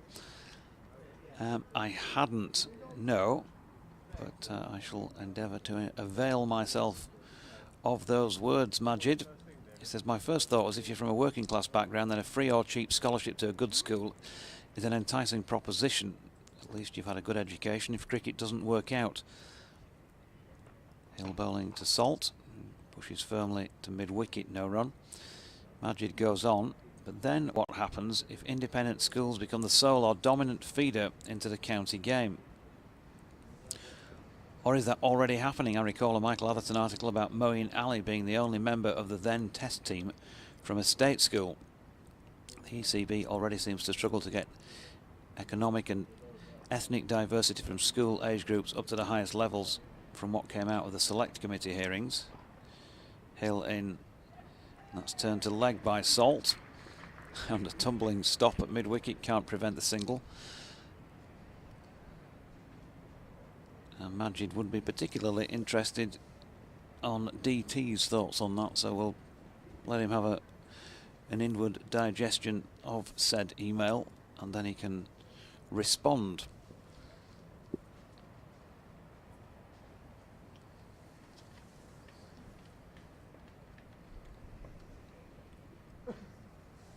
Here's George Hill round the wicket, bowling to the left-handed Wood, who flicks it to leg. No run. Did you catch all that from the back? I know you're probably eating something and answering your thousands of fan mail letters, but I heard generally about it. I spotted there's some private schools were actually giving bursaries of 110%, which I presume means they're actually paying for the kids to go there. You know, as well as complimentary school fees. Hill in, and Wood pushes back towards the bowler. That was the headline. I didn't read the piece. I think the Telegraph is what do they call it? Where you have to pay paywall or whatever. Yeah, so. No, we need to get more young players into the game. I mean, that's well known. I mean, I think every sport has that problem or dilemma, with the exception of football, which is, you know, he's taken over. It's like the grey squirrel of sport, isn't it? Football. Nothing else can survive alongside it. But yeah, anything to help kids from a less privileged background. Here's Bess. Salt pushing into the offside. No run. Scott might want to pop back on, but thank you for your comments, DT. Hope that helped with your question, Majid. Lily over the wicket. Salt opening the face and running out to point. No run. Lily says, "Afternoon, JD, Scott and DT. Yorkshire finally starting to take wickets." Praise for Keaton Jennings and his good 238. Understatement there by Lily. As Bess bowls to Salt. The man with the check shirt is back alongside. I've got another one lined up for tomorrow. Oh, very well. good. Yeah. That one not totally dissimilar to that, I've got to say. In the 90s, I think I had it. Well, I'm just catching up. Maybe it was. Did you go charity shopping? I might have just popped it in the local Sue Rider or something like that. You might have picked it up there. Short ball pulled by Salt. He's going to get two down to long leg. I think it'd be the last thing you wanted to take off the rack if you knew I'd owned it. Well, I was a kid of the 90s, so that suits me then, if that's the case. If this shirt was popular then. M&S probably.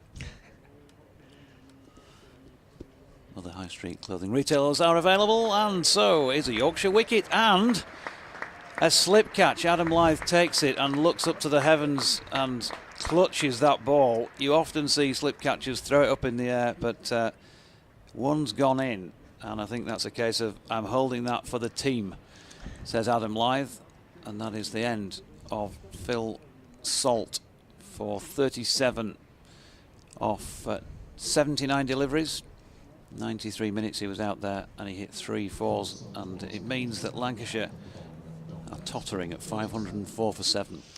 I think as slip catchers go, that's pretty a regulation, isn't it? But in terms of what Yorkshire have been like this season, they've been a bit dropsy.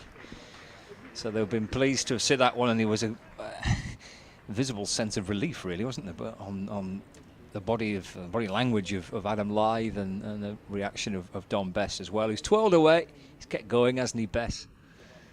And he's picked up another wicket. It's actually an important one, really, because, well, potentially important. I mean, I appreciate that because you've got tons of runs here, but to have got rid of Salt, he's clearly a player that should Lancashire after tea, for example, want to come out and try and with the idea of declaring and putting Yorkshire into bat, and he could come out and do a bit of damage. 45 minutes or so after tea. So Bailey comes out to join Wood instead, and Don Bess with a bit of reward. He's plugged away, hasn't he? He's took a bit of tap a little bit earlier on. Dane Villas went after him with a couple of big hits, but he's picked up his 3rd wicket. And at last a slip catch. Adam Lyth not making any mistake on that occasion.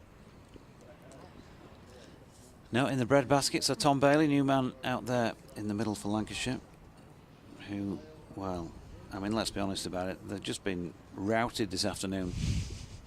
4 wickets in the space of 24 overs and 4 balls.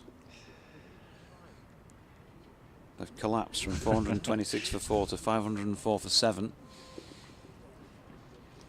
And, I mean, they're in danger of losing this now because the new ball's due in 5 overs and 1 ball. Bess over the wicket then, bowling to the new batsman Bailey, right-handed, pushing forward into the offside, no run. Gloucestershire have lost the first wicket. How often does this happen? Somerset rack up a massive total, 591 for 7. That was the end of the over as well.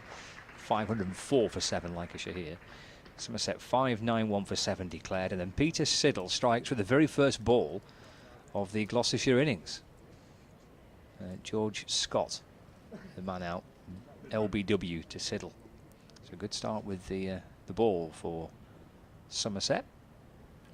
And Warwickshire have started their first innings as well. Northants also with a declaration. Every team batting first in Division 1 have got to 500 in this round of fixtures. Northants declaring 597 for 6. And the Bears have just started their reply. They're 3 without loss. But all 4 Division 1 sides batting first, passing 500 in their first innings. Now Wood's on strike. Here is Hill. Ball's around the wicket, and that's driven up towards mid-on. And there is no run. He's got a slip and a gully. Short extra cover, backward point. Cover, mid-off, mid-on. Mid-wicket and a deep backward square leg. We're edging towards the tee interval on day 2. For those on Sports Extra, Lancashire's Director of Cricket, Mark Chilton, will be joining Kevin Howells as George Hill comes around the wicket and bowls to Luke Wood, and that's just flicked away off the hip out towards mid-wicket, and there is no run. So that's on the way on Sports Extra. If you listen to us on the BBC Sport website and app, then the link is on there for you to select. But if you're listening to the feed that says BBC Radio Leeds, then you need to flick to the Sports Extra one to hear that chat. Here's Hill to Wood, who plays forward and defends, and there is no run.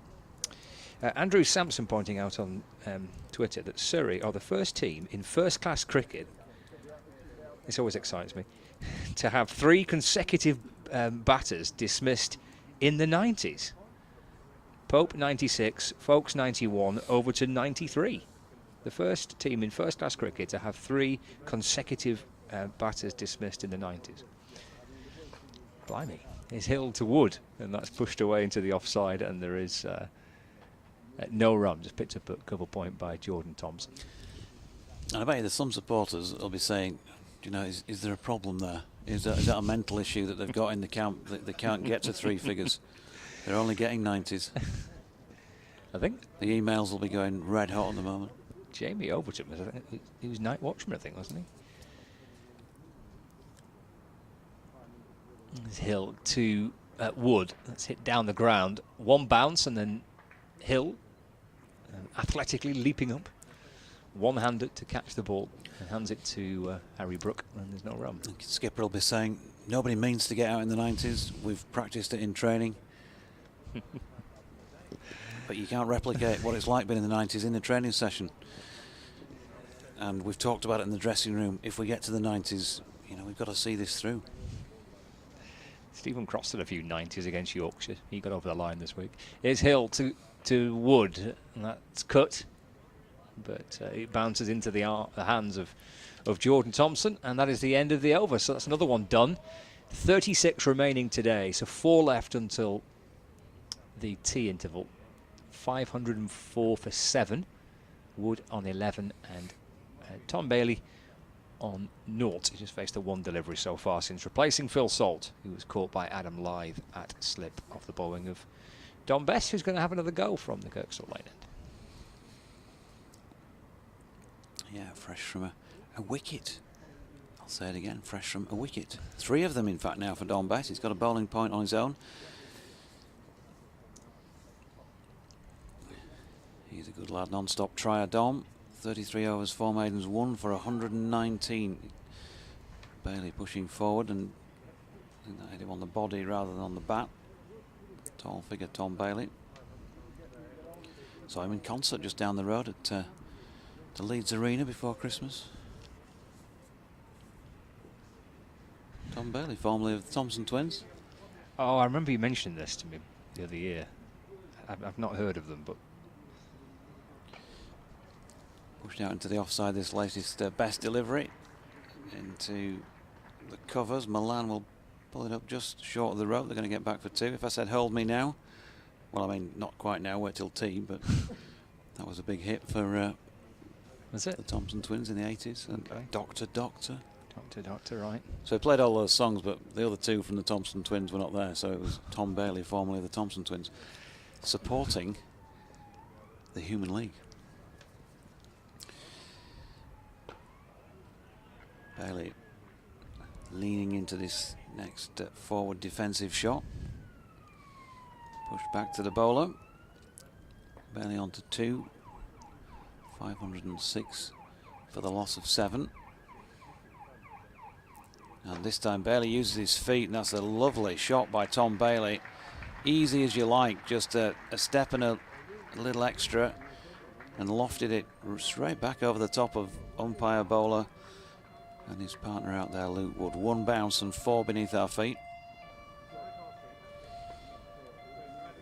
So early intent from the Lancashire tailender, and this time he gets a full toss from Bess.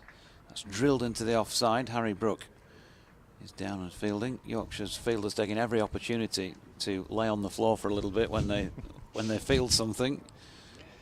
Have a little bit of a rest, a few breaths. Deep ones at that. Bailey pushing forward quite firmly to the final ball of Betty's over, and Patterson round to field. So into the 157th over of this endless Lancashire first innings.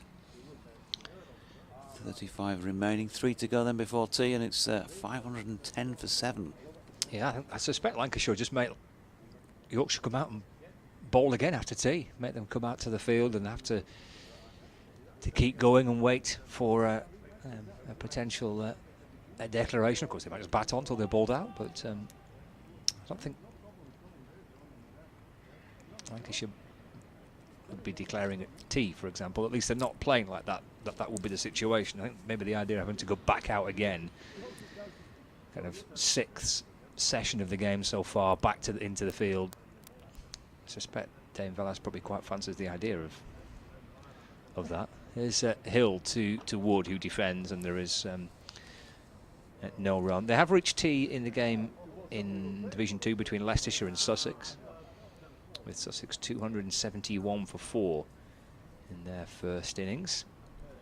And a century for Tom Clark. He's 106 not out. And Sussex lead Leicestershire by 61 runs with 6 wickets remaining. That's the only game at tea. Everybody else still playing into the afternoon sessions. Wood tries to force the ball away through the onside and does actually. Gets it to the left of Patterson at mid-on. Gets 4 for it. Luke Wood. The score will move up to 514 for 7. Wood moves on to 15. Yeah, nicely played. Both prepared to take on the bowling. Just straying onto the pads there of Wood. You've got quite a heavy offside field. Short extra cover, mid-off, cover, point, gully, slip. Short ball from Hill. Short and wide of off stump and ignored by Luke Wood. Taken by the wicket keeper, Harry Duke, who hands it to Joe Root, who's having a natter to Dava Malan, who has his hands in his pockets in the gully. You can still see his trousers there and his shirt being pillowed in the breeze. It is still a strong wind blowing down the ground, blowing into the back of Hill. It's pushing him forward as he's around the wicket to Wood. Another short ball. He leaves that. Just bends his knees and ducks back. Again through to the keeper. There's no run.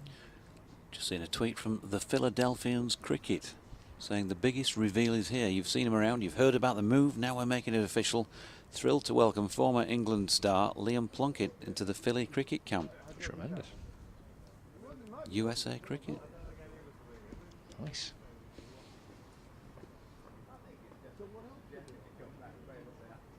Hill to Wood. It's defended and there is no run. On the ball as ever, that was a 12-hour-old tweet that just suddenly popped up. Ah, right, okay. Well, still, you know, I'd not seen it before, so news to some people, I'm sure. Dutch Bird Kate's asking if we'll have the pleasure of DT Cricket's presence at Scarborough this year, or Scarborough, as Kate's spelt it. Maybe the other KH too. Final ball of the over. Hill to Wood. Plays forward in defence, and it picked up a short extra cover by Brook, and there's no run. End of the over. 2 to go to tea. 5:14 for 7. Yeah, DT is doing the Hampshire game at Scarbados, which is, I think it's the latter of the two, isn't it? 25th to the 28th of July. He refused point blank to do the Surrey game in a massive Middlesex and Oxfordshire man.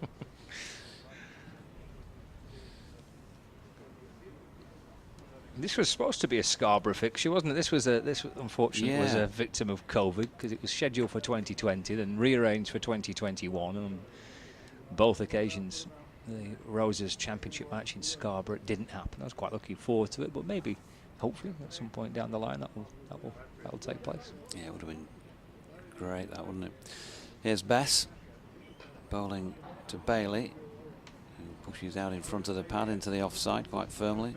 Along the deck to Harry Brook, and with 7 down, well, I was going to say Yorkshire batsmen, the thoughts will be starting to turn towards having to play out some time tonight as we get another similar shot from Bailey poking it out into the offside to Brook, but actually the probably thoughts will be thinking, well, let's just get our feet up for a bit. And to be fair, I'd rather not bat today, maybe wait until tomorrow morning. Bailey on 6, Bess bowling to him again, pushes forward. Thompson coming in from mid-wicket to field. Just it's caught my eye, the IPL game taking place, because there's a Yorkshireman and a Lancastrian currently batting. Bairstow and Livingston out in the middle. Yeah, Johnny's got a few, hasn't he? I saw. He has. He's 66 from 28 balls. Bess, oh, a lovely shot this time from Bailey, who just steps away but keeps his balance sufficiently to clip that one wide of the slip area through third man, which is vacant, and pick up 4. Takes him into double figures, and the score to 518 for 7. How many has Liam Livingston got? He's just got out there. He's 10 not out from 9 balls faced. Best of 66 not out from 28, and the Punjab Kings 101 for 2 against the Royal Challengers Bangalore. 66 off 28. Seven Livingston sixes. pedestrian, then 10 off 9. Yes, watching. Bess in. Oh, bit of turn there in towards the right-hander, who chops it away, but on its way towards mid-off when Brook fielded it. 1 left in the over, and then just 1 over before the tea break. My guess at quarter to 4 for tea was wrong, of course. It's more like 10 to. As Bailey pushes the final ball of that Bess over back to him. So Don Bess will finish the session with overall match figures as 35 overs, 4 maidens, 3 for 129. And Lancashire continue, and they are 518 for 7. Surrey have lost the 9th wicket. De Grand have been run out for 66. A Surrey of 5, 8, 7 for 9.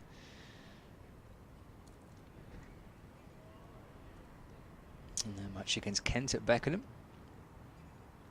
So here we go then, final over of the afternoon. And then we'll break for tea.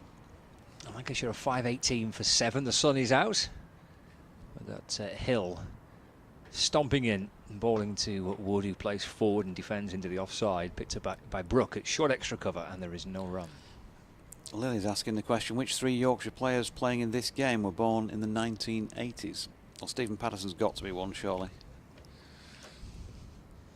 38, yep, he qualifies.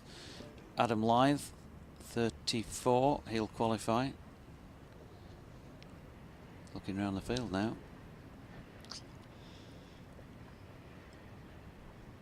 Here is Hill to Wood. That's just nudged away towards mid-wicket, and there's no run. Must be David Milan. Did he just sneak in the late 80s?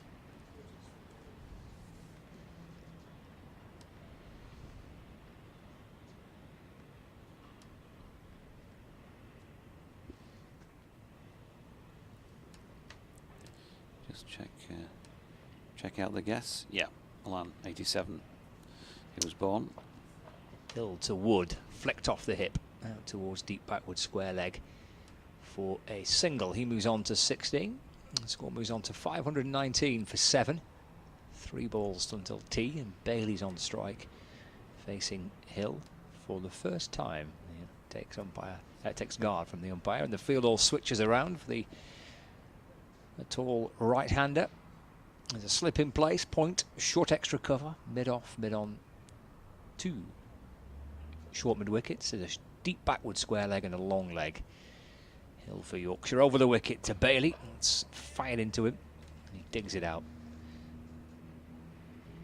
Defends up towards mid-off, and there is no run. And Hill having to battle the wind as he goes back to his bowling mark in front of the new stand at the rugby end of the ground, the 3-tiered stand, all white seats, plenty of spectators in the top tier, peering down, got a cracking view.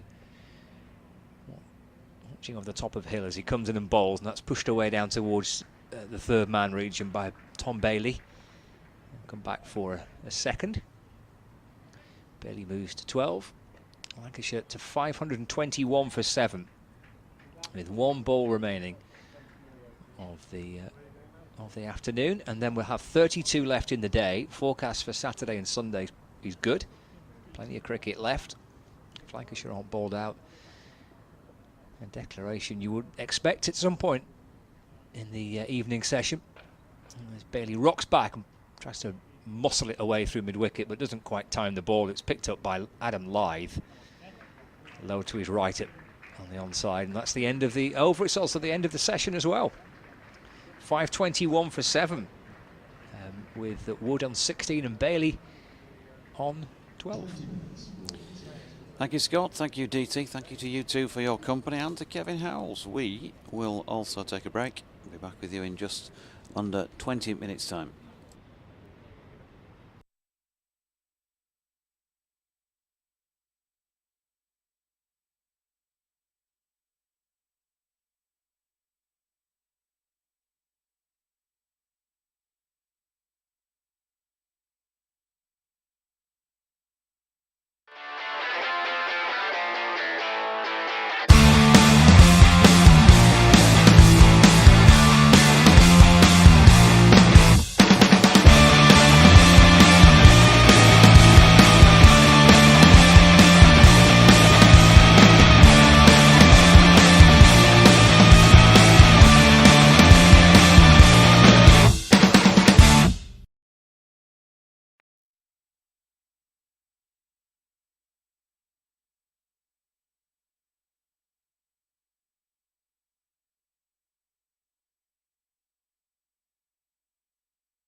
Welcome back then from clean slate Headingley, where Lancashire continue on and on. 521 for 7 in their first innings. I've been put into bat yesterday by Yorkshire.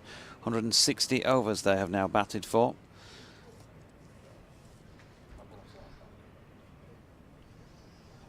And out there at the moment then to resume. Luke Wood not out 16 from 54 and Tom Bailey not out 12 from 16.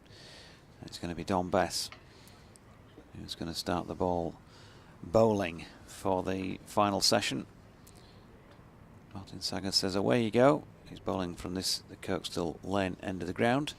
Scott Reed alongside and Bess round the wicket then to the left-handed Wood, who props forward, and there is no run. Bess just trying to get the muscles going, the heart rate up, a few high knees in between deliveries, waiting for the ball back from George Hill.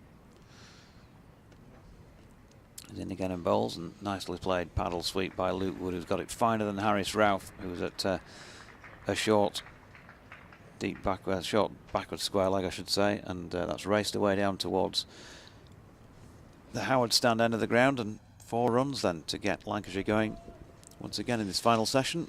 Reedy alongside. Wood on to 20, Bailey on 12. Just reading on the BBC Sport website and the app about a new record being set for Surrey. So it's a first-class record. So they've made the highest score without a batter reaching a century. Best to Wood again, steps away, pushes into the offside Hill fields. Surpassing the 609 made by Namibia against Uganda in 2010. I'm going to say, I thought it was Namibia against Uganda, that previous one. Best to Wood, who flicks it to leg this time through mid-wicket. Milan jogs around to pick it up, they get a single. So Surrey 300, I'll start that again. Surrey 613 for 9. 613 for 9, that's the highest score in first-class cricket without a batter reaching a century. And Mark Church, our colleague who covers Surrey, is getting quite excited by it. Ollie Pope's 96, the highest score. Bess over the wicket. Bailey pushes into the onside. Brookfields fires it to Duke, no run. So I wonder what the Lancashire thoughts are on how long they'll continue for here. Bess into Bailey again, flicks to leg, the diving fumble, which means as Root cleans up the extras that they've got a single off the final ball of the over there to Bailey, so 13 to him, 21 to Wood, 5:27 for 7 means an addition of 6 in that over, and 31 remain on day 2. That was actually an old score I gave you. Surrey are now 631 for 9. So they're still piling on the runs, and as DT pointed out, the highest score in the match is Ollie Pope's 96. The batter with the lowest score was Hashim Amla, making 12. Just do a quick update for BBC Tees before Tom Lowton gets going. Lancashire 527 for 7 into the final session on day 2 here, with Luke Wood on 21, and I was going to give his colleagues score then, but of course they've taken that off and put Tom Lowton on, so why don't we try that again when I've got the details in front of me. Bailey's on 12. Yeah, but I couldn't remember that. Lancashire 527 for the loss of 7 wickets. Luke Wood on 21 and Tom Bailey on 13 as they continue on in the final session on day 2, piling on the agony for Yorkshire. Of course, put them into bat yesterday. Earlier we saw Keaton Jennings run out for 238 finally. Another centurion in the match yesterday, of course, Stephen Croft. Dane Villas, the Lancashire captain, made 82. And they're going from strength to strength, the Red Rose, at this moment in time. A lot of work to do for Yorkshire. Lancashire 527 for 7. Andy Zoltzman on Twitter says a moment of universe-shattering history as Lowton comes in and bowls to Bailey. That's fallen, driven down the ground. Well stopped, actually. Oh, better than that, he's caught it. He's hit it straight down the ground, Bailey, and that's a terrific instinctive catch by Lowton, just reaching out to his right-hand side, one-handed, and great piece of reaction from the Yorkshire bowler. Thought Bailey hit it into the ground, but he just chipped it back to the bowler, stuck his hand out, and Bailey caught and bowled by Lowton for 13.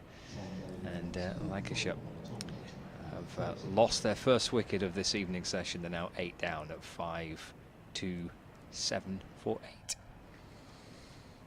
Yep, 13 off 20 deliveries for Tom Bailey. And Tom Lowton with his first wicket in first-class cricket then.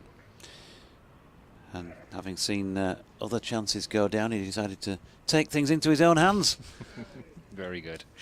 So Andy Zaltzman said, a moment of universe-shattering history. Surrey have set a new record for the highest score with no centuries. One of the great days in the history of civilization. I think Andy Zaltzman and Churchy are getting quite excited by this, as Surrey continue to pile on the runs, which has been the theme of games in Division 1 again this week, as it has been so far through the first 4 or 5 rounds of the county championship. Matt Parkinson coming out to bat for Lancashire. Warwickshire have lost a wicket. Alex Davis, the man out. LBW off the bowling of Jack White. So Warwickshire 41 for 1, and they're replying to a big declaration by Northamptonshire, 597 for 6 declared. So Parkinson joins Luke Wood, 527 for 8, Lancashire. And Lowton with his first-class wicket, and he did it all by himself. Caught and bowled. Bailey having to depart for 13. He's back into Parkinson, who's in the runs here, up onto his toes. Just eases the ball away through the onside. Picked up by Adam Lythe at mid-wicket, and Parkinson gets a single. And Lancashire move to 528 for 8. Cue for a song, all by himself. Was it Eric Carman? I would have to take to the search engine. You're too young. Take your word for it. I don't know why. I'd take your word for it. No, best not to, I think. Yeah, probably. Never trust a Yorkshireman. Not with the microphone. Lowton. Around the wicket, bowls. Hammered for 4 by Luke Wood. Up towards the mid-off boundary. And Wood moves on to 25. Wasn't a great ball, and it was met on the full, and it was given the full treatment by Wood. And Lancashire to 5-3-2 for 8. The ball has disappeared over the boundary rope and over the advertising board, and it's lodged somewhere in amongst those white seats, and it has now been spotted and retrieved.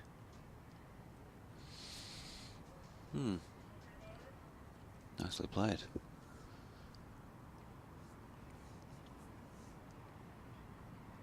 Will we see Jimmy come out to have a bat? Lancashire going to send out Jimmy if they lose another one. Wood up onto his toes and guides the ball away through the offside for a single.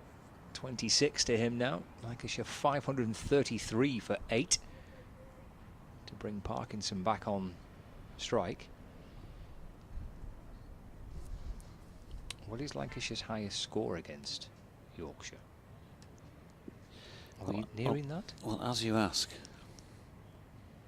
Paul Edwards kindly made his way in and said, I'll do the homework for Scott Reed. Very, very good of him. Lowton to Parkinson, that's played into the offside for no run, and that completes the over as well. 5-3-3 for 8. Parkinson 1, Wood on 26. It was 531, so I'm afraid you missed the moment. Okay, we're past it. No. Oh, right. I joke. It's 537. Ah, okay. We're not far away.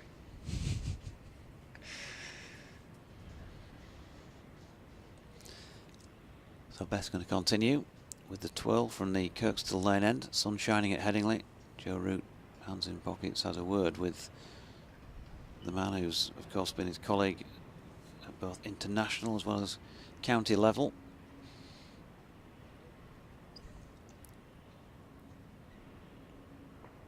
Wood on 26. And waits as Best comes in round the wicket then.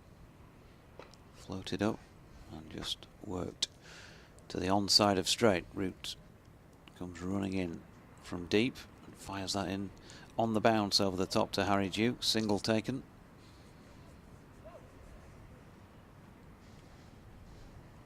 Brings Matt Parkinson back on strike for just his second delivery.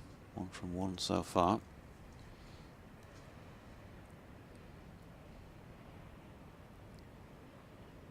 Here's Best over the wicket. Parkinson right-handed pushes forward, and there's no run. 4 wickets in this Lancashire innings. 10 for 1, Luke Wells. 12 for 2, Josh Bohannon. 249 for 3, Stephen Croft. As Bess is in again, and that's whipped into the leg side by Parkinson to Root, who is taken on, and they get through successfully for a single. Dane Villas, he was 4th man out when the score was on 426. Keaton Jennings, 464 when he finally went for 238. The 5th wicket, George Balderson at 471. Phil Salt at 504, and Tom Bailey, the most recent, at 527. Bess round the wicket to Wood, who pushes into the offside. Hill doing the fielding, no run. George Hill as well, 15 in this match. With the exception of Joe Root, the lightest in terms of overs bowled in the Yorkshire bowling cohort, as Bess is in again, and that's pushed back to him by Wood this time. 1 to come.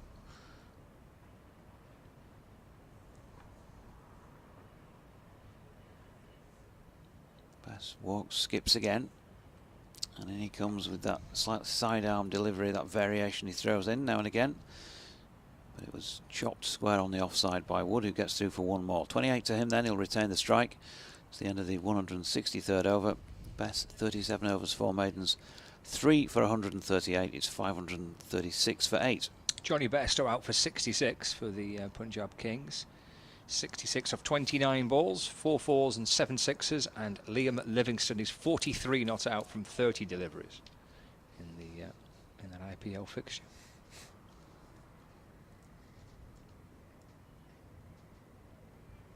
.29 overs remain today.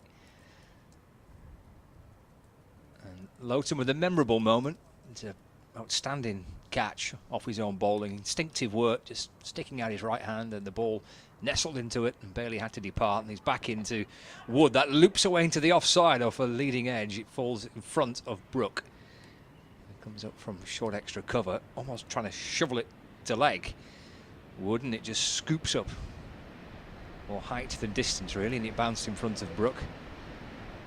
Loughton for a second may have thought he was on course for his second first-class wicket, but not to be. Wood remains on 28. 1 slip in place.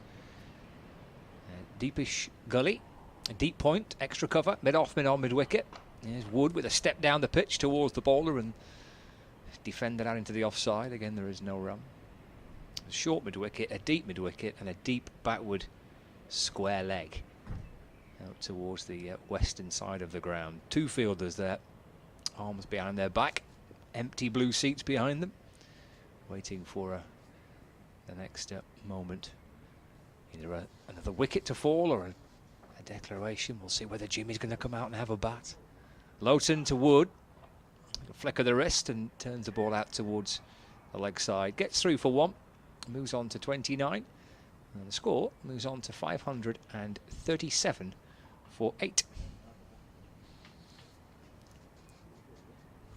Yep, just chipping away Yorkshire. Need to find another 1 at least, and then we'll see if Jimmy Anderson is going to come out and bat.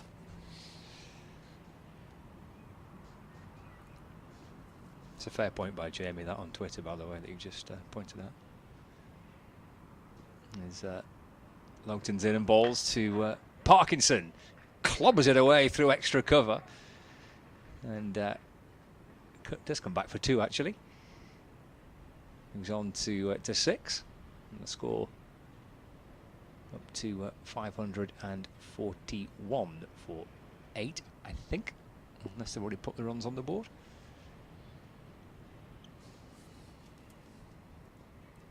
They may have done. As Lowton's in to Parkinson, worked away off the hip again, down toward deep backward square. And he's through for a single, and that gets Wood on strike. So they have got their highest total against Yorkshire then. 540 for 8. Scott just disappearing off to do an update. Stuart McArdle, by the way, about the Lily question about those born in the 80s from the Yorkshire side. Joe Root, December 89 as well. Must admit, when I was looking for 3, I presumed that Joe was in the 90s without looking, checking it up. Now then, edge here from Wood, and that's rattled into the boards beneath us. For 4, it went between Root at slip and Harry Duke going to his left behind. Lowton hands on hips. Does it go down as a chance? Well, we'll get DT with the definitive decision on that. Probably not.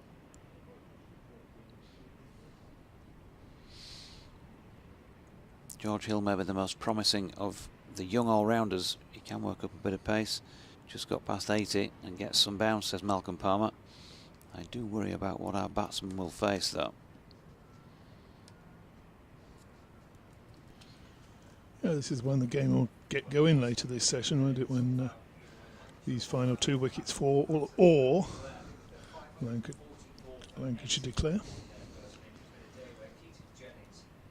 Yorkshire then have to look to mind their work this evening and bat well tomorrow. Here's Bess, swept by Parkinson, who's got it away beyond the infield. Lowton giving chase. Ball will win just out towards the western side of the ground. So that will take him to 9. Partnership now worth 21, 548 for 8. Ideas on a declaration? You said 575 earlier, but maybe 550 a bit too soon, you think? 27 overs plus what's left of this one, plus 5 balls to bowl. Here's Bass over the wicket. Worked to the leg by Parkinson, no run. Back for another couple of sessions for mine now. Oh, you're about to update radio leads. Here's Bess coming in once again, past umpire Saggers. Push and a miss by Parkinson. Duke whips the bails off enthusiastically.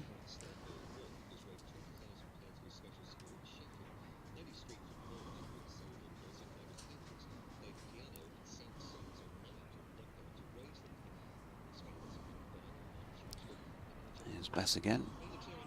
Pushed back by Parkinson to the bowler, no run. Ringfield with Jordan Thompson, by the looks of things, out on the mid-wicket boundary.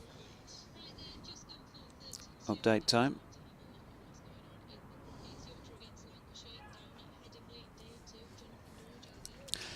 I am. How are you?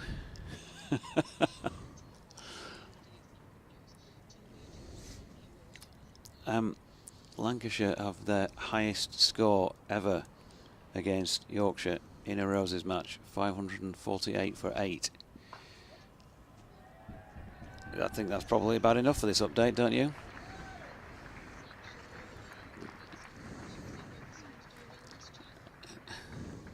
Stretcher, please. The lot. Just send everything medical. I think that Yorkshire folks, so I'm not sure about grinning, but they're bearing it out there in the crowd. Yeah, 552 for 8. So we got Luke Wood on 33 and Matt Parkinson on 13. It's 8 down, so coming towards the end of this first innings, James Anderson the brilliant James Anderson with the ball. He's number 11 with the bat. We're not sure if they're going to risk him before they pull up stumps, but we'll see. But there have been a few wickets in the last couple of hours. I think just after, or just when I was on with you last time, Keaton Jennings was run out for 238. George Balderson for 4, Phil Salt for 37, and Tom Bailey for 13 of the 3 wickets that have gone since.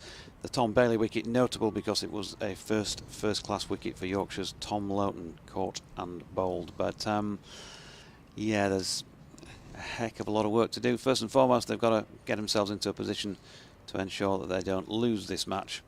And then, well, don't know how long that'll take, Reamer. It's going to take quite a while. There's 26 overs and more left today. Lancashire 552 for 8 and still no Victoria Sponge. No, that's just not my style.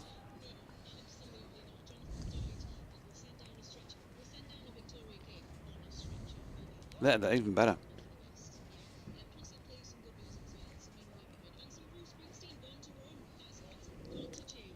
Oh no. The Bruce Springsteen, is that the man who sounds like he's gargling with sandpaper?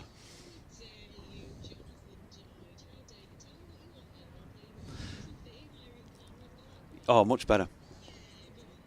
Go for it. I'll dance around the street.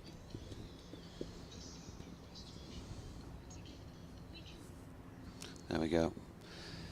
Irene Cara's fame instead of, what was it, Born to Run by Bruce Springsteen? Commentator's choice. Oh, I think I'd have gone Born to Run myself. You don't like Springsteen, you're not a Springsteen man. You're perceptive. As Loughton's in, that's driven wide of mid-off by Luke Wood. He'll pick up 4. More of a thrash than a drive, wasn't it, through the offside? Yeah. But still did the job. 560 for 8. Wood on to 37. Born to Run. The River, that's a good album. Is it? I'll take your word for it. His Guns for Hire. No, don't like any of that stuff. Oh, he's good. He's got a bit of energy about him, hasn't he? The old fella probably still has. He'd be in his 70s now. Loughton round the wicket. Wood has ballooned that up in the air, but there is nobody square on the offside on the 1 who would have had an easy catch. Milan's out there sweeping, so I suppose Wood was entitled to play the shot and picked up 1 for it. But Irene Cara, I mean, what do you know? Fame, I Want to Live Forever, and that's about it, isn't it? Should you do anything else? I didn't say it was my favourite song, I just said it was preferable to... Oh, right. Well, probably anybody preferable to, in your eyes, to Springsteen. Loughton over the wicket. Parkinson flicking it to mid-on where Harris Ralph does the fielding. There's no run. You're going to live forever, DT. Sometimes it feels like it, I don't know. Well, actually, we're all going to live forever if you want to get philosophical. Are we? Yeah, because when you die, that's it, isn't it? So you've lived forever. You're not going to know what's happened after you die. So your entire life is forever, basically. Very profound as Loughton's in, and that's wrapping Parkinson somewhere amidships and drops into the pitch. No run. Well, where were you before you were born? You don't know, do you? Was it painful? Was there any experience? No, nothing. So your whole experience is from when you're born until when you die, which is forever. In the experience of Jonathan Deutsch. I'm just going to need a couple of hours out of the box to think about that. So Scott, within your experience, you will have lived forever. So there you go. And with all the stuff that's gone on the last couple of years, I often think, the people who've missed that. Do old Cally, when he left us in 2018, he didn't get to see the new stand open. He missed all the COVID stuff, didn't he? Cally lived forever within his lifetime. Does that make sense? Probably not. We'll get letters, won't we? Meanwhile, Bess bowling to Wood, who trots down the pitch, and I think he was trying to hit that over the top, but ended up stroking it along the deck for a single route out in the deep, along with Stephen Patterson beneath our feet. So 562 for 8. Lancashire batting into a 6th session and DT's getting philosophical. Yeah, any other philosophies out there? BBC West Yorkshire Sport @gmail.com or at @DO_cricket. Don't send them to me, thanks. Bess is in, and that's turned square by Parkinson, and there's no run.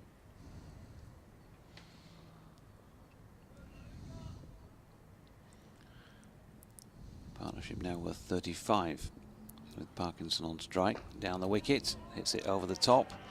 Again, not entirely the full shilling on it, I don't think, but got it out of the reach of Bess, who didn't even make an attempt with the hand, so it must have been that much higher than it seemed from here, high up in the stand. He's got 4 runs for it. Just opening the shoulders here. Kicking further and further on. Lancashire 566 for 8 as Parkinson flicks this next best delivery to square leg where Hill fields. Someone else who might live forever, Clive Radley. He's 78 today. Is he? With Rad, Middlesex batsman. His son Paul Radley is leading cricket writer out in the UAE. Oh. Here's Bess, and that's pushed into the offside by Parkinson. And the bowler gets across to field it. One to come in this, the 167th over. Happy birthday, Rad. And in comes Bess again. A little bit of an offering of turn. That's dropped into the leg side. No run, so 566 for 8. Wood on 39. Parkinson on 17. So Clive Radley is Rad. Andrew Rad is Raders. Yeah, well, old Rad, isn't he? And he's a lot. Old Rad is a lot younger than Rad, who's 78. Strangely enough. So there we go. Declaration can't be too far away here. Moment at Headingley. Maybe they give themselves 20 back for another 3. Give themselves 20 overs. Would that work, or maybe look just for around an hour?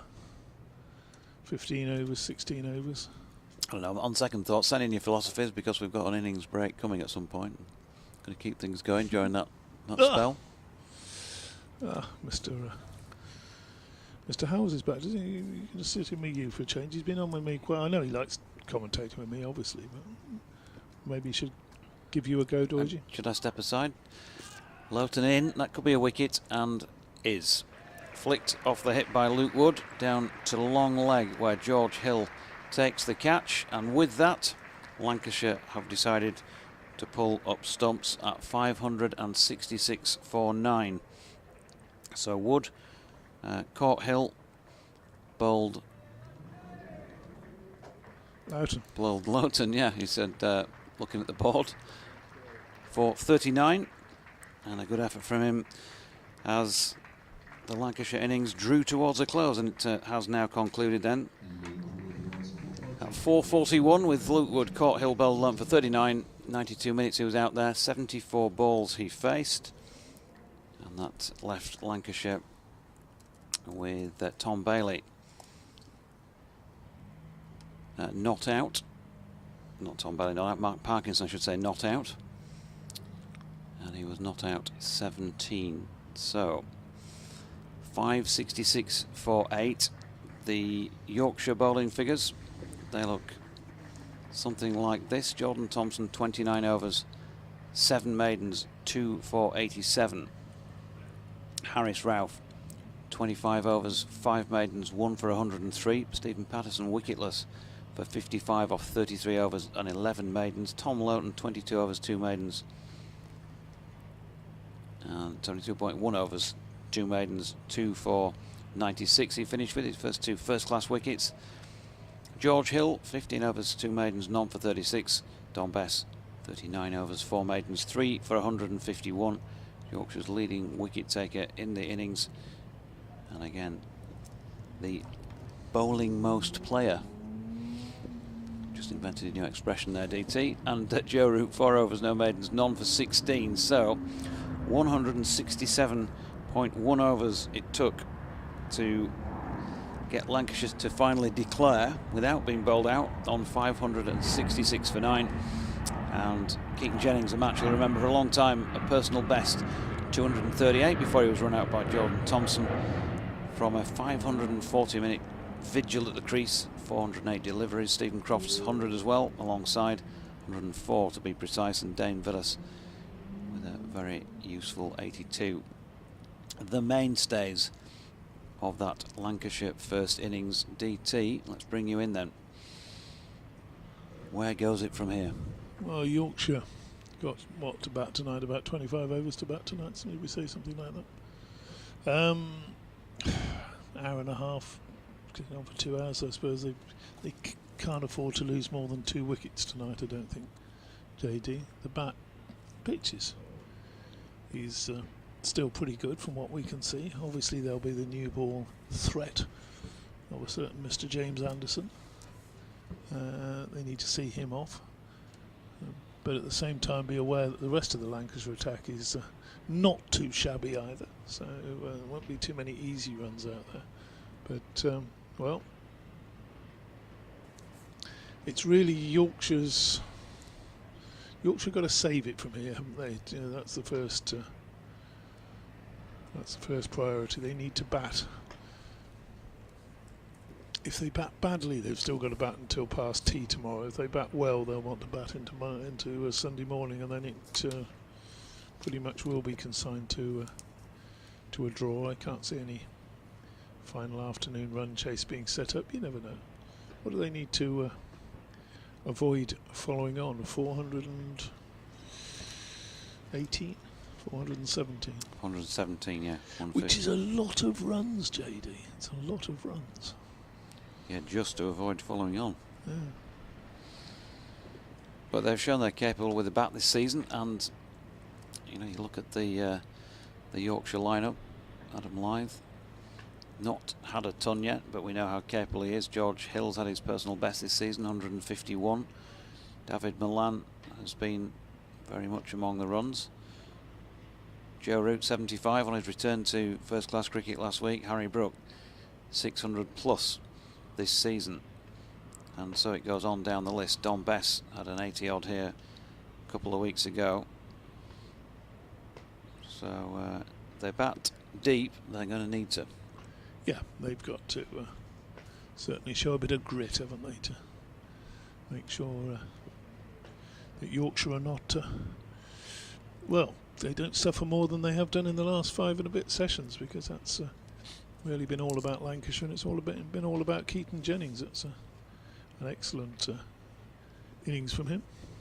Let's go through the scores from elsewhere. At Edgbaston, Northamptonshire taking on Warwickshire. Northants, of course, 597 for 6 declared. Warwickshire 57 for the loss of 1 wicket. They're into the 20th over of their response, so a long way and a lot of work for them to do too down there. At Beckenham, Surrey taking on Kent. Surrey 671 for 9. We've been hearing about the excitement of that via Scott, with nobody in that match, or at the point we were talking about it at least, having scored a century. Let's just check back in. Yeah, 671 for 9. Ollie Pope 96, Ben Folkes 91, Jamie Overton 93, the highest score in first-class cricket without a single player making a century. Have they declared now? It doesn't say so. In which case, number 10 or 11 might score a century yet and completely ruin it. Jordan Clark's 54 not out, so away off that, and Daniel Worrell is 44 not out, so away off that as well. Back with the other scores from elsewhere, and we have Somerset versus Gloucestershire at Bristol. Somerset 591 for 7 themselves. Gloucester 53 for 1, trailing by 538 on their first attempt with the bat. At Derby, Division 2, Worcestershire made 368. Derbyshire 213 for 2 are making a pretty good fist of the response, and are almost at the point of avoiding the follow-on with 8 wickets still in hand. At Chester Street, Durham made 311. Glamorgan a lead by 12 runs, but have just got the 2 first innings wickets standing, 323 for 8. At Grace Road, at Leicester made 210. Leicestershire. Sussex 311 for 5 in the 87th over, lead by 101 runs. But Chiteshwar Pujara, who has scored all those runs so far this year, and I think needed an improbable 287 from that game to reach 1,000 before the end of May. Only made 3, so a rare failure for the former Yorkshire player, obviously a great Indian number 3. And at Lords, Nottinghamshire made 415, Middlesex 100, and 9 for 3 after 40 overs in their first innings.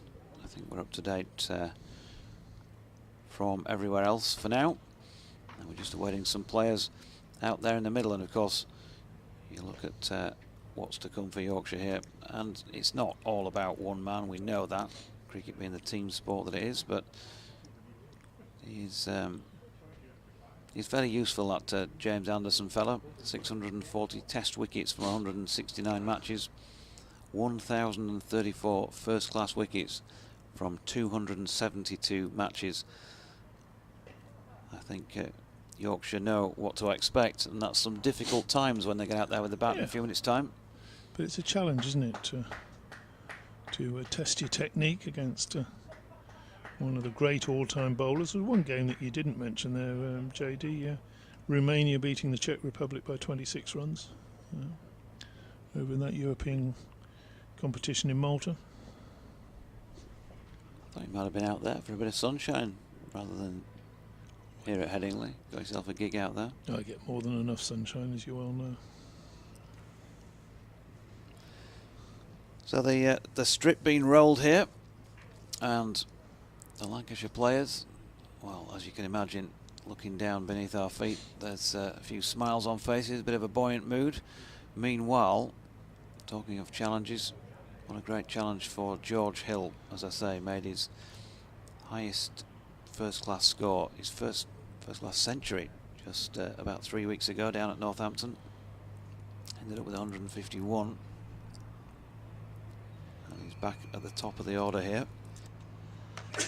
David Collicott been in touch. He's in Los Angeles and said really looking forward to Jimmy versus Joe. Well, don't get ahead of yourself. We've got Jimmy versus Adam and well, Jimmy versus Adam first off, I would imagine, and then there's Jimmy versus George Hill. He's making his way out as that'll obviously be. Have we got you up there, Marty? Tell us where that plane came from. I rerouted from Old Trafford. That's the Swiss Air from Arlanda. 5 minutes late. You can fly to some great places from Leeds, can't you? That's a mistake I made coming back. From Thailand last year. You know, when it was all sort of lots of checks and lots of delays and lots of tests and all the rest of it. And I thought, I came back with KLM, and I thought, well, I'll be smart. I'll fly into London City and then go on up to Leeds. Which was a good move because there was no queue at London City, but it was a bad move in the sense that had I been a bit smarter, I could have actually flown straight into Leeds Bradford.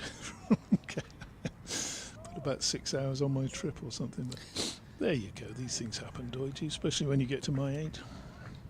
Yeah, what do they say? Worst things happen at sea. Jimmy Anderson then, and he's going to be bowling to Adam Lyth, the left-hander.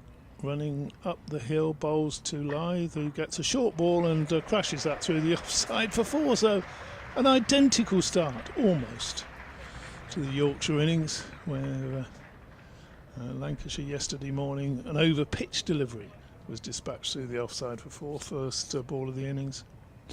And there a real loosener from Anderson, who's bowling with 3 slips of gully cover mid-off. Then mid-on, square leg, just in front of square leg, not quite mid-wicket, and a long leg. So, come on, James, get your radar right. Very distinctive approach. Bowls and clipped off his legs by Lyth. A sharp piece of fielding. Had extra cover. No run to be had there.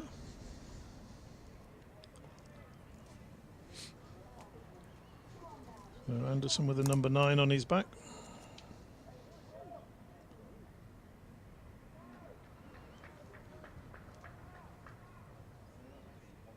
Looking to make an early breakthrough. Lancashire want 3 wickets tonight, won't they? He bowls and Lyth allows that one through, and immediately you can hear the more enthusiasm out there, more. Well, you would, wouldn't you? Chat. With Yeah, 566 of course you will. on the board, I suppose.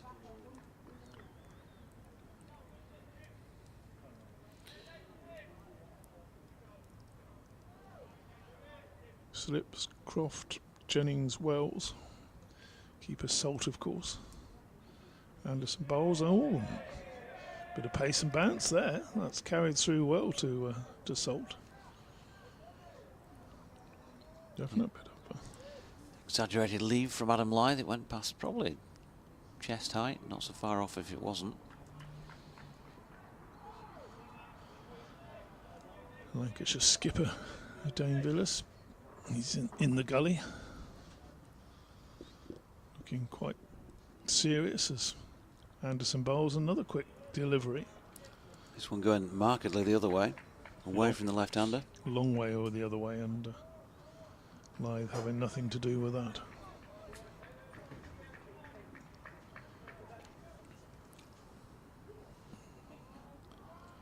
Four for no wicket. Massive score to reply to. 566 for 9 declared. Anderson bowls, and that's edged, controlled edge through the gap between third slip and gully. Races away for 4. Lyth moves to 8. Expensive first over for Anderson, but just signs there that he was finding his range. The first delivery a loosener, got hit for 4. That final delivery a controlled sort of edge down between third slip and gully. Yeah, Jimmy was turning his head in Adam Lyth's direction. I'm not sure if he had a few words because it was edgy, or if that was just imagination on my part. Can't say I could tell, but it may have been possible. It's going to be Tom Bailey then from this, the Kirkstall lane end. 3 slips and a gully, a point. There's a mid-off to the right-handed George Hill, mid-on, mid-wicket and long leg. That's the setup. Yorkshire 8 without loss, those 8 all off the bat of Adam Lyth in the first over there by Jimmy Anderson. So Bailey, right arm over, starts it just wide of off and goes further away. Nice enough loosener, and Hill is not of a mind to play it. He was really livid with himself, George Hill, for getting out last week.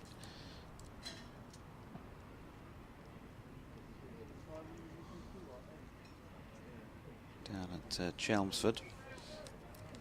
Had a flash at one, having shown his customary patience, diligence with the bat. Got to 28 and had a flash, and yeah, really annoyed, and he would have been annoyed if he'd have chased that one from Tom Bailey just now, because it was well wide of off stump. He was happy to step across and cover the off pole and let it go.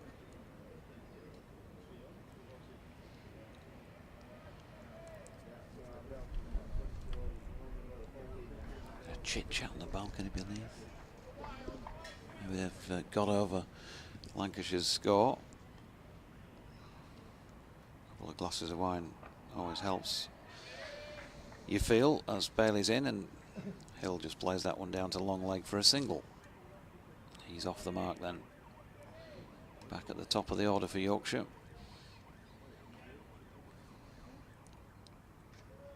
And Rob Brown said, started biting my nails again. I hope we can bat as well.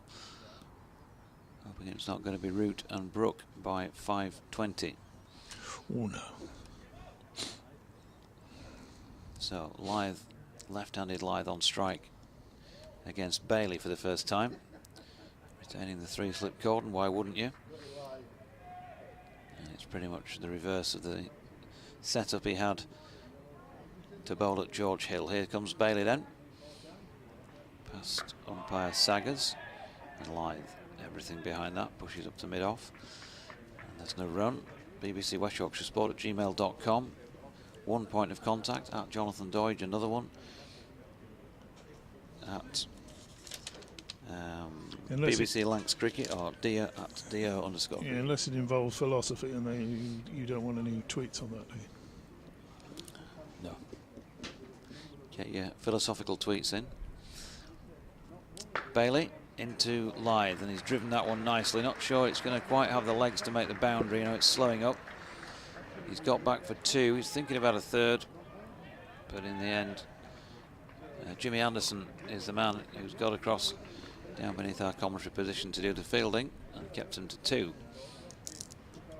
So Lythe already into double figures in Yorkshire 11 without loss. Lily says it's nice to see Tom Lawton finally get a wicket, and that I answered her question correctly. Here comes Bailey, and Lythe has been trapped. LBW, and Yorkshire have lost their first wicket. Lancashire were, of course, 12 for 2. Yorkshire, well, they're 11 for 1. Yes, and he's just offered the pad to that one. Maybe a question. It came back in. Misjudgment there by Adam Lythe, and maybe the only thing that might have saved him was it was a little bit high, looking at it from here, but pretty good shout, I would have thought, and just a misjudgment. He's been out in the field for 5.5 sessions, and that does take it out of him. Maybe disappointed to miss out there, but a crucial blow that for Lancashire. Really is a blow that early in the innings. So Adam Lythe departs. He made 10.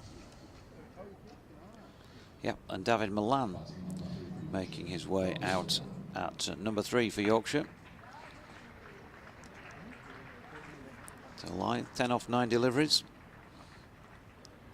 And that was, what was it, the last ball of the second over of the Yorkshire innings. So Hill on 1, Milan yet to score. Jimmy Anderson is going to continue at the Howard stand end. And pressure already been applied. This will be an experience for George Hill. Here comes Anderson, right arm over, it's wide of off stump. He just needs to be saying to himself, back your technique. He's a good bowler, but he's everything you've done, everything you've been taught, everything you know about batting, it's all there. You just apply it. Play the ball, not the man. Well, yeah. Here is Anderson again, sweatbands on both wrists. Passes umpire Pollard, and Hill has his first run from the bat off Anderson, which he sees angling the face of the bat down in towards third man there. The 2 runs takes him on to 3, 13 for 1.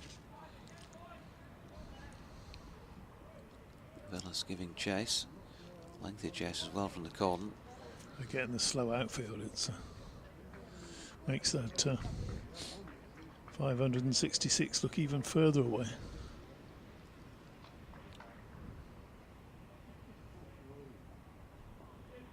Anderson then turns at the end of his run, coming towards us. Bowling here once again to George Hill.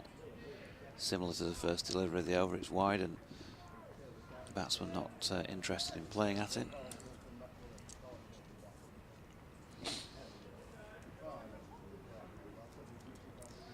Jimmy Anderson, of course, famous with all those test wickets for the setup. What's he thinking here? What's he trying? He's bowled 3 deliveries wide of off stump. Is he going to bowl a big in ducker now? Big shot for LBW. There we go. Was going that way, DT, so it's not a bad call. Leg stumpish and flicked that way by Hill. Fielded at mid-wicket. And no run. So he teased Tim Murter at Middlesex that he bowls 3 that go away and then does them with the arm ball. About that pace. But it's a good setup, isn't it? The ones that go away. Anderson again, one that nips in slightly on Hill, but it's wide of off stump. We saw Jordan Thompson do that. He got Bohannon with it, didn't he? Yesterday morning with one that bowled, I think, most of the over with the ball just going away, and then the last one ducked into him. His head's too far over, can't get the bat down. But how's that umpire? On your way. Anderson turning then, coming towards us. Hill waits, drives, 4 runs. This will be, that's a beautiful shot and induces applause from the man alongside because, well, he just stepped into it, didn't he? It was overpitched by Anderson. And I suppose you'd have to say got what it deserved. 4 runs. Hill onto 7. Yorkshire 17 for 1. Beauty. Yeah, it was a half volley, but it wasn't a long half volley. You know, that was a very nice shot. He just pushed confidently forward, middled it, and away it went to the boundary. You'll remember that one, even if he doesn't go on and get a decent score here. The day I straight drove Jimmy Anderson to the boundary. Deutsch is moving out. And in comes the Lancashire legend himself, Scott Reed. Where's Bumble? There's Bumble here. He's done a bit with you. He has, yeah. Enjoyed it. First couple of home games, actually. Day 1 of the Kent match, and not Kent, Gloucestershire match, and day 1 of the Warwickshire game. Just adds something to it, doesn't it, when you get somebody doing that. Start of a new over from Bailey. Took the wicket with his last ball. That's Milan's facing his first delivery. Just shoulders, arms, allows that one through to the keeper. You got some music playing in your ears, or you just sort of it's just playing in your head? You're just yeah. There's music in my heart. Ah, good. I'm just happy to be on commentary with you, DT.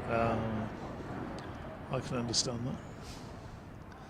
Bailey runs away, bowls, and Milan, well, I think if I was his skipper, I wouldn't be too pleased with him trying to run his second ball his face down to third man. That was a little bit of a lazy Larry shot, that one, wasn't it? Hang the bat out there. But he made contact. It was fielded in the gully by Villas. No run there. So Lyther's already gone. Yorkshire need to mind their work tonight. They've got another 18 overs plus 4 balls of this one. Bailey again, and that's pushed firmly by Milan into the offside. The throw was wild, to say the least, wasn't it? Jimmy. It was, wasn't it? Yeah. He's having a chuckle about it. He's thrown it back to the keeper, but the keeper couldn't get it. First slip was backing up. No question of a run out. You don't normally get backups for daft throws in from wide mid-off. Bailey bowls pushed back. Every single ball's a potential wicket taking here as far as the slips are going, isn't it? Oohs and ahs. And plenty of theatre being created. Ah. I suppose if you're declaring on 560 for 9, you've probably got, and you take an early wicket, you've probably got a right to be a bit chirpy. Yeah, they know that if they don't make inroads, they've got a long old day in the field tomorrow. Indeed.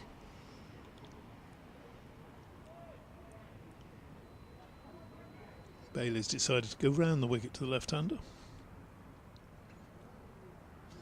Bowls, and Milan can just thrust a front pad towards that one, raise his bat out of the way. Through to the keeper. Yeah, Phil Salt keeping wicket for Lancashire again, as he has done throughout the course of this season. They've got plenty of wicket-keeping options. Dane Villas has done it for the last few years, but Salt signing from Sussex, at the back end of last season, and batting in Lancashire's middle order and taking the gloves as well. Bailey bowls, a big shout for LBW, but that looked to be going down. And umpire Sager's not interested. That one pitched and looked to be missing leg stump from where we were looking. 17 for 1 at the end of the 4th over. Do you agree with that? Yeah, I think we're both giving that not out, weren't we? Bowling around the wicket. It wasn't a massively convincing appeal from Tom Bailey, but all part of the process of trying to cast a few doubts in the batter's mind and keep the sense of uncertainty and pressure. Absolutely. Hill's on strike with Anderson to continue.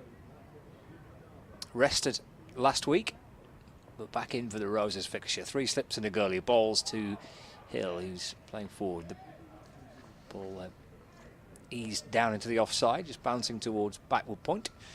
And there is no run. 3 slip fielders that Lancashire have got. Luke Wells at first and Keaton Jennings at second slip. And then Stephen Croft at third slips. The 2 Centurions are together. Of course, Jennings double century. Croft making 104. The captain Velas is in the gully. Anderson's to Hill, who's playing forward, and he's beaten by a lovely ball from Jimmy Anderson into the gloves of Salt. Hard to see how that didn't just find the edge or just clip the outside of off stump. That was a cracking delivery. Another record in that Surrey Kent game. Kent are the first team in a first-class match to concede 500 in 6 consecutive innings. As Hill defends this next delivery from Anderson, picked up just backward of point by Luke Wood, and there's no run. That's some record, isn't it? They've conceded 500 in the first innings of 6 consecutive games. And beating Zimbabwe, who managed it 5 times between 2014 and 2016. Andrew Sampson, bless him, he does come up with some cracking stats. 17 for 1. Anderson over the wicket. Balls to Hill, who's playing and missing. And Anderson can't believe he's not got either the edge of the bat on that occasion, and indeed the ball just a delivery or 2 ago, or just clipped the top of the off stump from that one that had Hill beaten. Real test for young Hill up against James Anderson, who's possibly playing his last game for Lancashire before the summer starts with England. Edged but down into the ground, bouncing in front of Stephen Croft at third slip. And there is no run. So you'll have worked with Andrew Sampson during your Test match special. Does come out with some cracking stats, doesn't he? Belters. As indeed does Andy Zaltzman as well. It's just some weird and wonderful, quirky ones. Yeah. That you'd never even think of trying to find, let alone being able to find them. Anderson to Hill up onto his toes, and he defends. Ball ricochets out in towards the onside, and George Balderson fields at mid-wicket. It's the end of the over. 17 for 1. Hill 7. Milan on 0. That's the way that the statistician's game has sort of moved on, hasn't it? You know, how the different aspects of the game of cricket have moved on, but different aspects of commentating have moved on. And the statistician's game has moved on in as much as you can't imagine old Bill Frindle coming out with some quirky ones like that. Very good, you know, straight down the middle type stats from Frindle, but you can't imagine he would have had that at his fingertips. But dear old Bill. Start of a new over from Bailey, who forces Milan back into his crease defensively. No run. Just as you can't, you know, with your commentating, you can't imagine, you know, likes back in the day of. You compare compare the older commentators, again very sort of straight, and your Arletts and your Johnson used to have a bit of a giggle at times, didn't he? But comparing them with the likes of Bumble, this next delivery is on the pads for Milan, turns it round the corner, eases it down to long leg for 1. I think the whole what do you call it, the whole style of it is much lighter now these days, sort of more bubbly, less somber, comes in and bowls and goes, so that sort of the Fred Trumans as well. Oh, I don't know what's going off out there. Actually, that wasn't bad. That was quite good, that, yeah. To work on that one. And the Deutsch looking very jealous about that. Bailey bowls to Hill, who immaculately forward in defence, looking far more confident, not because Bailey's not bowling as well as Anderson, but because he isn't Anderson. He's just a county bowler. He's not the world's number 1 or whatever. Doesn't make a lot of difference in anywhere except in the batsman's head at the moment. I think he's bowling just as well. Tom Bailey bowls, and again, no, if that had hit the pad first, there might have been an appeal for LBW. The batter was alongside the pad, wasn't it? No shout from T. Bailey.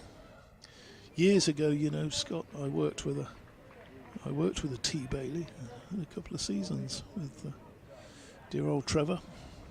A lovely, lovely man. Just used to sort of sit there with a serene look on his face, like a contented cat, really. Bailey bowls, and Gill pushes that into the gap on the offside. If they probably could have scampered a single if they wanted one there, but that's not the game at the moment. 18 for 1. Knew his stuff, but again, he wouldn't have interacted during the over.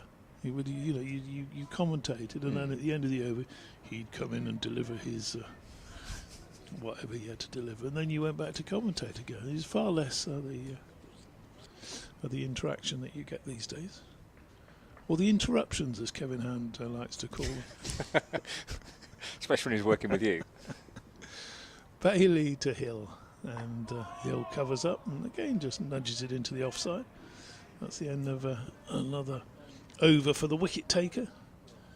Bailey, who's now bowled 3 overs, taken 1 for 4. Anderson has 3 overs that cost him 14 runs. He's going to start again, Jimmy Anderson. He's looking forward to these first couple of weeks of the season. The conversations around Anderson back in the start of April, or indeed the end of March, when we're doing pre-match interviews on media day. He was a popular fella on Lancashire's media day, was Jimmy Anderson, for understandable reasons. And he was just keen to say, look, I'm looking forward to getting some cricket, and if I get back into the England squad, then happy days. Well, the fact that even before the appointment of Ben Stokes and the confirmation from Kean Stokes, of course Jimmy's coming back, the programme was in place for him to build up to the start of the Test series. As he's in and bowling to Milan, who flirts with that delivery and turns on his heels and walks away towards square leg, and the ball's through to the keeper and there's no run. It was a nonsense leaving him out of the West Indies, wasn't it? It really was. You can't mess about with Test cricket. You pick your best 11. You know, you don't say, oh, well, he's getting on a bit now. He's still the best. Is he still the best? Well, he is, yes, but he's getting on. You know, Anderson around the wicket to Milan, who's defending, just bringing his bat down. There's a few oohs and ahs again because there's been a big shout had that hit the pad first, but that little thin inside edge sees the ball deflect out towards mid-wicket and there's no run. Lancashire's head coach, Glenn Chappell, said to me when I was speaking to him the other day after a game where Anderson was bowling, he said, looking good again, Jimmy. He went, he looks like what he is, the best bowler in the country. who's in and bowling to Milan. That's worked away off the thigh pad with little bat, I think. Parkinson will shuffle around from long leg to fine leg and flick the ball back. He denies the 4. Instead, they have been given his leg byes, and there's been 2 of them. Just off the thigh pad of Milan, so he remains on 1, but the score moves on to 20 for 1. In reply to that declaration, 5-6-6 for 9. I spoke to Jimmy in Southampton the other week after Ben Stokes came out and said, I want Jimmy and Brody back, with the phrase he used. He's into Milan, who's driving into the offside. He'll get runs here. Bohannon's chasing after it, but actually look at the speed of the ball out towards the boundary. Just catch up with it just about. Milan comes back for 2.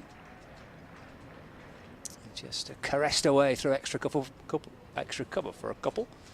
And the score ticks along to 22 for 1. Actually, they ran 3. They did. Thank you.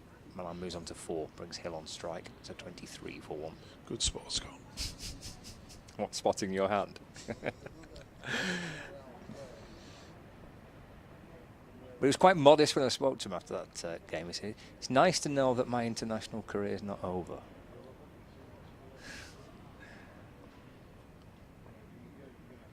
Three slips are in. He bowls to Hill. That's eased it neatly away through the onside. And just clipping it off his hip for a single. And the score moves on to 24 for 1. Yeah, if you've got some younger person who's challenging him, and an example of that would be Ollie Robinson, because Ollie Robinson started really well, but he's had a few issues with his, with his fitness and various other things. If they're getting level in abilities, then maybe it's time for Jimmy to go. Around the wicket he bowls, and that's played by Milan off the hip towards the onside for no run. End of the over. 7 gone of the Yorkshire first innings. 24 for 1, Hill 8 and Milan on 4. But while he's still the best, and I think you and I would agree that he is still the best, then why on earth would you leave him out? You can't always be looking forward. Always, we're going to get this right and we get that right. You've got to play what's in front of you. And New Zealand, I mean, they are, I think they're reigning Test champions, are they not? Mm-hmm.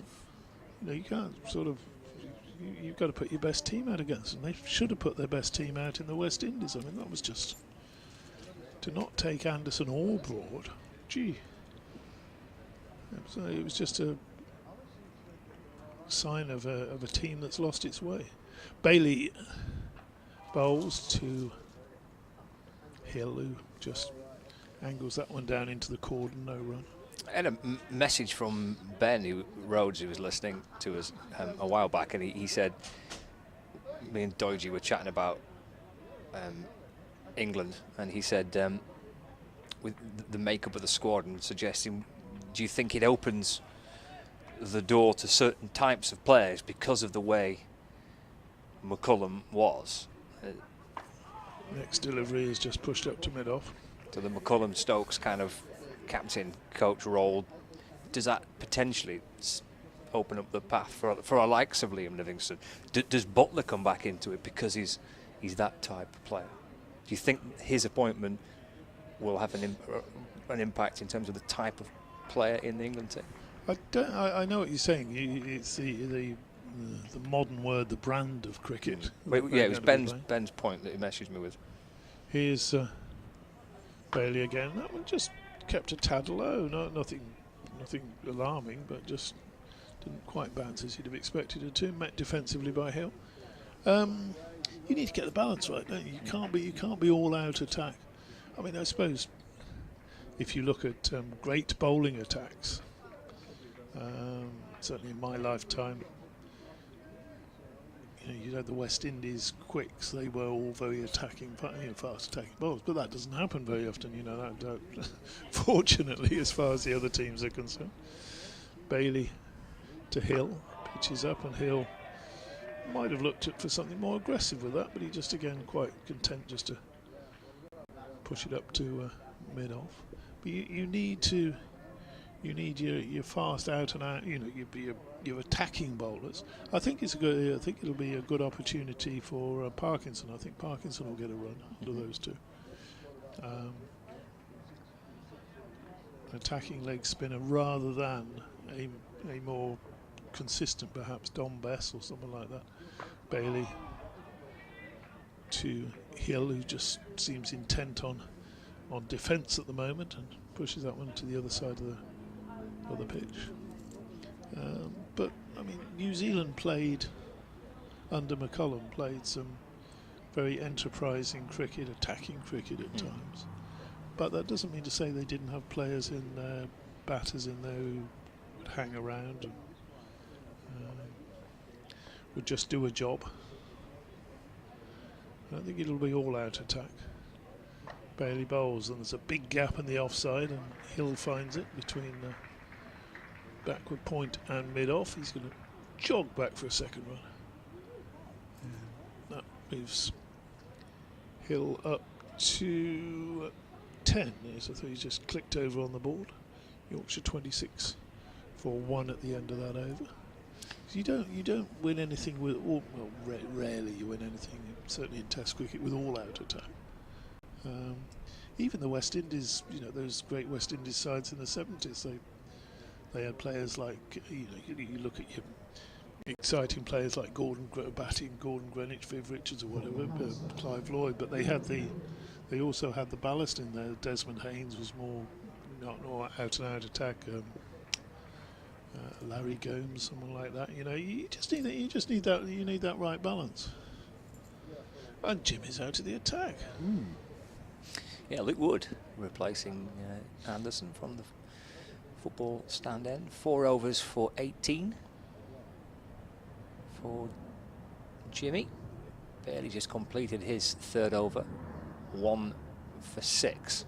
This will be the left arm of Luke Wood for a dart for the first time. Running it in towards us with Milan on 4. Got 2 slips and a gully. A backward point. Extra cover, mid-off, mid-on, square leg, long leg. So it will be Luke Wood, left arm over the wicket, bowling, but down the leg side to Milan. Just tried to flick it and help it on its way, but played over the top of the ball, and Phil Salt, the keeper, goes skipping away to his right to take the catch, and there is no run. I think they need to start go back to picking people who are best for the job. And for me, as you talked about Jimmy, he's obviously in there, but it would also involve the wicket keeper, and I think they have to give Folks a long run.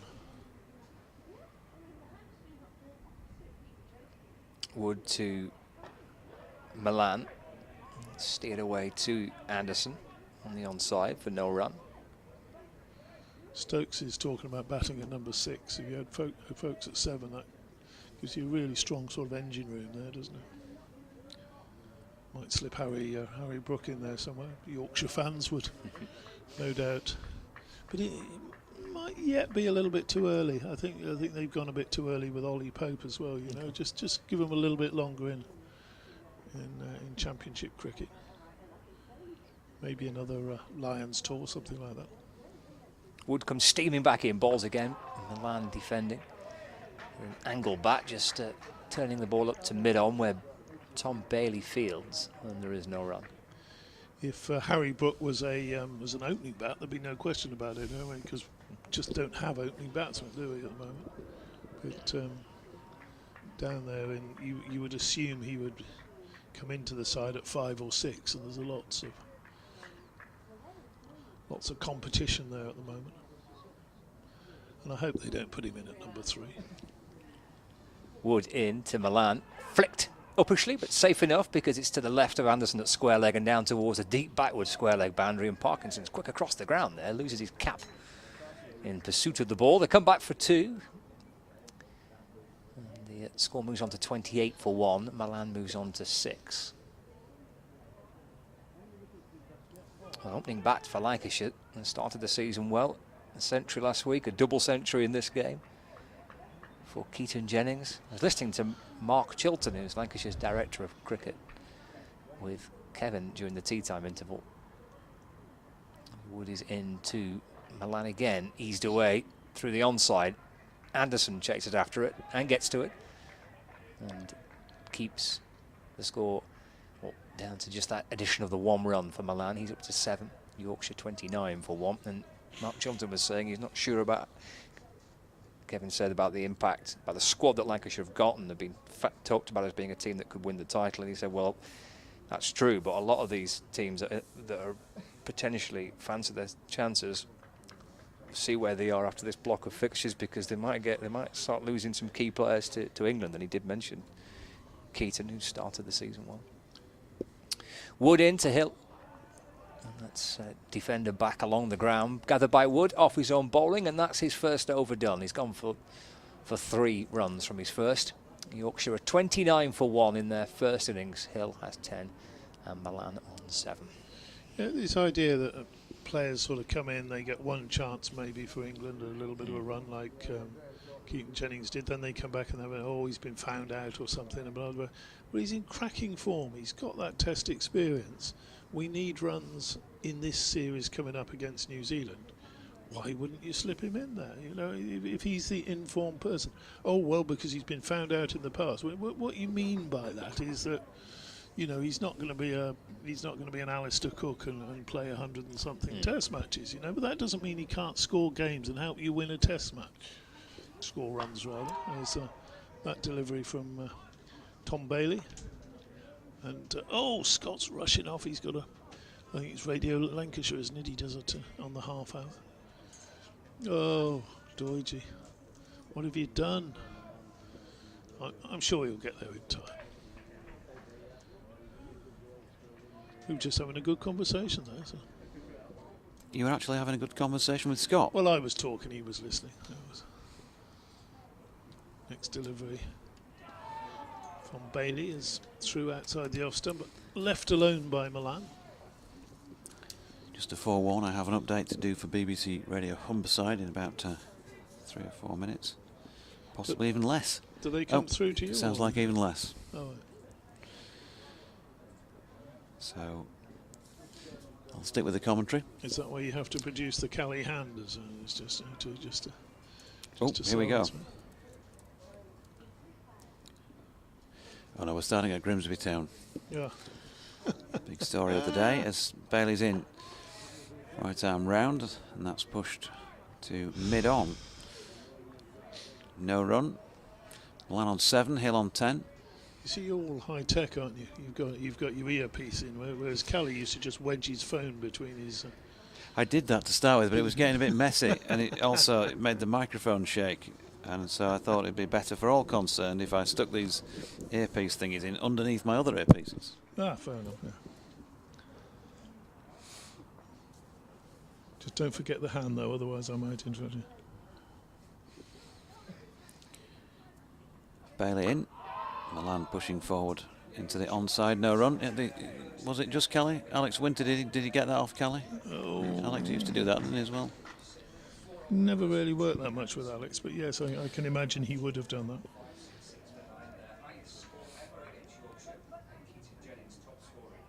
I usually just put my hands around the throat of my fellow commentator if they're not as polite as either Alex or Kelly with the hand.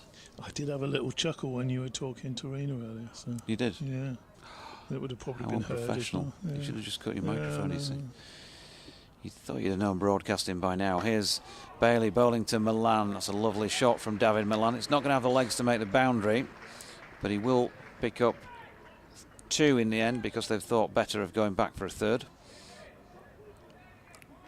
But he's at his best, David Milan, when he just leans on the ball and times it, and that was a case in point. 23 balls his face now for the 9 that he's got against his name, and he's been out there for just over half an hour since that Adam Lyth wicket.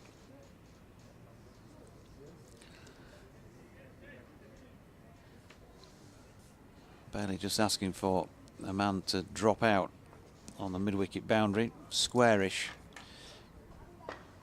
And Milan flicks this next delivery to mid-on. Big gap through there. Tried to get it away, but couldn't do so. End of the over. 31 for 1. Stand by. Yeah, it's been a difficult day, as you say, with Lancashire declaring eventually on 566 for 9 at about 20 to 5. The feature being Keaton Jennings, 238 in 408 balls, run out eventually by Jordan Thompson. 3 wickets there for Don Best, 2 apiece for Thompson and Tom Loughton, and Harris Ralph with 1. Yorkshire, well, they've lost an early wicket. Adam Lyth, LBW to Tom Bailey for 10. Jimmy Anderson and Tom Bailey opening the bowling for Lancashire. Anderson's just having a breather, and Yorkshire with Hill on 10 and Milan on 9 are 31 for 1. You can talk now, DT. Yeah, thanks. I was holding my breath there, and then I realised she turned my mic off, so I didn't have to. Here's Luke Wood, left arm over the wicket from the Howard stand end. George Hill plays that into the leg side. There is no run. Just had a tweet from Dave Taylor. Thanks very much, Dave. He said, DT, please stop talking so much sense about Test cricket. At least somebody agrees with me. I'm sure a lot of people agree with me, actually. Is it you that only reads tweets and emails from people that do? Here's Wood with Hill pushing into the offside, no run. Well, I read them all out, as you well know. It's just a regular thing that we say to listeners is that if you're thinking of tweeting us and you're thinking, oh, well, it's not worth the effort because they won't read it, not only do we read them all, we read most of them out as well, unless they're offensive. And DT gives handwritten replies, by the way, as well. Quill pen, parchment. No, I saved that for my book, Dodgy. Have you written a book? Copies of the book available, yeah. Luke Wood bowling to George Hill. Wide of off stump. Oh, dear me, George, you had a flash at that one. It's the sort of shot he played last week at Essex and then was livid with himself for getting out to. Got away with it this time, and he goes to more like the shot than he might have played at it.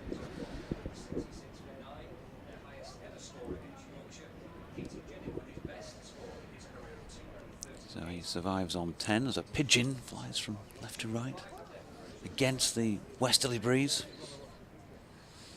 Probably just using the breeze for its maintain its altitude.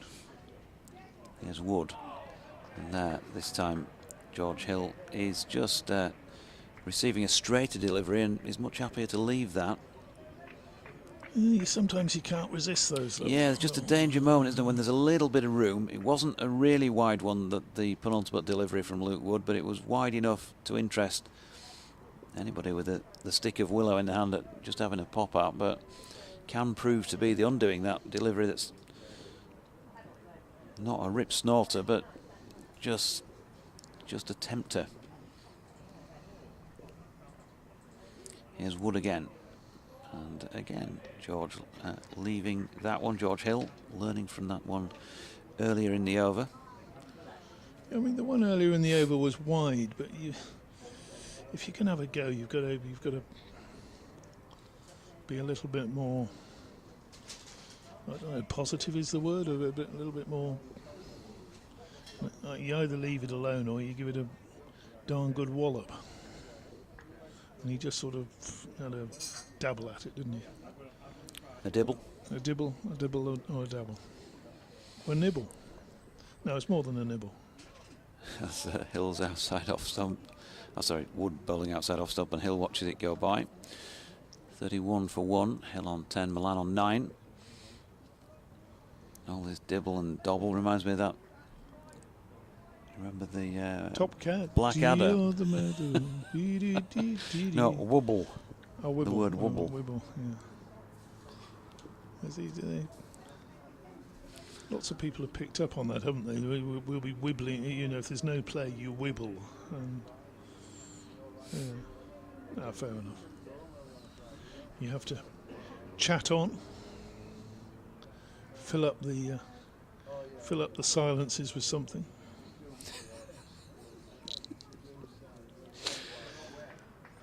Some sort of airwaves. And Bailey to continue round the wicket to the left-hander, and Milan, as he plays that shot, doesn't he, just waits for it, plays it off his thigh pad, away down to long leg for a single. Yeah, as a bird of the black variety goes from left to right. Maybe we could start making it interesting by, having a quid on which is the next type of bird that will come in sight from the left-hand side of the commentary box window to the right. Well, there's one that's really enjoying the thermals up there. you get with the wind coming across and going up, and the warmer air as well. It must be quite fun to be out there this afternoon if you're a bird. There's not much else you can do when you're a bird. Bailey bowls and defended up to mid-off. And they're a bit daft as well, aren't they, birds? You sound like you're a bit of an expert on birds. I do tend when I'm out in Thailand to study the ones that come onto the balcony and in the morning, and feed them as well. But they're daft.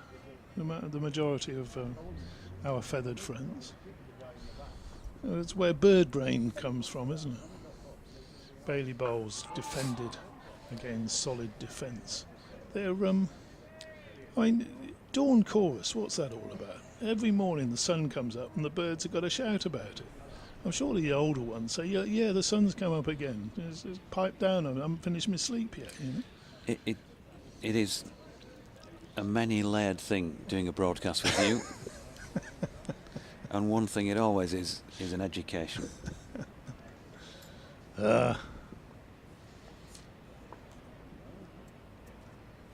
Bailey bowls, and again defended, but he's doing exactly what he should be doing here, Hill. He's defending. He knows that Yorkshire really can't.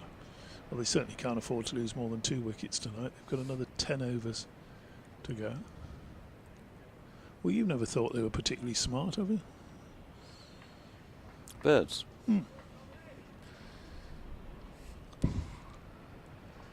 But it must be quite fun to be able to fly and not have a schedule every day that you've got to work into. That next delivery defended as well by Hill. Orville always seemed pretty smart.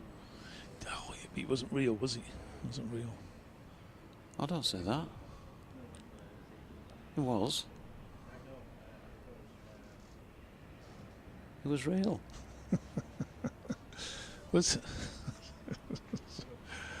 Which one was Orville? Was he? He wasn't with Rod Hull, was he? That was Emu, wasn't it? He was your very best friend. Was he? Keith Harris. Ah. Oh yeah, he's Keith Harris of the curly perm. He was. Next delivery from Bailey. He'd just been working Hill around there with deliveries, sort of fourth stump line that Hill was defending, and that one he's just moved him over, and he's nice bit of bowling. That one aimed more at middle and leg. Hill nearly got in a tangle, got out of it. Quite happy just to see Bailey off at the moment. We've had 6 overs now of Tom Bailey, and he's taken 1 for 9. Wood 2 overs, none for 3. And Anderson earlier, who was a little bit expensive, giving away 18 runs, 4 overs. A little bit unlucky as well, went past Hill's bat a couple of times. Quick, get the app going. Overhead traffic. Here's Luke Wood bowling to Milan, who pushes back past the bowler's attempted grab in his follow through, but not past the covering fielders. And there's no run. It's a Jet 2 flight. Oh, that could have come. Where's that coming from? Could have come from Jersey. They go to Jersey. I've actually flown to Jersey with them. Channel Islands. Be the Deleard 1720 from Jersey. Here's Luke Wood again, passed on by Paul Pollard, driven by Milan. Oh yes, he's got that one through. Extra cover. It's been chased down, and it's been chased down well actually, because they've managed to get back, and they're only going to get, well, they looked like they were going to settle for 2, and in the end they have got through for a comfortable 3. But that's just about my favourite Milan shot in the book, the extra cover drive. So often goes for 4. So clearly either he didn't time it as well as he does sometimes, or the outfield is a bit clingy. Yeah, especially running away down to the bottom corner down there. The ball tend to pick up speed down there, don't they?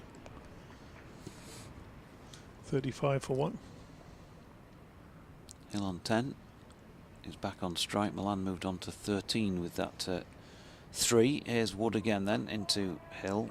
Played that one nicely into the offside. Feature of both these players is how late they take the ball.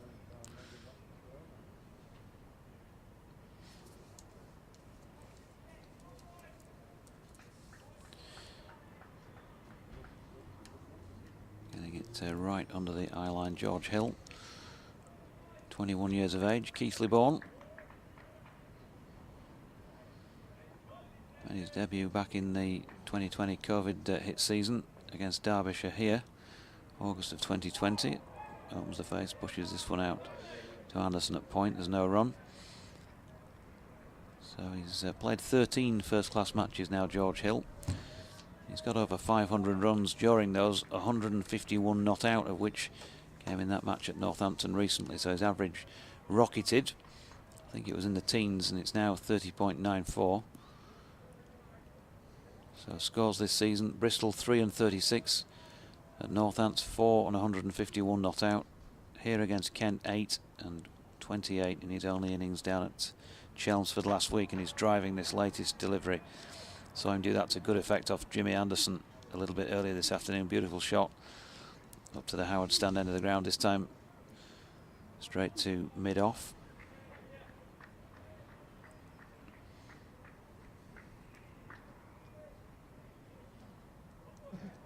.35 for 1. 9 overs and 1 ball remaining in the day. Should have a BBC Radio York update incoming in the next few minutes. Here's Wood, and that's dropped into the offside by Hill. Is it my imagination, No or run. do you not do as many updates as you used to do? You're right. Tell you what, there's not much gets past you, and you are spot on. Yeah, they were Cali-esque in the first season I did it, and then marginally reduced in season 2. Last year reduced even more, and this year the same as last year. Okay. I couldn't put a number on it. Well, you probably could if you added it up. Yeah, probably could. You're right. Shall I? No. 35 for 1. I think we're down to about 10 these days, and I think it was 21 or 22 in that first season. Oh, Bailey round the wicket to the left-hander, and just the same as the start of the previous over, only a more productive shot this time from Milan, just playing that one off his thigh, square the wicket, and he gets a boundary for it. Timed that one sweetly. He's starting to motor now, moves on to 17, just getting into his stride. 39 for 1. Update time for BBC Radio York. I'll just shut you up for a moment. As Bailey's coming in round the wickets, Milan plays that late but chops it into his pad. So late was it?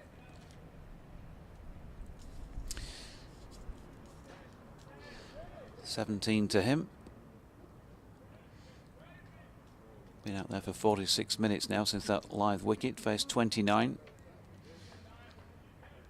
And has a boundary to his name. It's been a good opening spell this from Bailey, costing just the 13. And comes in and bowls to Milan. Opens the face, runs it out into the offside. There's no run. It'll be fairly chilly out there for the spectators. Cloud cover overhead, that stiff breeze that appears to be coming from the west.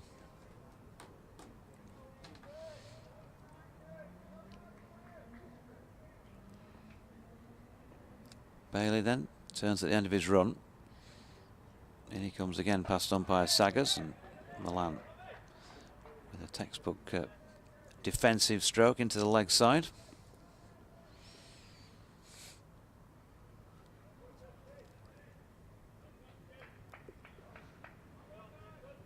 $39 for 1. It's one of these.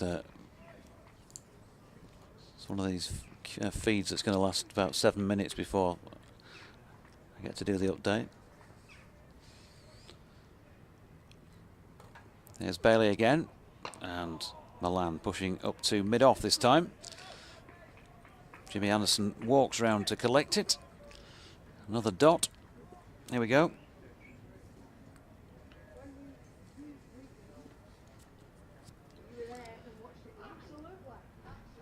Hi, Jonita. Yeah, it's been another difficult day for Yorkshire. You'll recall that Lancashire had a pretty good opening day. They were 288 for 3 at the end of it. They made it to 412 for 3 by lunch today, so no wickets in that opening session for Yorkshire. They did take a few by tea, 7 down for 521, and eventually Lancashire declared at 566 for 9. Keaton Jennings, the main feature of that, with 238, his highest first-class score prior to being run out by Jordan Thompson. Runs also for Dane Villas, the Lancashire captain. He made 82. And in the wickets column, Don Best 3 for 151, 2 apiece for Jordan Thompson and Tom Lowton, his first 2 in first-class cricket. And Harris Ralph 1 for 103. Yorkshire, though, have lost their first wicket as well, just as early as the last ball of the second over of their response. Adam Lyth was LBW to Tom Bailey for 10 when the score was on 11. George Hill, who opened with him, is there not out on 10. David Milan has joined him and is not out on 17. And after 14 overs of their first innings response to Lancashire's 566 for 9, Yorkshire are 39 for 1. As Luke Wood bowls then to George Hill, who pushes to mid-on. No run. It looks a crusher, doesn't it, when you look at that board, DT. Yorkshire trail by 527 runs, but I guess if you're looking at the board from out there in the middle, you've kind of just got to avert your eyes from that as the batsman. Just play the next delivery each time, if you can do that, and that's going to take some mental strength. Wood in his 4th over here. Left arm over the wicket, driven nicely by Hill, but he's not quite managed to get it past the infield. Another lovely shot that he took late.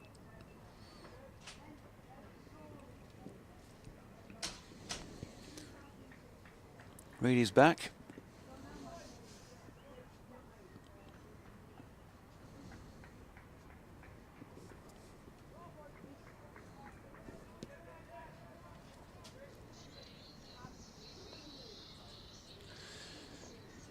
And here comes Wood over the wicket. Hill, top of the bounce, punches that one through the covers. It's a nice shot as well, and will pick up a bit of pace on those practice wickets, but it's been chased down by Dane Villas. And that is 2 to George Hill.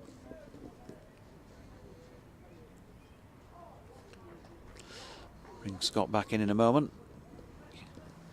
With the overs running down, he's got to go and do another update, doubtless, at 6ish, and so too have I. 41 for 1 then. 3 to come in this over, and it's Wood bowling to Hill. He drops it out into the offside. There's no run. What? Nothing. You were just peering over your spectacles at me in that sort of inquiring manner. Got the Cali hand there as well.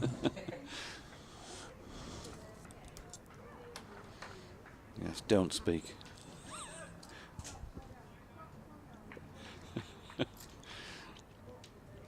DT old boy, you'd be saying DT old boy.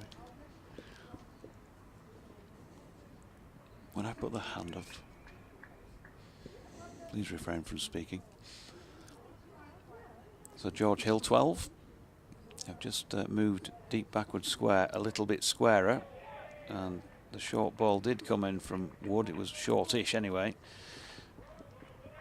Not quite sure how he measured up, Luke Wood, but he's not the tallest. And George Hill swayed out of the way.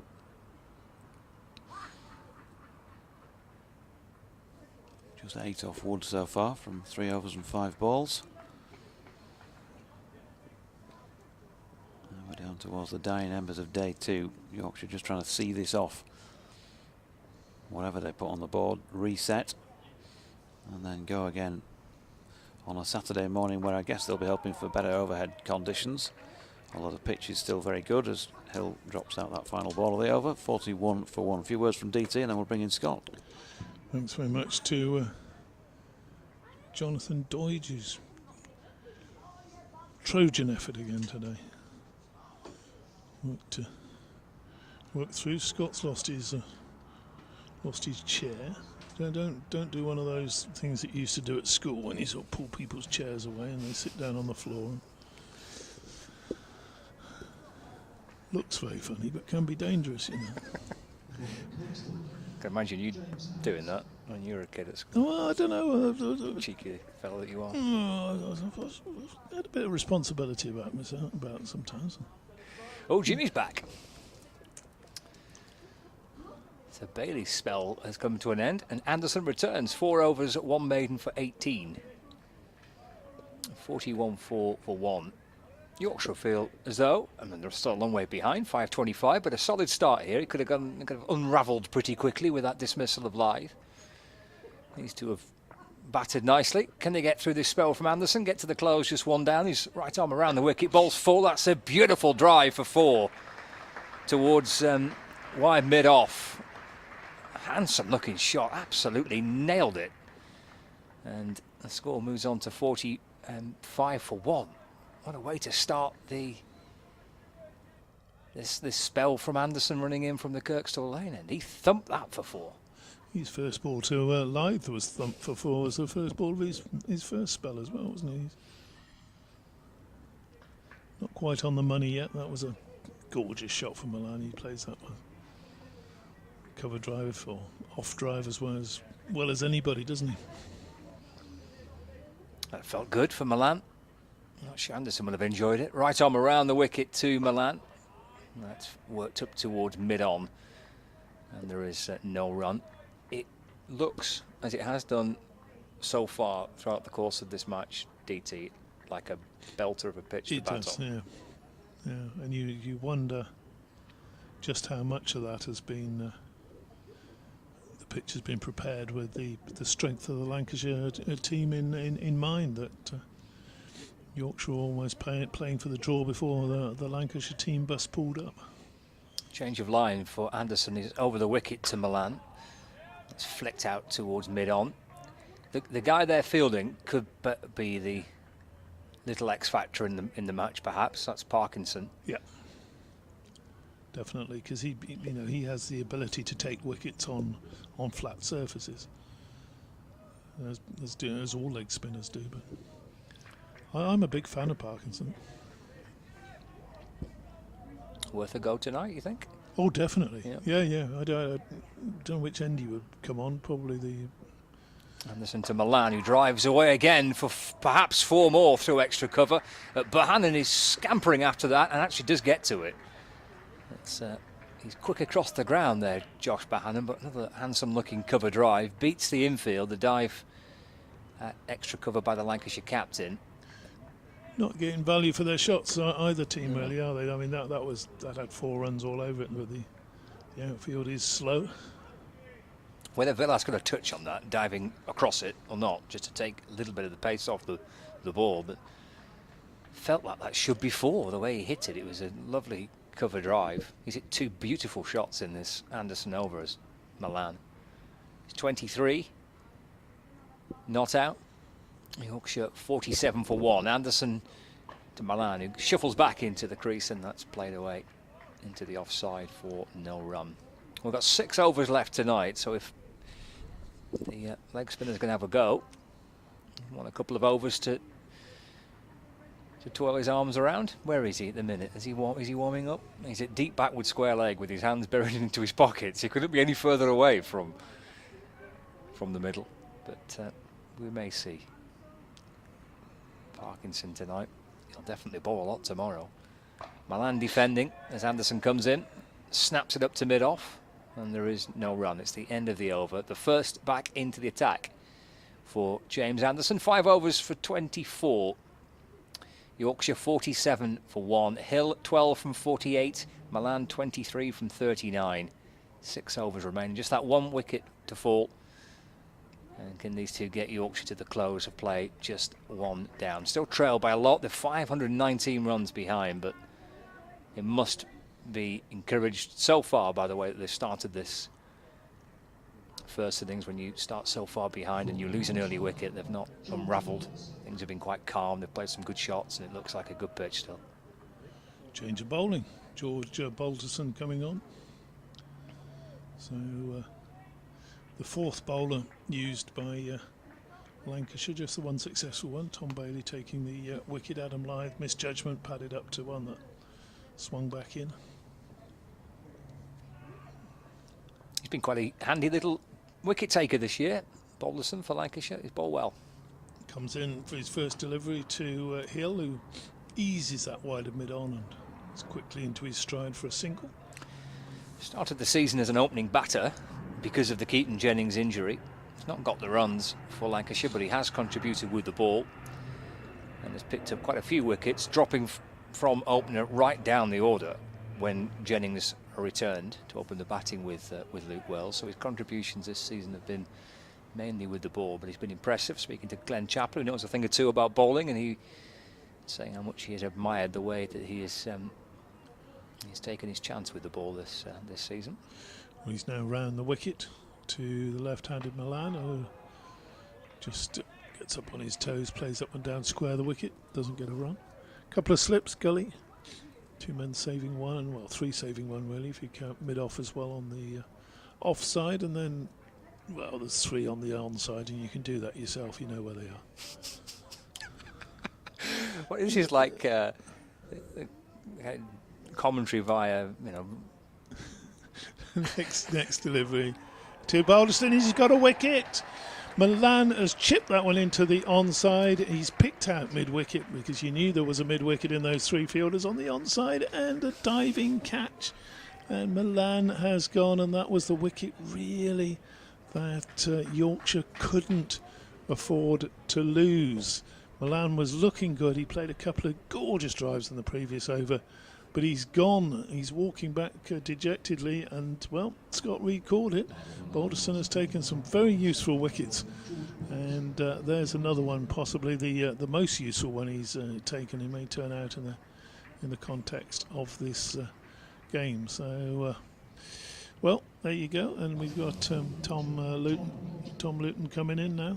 A very, very good wicket that for Lancashire, Scott. Was a belter, yeah. Parkinson it was with the catch. I mentioned he's had a handy habit as George Balderson of picking up wickets this season, and he's got another for Lancashire.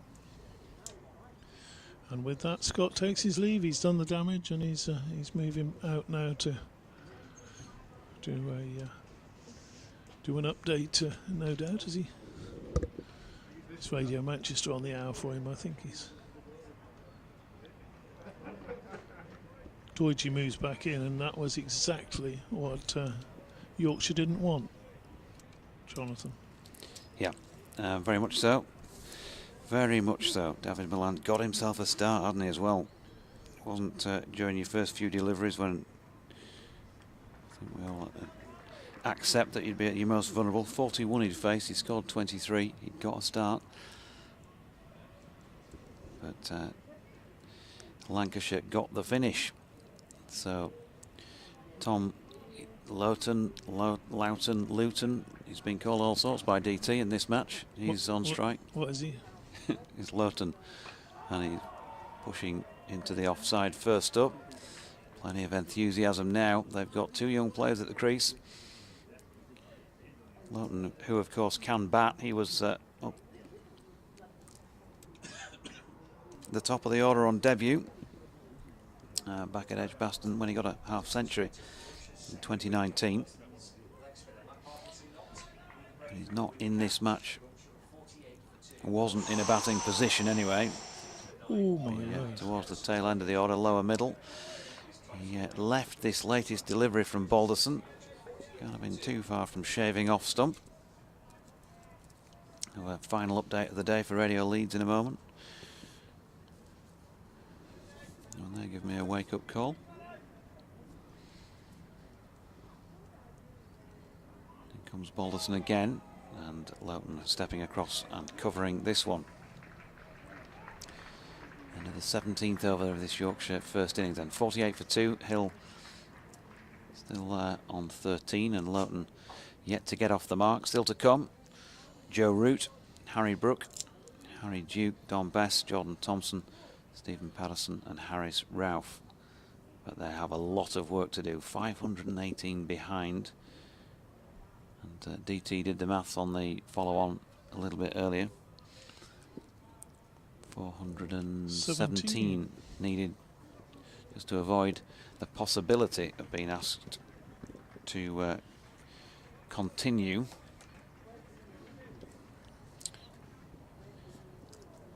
Anderson, having had a burst at the Howard stand end, is continuing at this Kirkstall lane end of the ground. Then 2 slips and a gully, a point, big gap through the covers. There's a mid-off, mid-on. Mid-wicket's been dropped out. He's about 10 in from the western boundary rope, and also a long leg, about 10 in as well from the boundary there. Anderson, right arm over, ball shaping in towards George Hill, who gets everything behind it. No run.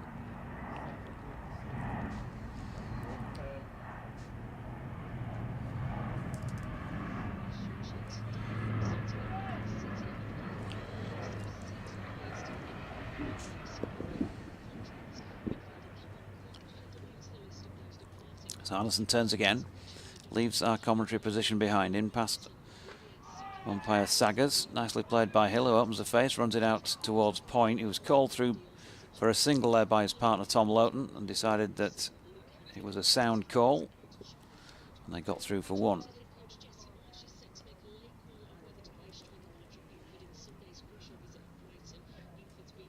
So Hill just walks back down the track.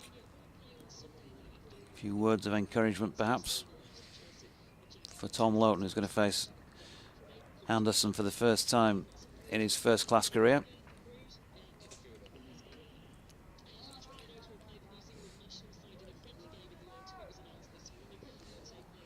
Anderson just asks for his long leg to move about 2 feet to his left, and then comes into bowl once again. Right about off stump. Loughton across and covers it soundly.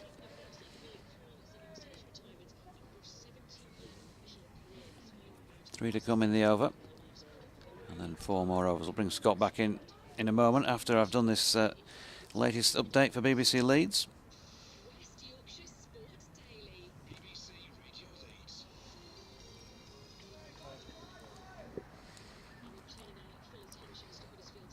And there comes Anderson again, pushing off to come in and bowl to Loughton, who's playing that top of the bounce into the leg side. Dot ball. I can tell you it's an uphill struggle for the White Rose. The Red Rose very much dominant. Catherine, you'll be aware, of course, that yesterday Yorkshire won the toss and put them in. Well, eventually today at 19 minutes past 4, no, sorry, 19 minutes to 5, I should say. Their 9th wicket fell, and they decided to call it a day. Did Lancashire at 566 for 9. That was on the dismissal of Luke Wood for 39. But Keaton Jennings, the headline grabber as far as Lancs are concerned, 238 he made, and it was a bit of a daft run out that cost him his wicket at the end, because he looked sort of the immovable object. He was run out by Jordan Thompson at the non-striking end. He'd been given loads of support by his captain Dane Villas. They put on 177 together for the 4th wicket earlier in the day, Villas making 82. In the wickets column, well, Don Bess, he struggled away and strived hard to get some success. He did take a bit of punishment at times, but kept going and had 3 for 151 from 39. 2 wickets each for Jordan Thompson and for Tom Loughton, his first 2 in first-class cricket, and Harris Ralph took 1. And then with the bat facing that 566 on the scoreboard, there's just that pressure, isn't there? And when you've got a bowler of the quality of Jimmy Anderson in opposition as well, There might have been a nerve or two, but Adam Lyth hit a couple of boundaries, but then was LBW to Tom Bailey for 10. And we've just seen David Milan a few minutes ago go caught by Matt Parkinson off the bowling of young George Balderson for 23. So they're 50 for 2 Yorkshire, with George Hill 14 and Tom Loughton, who's gone in as night watchman, on 1. And, well, when I tell you they need 417 just to avoid being asked to follow on, then you'll know how tough this task could be for Yorkshire.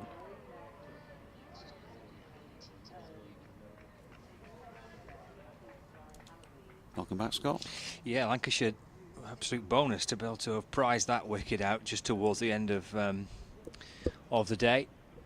It's a good catch from Parkinson, and George Balderson got a really handy habit of being able to find a wicket or two. He's back in and bowling to Loughton. That's played nicely enough out through the onside. Bailey's chasing after it, but Loughton comes back for 2.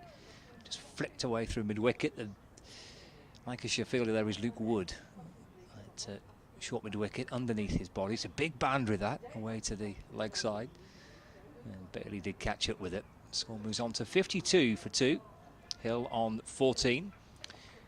3 overs left in the day after this one from Balderson. 3 slips and a gully awaiting. In and bowls. It's wide of off stump. It's left and taken by a skipping Salt, who dances a few paces to his right and lobs the ball up towards Croft, and then it'll loop its way back round towards the Lancashire bowler. Found 2 Yorkshire wickets in this final session on the second day. Kevin Howells has walked back in the box just after this delivery.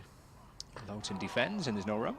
Do we want Kevin Howells back on commentary for the last 3 or 4 overs? Come on, round the nation. No. Get outside with your pots and pans. No. I had a couple of sheep there in the distance. Oh no, it was DT.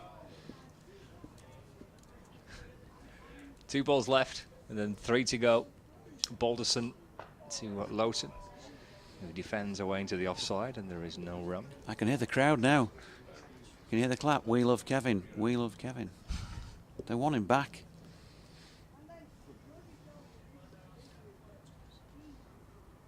He's pretending he's got some work to do upstairs. He's very busy. Final ball of the over. Slip settle into position. Balderson's in. It's wide and it's through to the keeper, and there's no run. 52 for 2. 52 for 2. It's a marvellous delivery there. 3 overs remaining in the day then. And it really is just now a case of these two trying their best to see this out. I don't think there's any other real course of action for Yorkshire. And obviously 18 more deliveries for Lancs to disturb that wickets column a bit more. I think, given the quality of the Lancashire bowling lineup, then to get out of the last 20 odd overs of the day against the new ball, with this man bowling, you still won't be too disappointed at 52 for 2. If you lose a third, it's going to just make that a little murkier. Now then, he's been hit on the head here, George Hill. Short ball by Jimmy Anderson, and he ducked and tried to get underneath it. Actually quite hard to see that from where I was, but it was more that you could hear the clunk as it hit the helmet. So we're going to have an enforced break while they do the usual protocols and bring on a new helmet as well. Can't be too often Jimmy Anderson hits people on the head. Yeah, it was a fair old clunk, wasn't it? As It was, yeah. Looped out towards Croft in the gully. So the mandatory checks taking place as a result of that. It's, a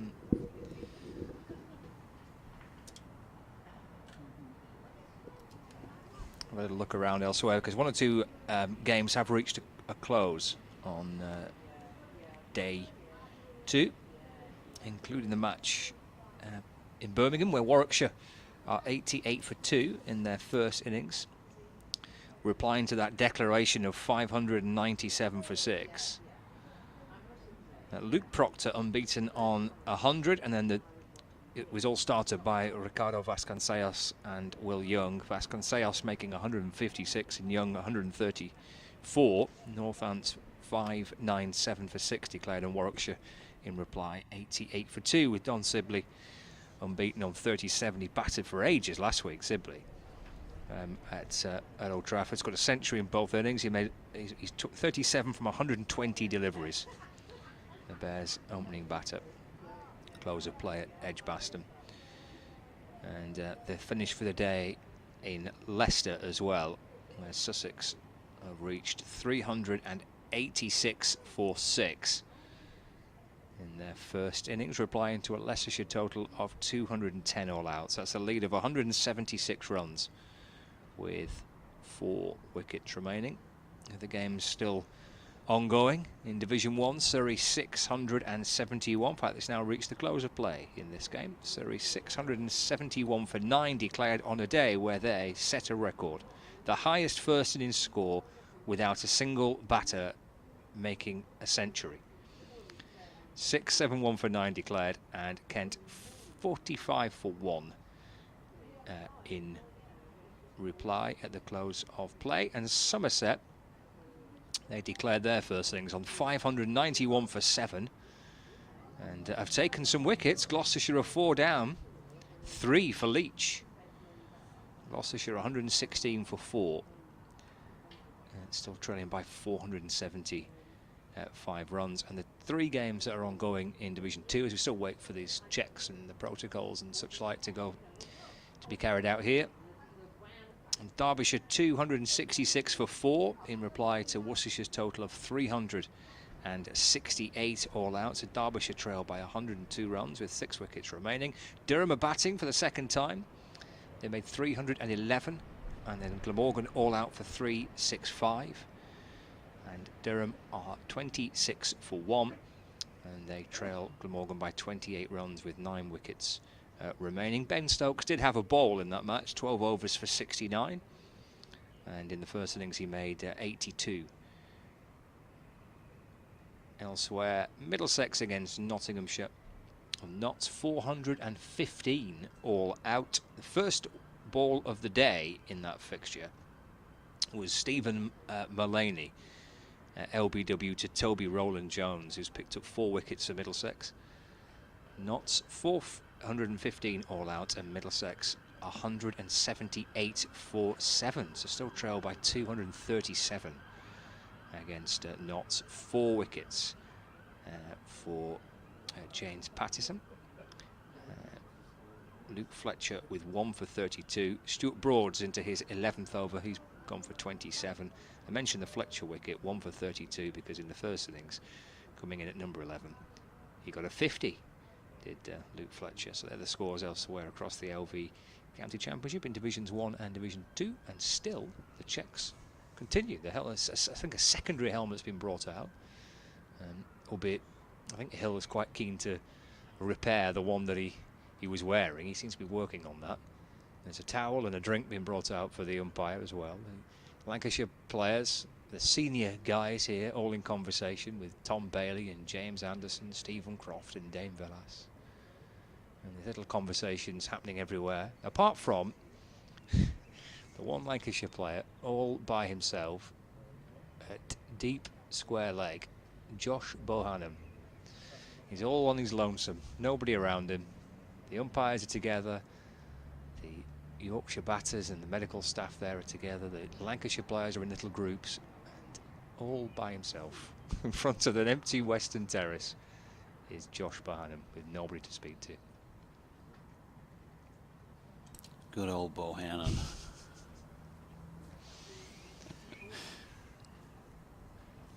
I'll meet you at the crick. He's now kind of walking out towards he's now off the field of play. He's turning and he's got his arms folded, staring up at the blue empty seats. Oh dear, what a lonely figure he's cutting out in the distance there. He's like he's pleading for somebody to emerge in that stand, just so he can have a conversation with somebody. He obviously doesn't fancy walking up. I suppose if you start walking up to the middle now just to have a chat with your mate, then and the physio goes off. It's like, well, what's the point in doing that? When you're playing in club games, it gets to the back end of the innings, and the wickets start to fall with the tail end, and you're out on the boundary edge. You kind of just clap a few times and stay put and speak to one of the speckies at the side, don't you? He's got no spectator to speak to. Still, he's stood there by himself. Right, I think we're. Are we okay? No, I don't think George Hill is been given the 100% okay just yet. Oh no, I think that's the final checks have taken place. Because it looks like he's ready to go on. Yeah, the various protocols have been undertaken, and thankfully George Hill is okay. So the two Yorkshire 12th men are jogging off with having brought out additional helmets. I've no idea whether that helmet was changed. He seemed quite adamant he wanted to keep his first pick, so maybe he's still got the original one on. Medical staff are jogging off, and looks like we're going to continue after quite a lengthy delay, but right and proper to do so. It'll be Jimmy, I think, to continue with you. Yep. And he'll be bowling then to George Hill. Just saw it on the replay actually, and he did. He's pretty tall, is George, and he got down about as low as you could expect, but not low enough to avoid the short ball by Jimmy, who's in and bowling him one wide of off stump this time. And Hill shows that he seems to be okay by leaning into that and pushing into the covers and picking up a single.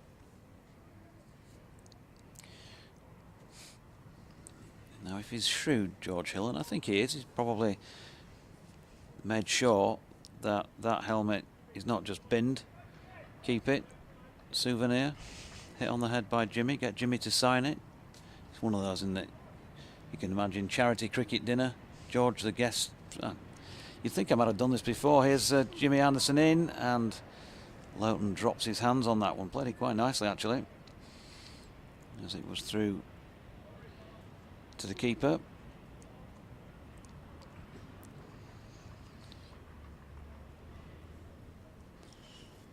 He should get it signed, shouldn't he? Get it signed by Jimmy. Yeah. Bit of sunshine to end the day at Headingley. Just the 2 overs and 3 balls remaining. And here is Anderson again, and he goes short on Loughton. It's difficult, isn't it, when you're tall, to get out of the way of these things, and Tom Loughton is particularly tall. And he sort of leant forward and watched it go over the shoulder. Deficit 513. Bohannon thought he was going to be dispatched into the wilderness there of the Wild West, but was asked to come back in. And outside off stump once again, Loughton is shouldering arms. The crowd has dwindled in the last, probably since the Milan dismissal.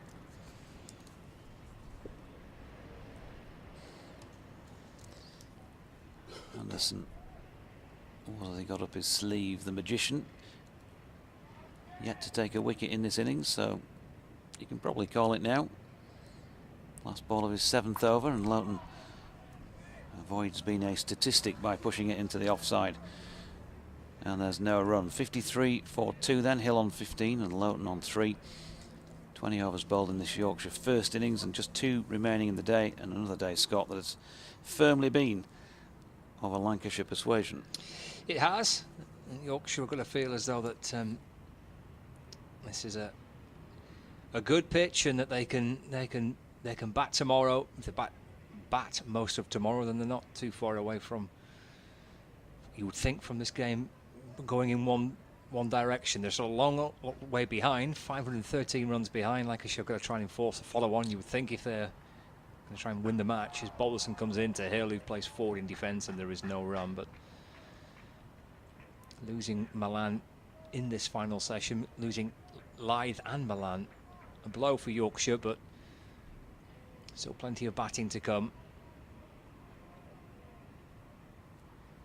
What looks like a pretty flat pitch, but we'll see how it all unfolds. We've not seen any Parkinson yet. Looks like we're not going to see him tonight. Balderson's in, left by Hill and through to Salt, and there's no run. So he comes into the equation tomorrow. See what magic he can conjure up on day 3. The pressure on Yorkshire because of that big first innings score that Lancashire got. twirl of the bat from Hill. Unbeaten on 15. George Balderson running in towards us. Right arm over the wicket, balls. Hit back down the ground on the bounce and stopped by Balderson. Well, I say stop, it's going to hit him rather. Just in his follow through. He stopped the ball, it deflected off him. And then Lancashire captain, who's an extra cover, comes leaping across the pitch to scoop up the ball and hands it back to Balderson. 3 balls left for him. 2 slips in the gully. Back into to Hill. Defends. Again, Balderson fields and there is no run. The crowd has dwindled, as Jonathan mentioned. It's still a decent number on the upper tier of that stand separating the cricket ground and the rugby ground. In the shade there. Don't suspect it'll be too warm. Got a little bit of sunshine down on the blue seats away to our left-hand side towards the eastern side of the ground.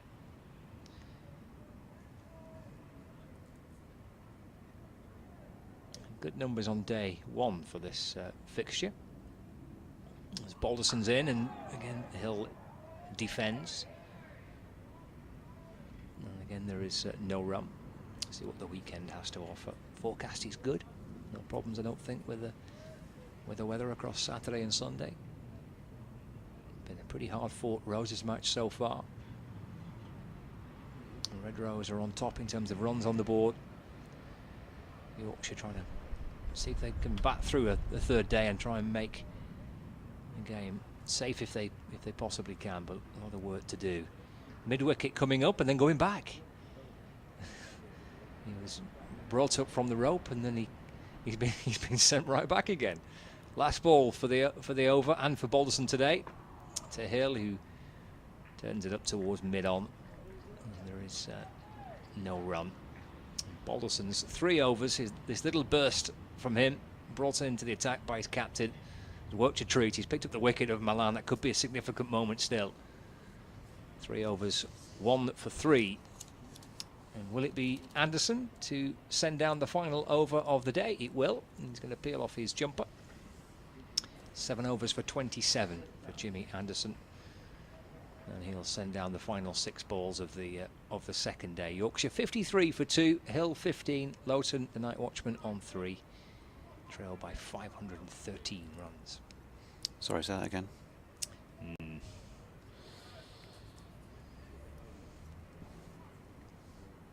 Here's Jimmy then. And he comes past umpire Saggers. It's short of length. And Lowton plays it well, drops it into the leg side. So what can we expect from day 3? Well, Lancashire obviously pressing on for more wickets to try and really put Yorkshire under some pressure. Stymie any first innings progress. Have a massive lead on the board. Would they? Would they apply the follow-on? They would. You would have thought so as well if they managed to run through Yorkshire reasonably quickly with this man to add to a good attack as it is. Short ball this time and Lowton lets it go by. I think it's possibly their only chance of winning the game. Given the time left. Just 4 deliveries left on day 2. Yorkshire, well, pretty simple, isn't it? They've just got to bat and bat and bat.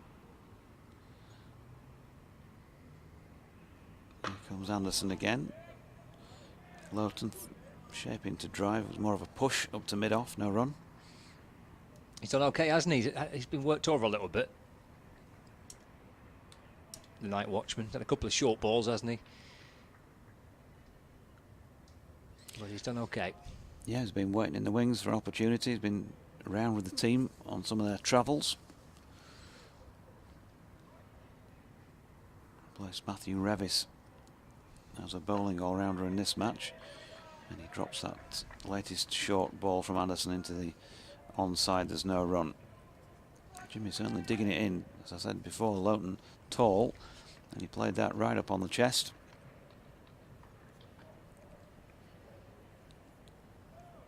Anderson, unusually relatively expensive, I think, by his standards. 27 off going on for 8 overs now. More than half the runs that Yorkshire have put on the board. And Loughton plays another short ball into the turf. We've just got the one delivery left in the day. Scott has popped off to do his final update.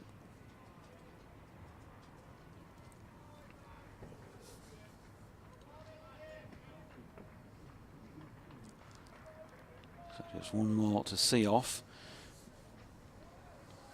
for the White Rose, and one more opportunity for the red.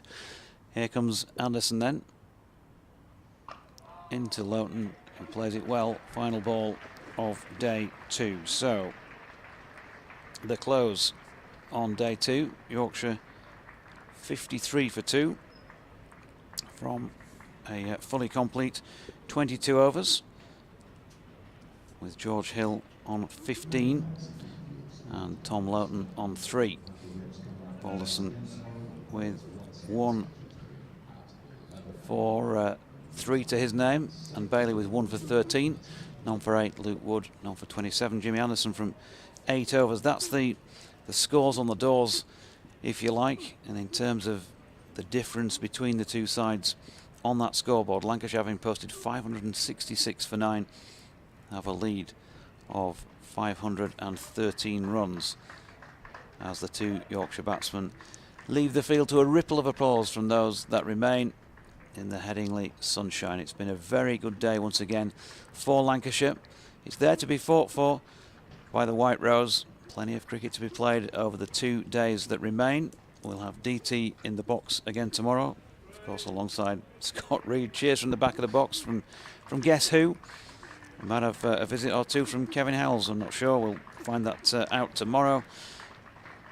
And I'll be back with you as well. So please do join us from around about 5 to 11 on Saturday for day 3 of Yorkshire versus Lancashire. But from us lot here in the commentary box, it's a very good night to you.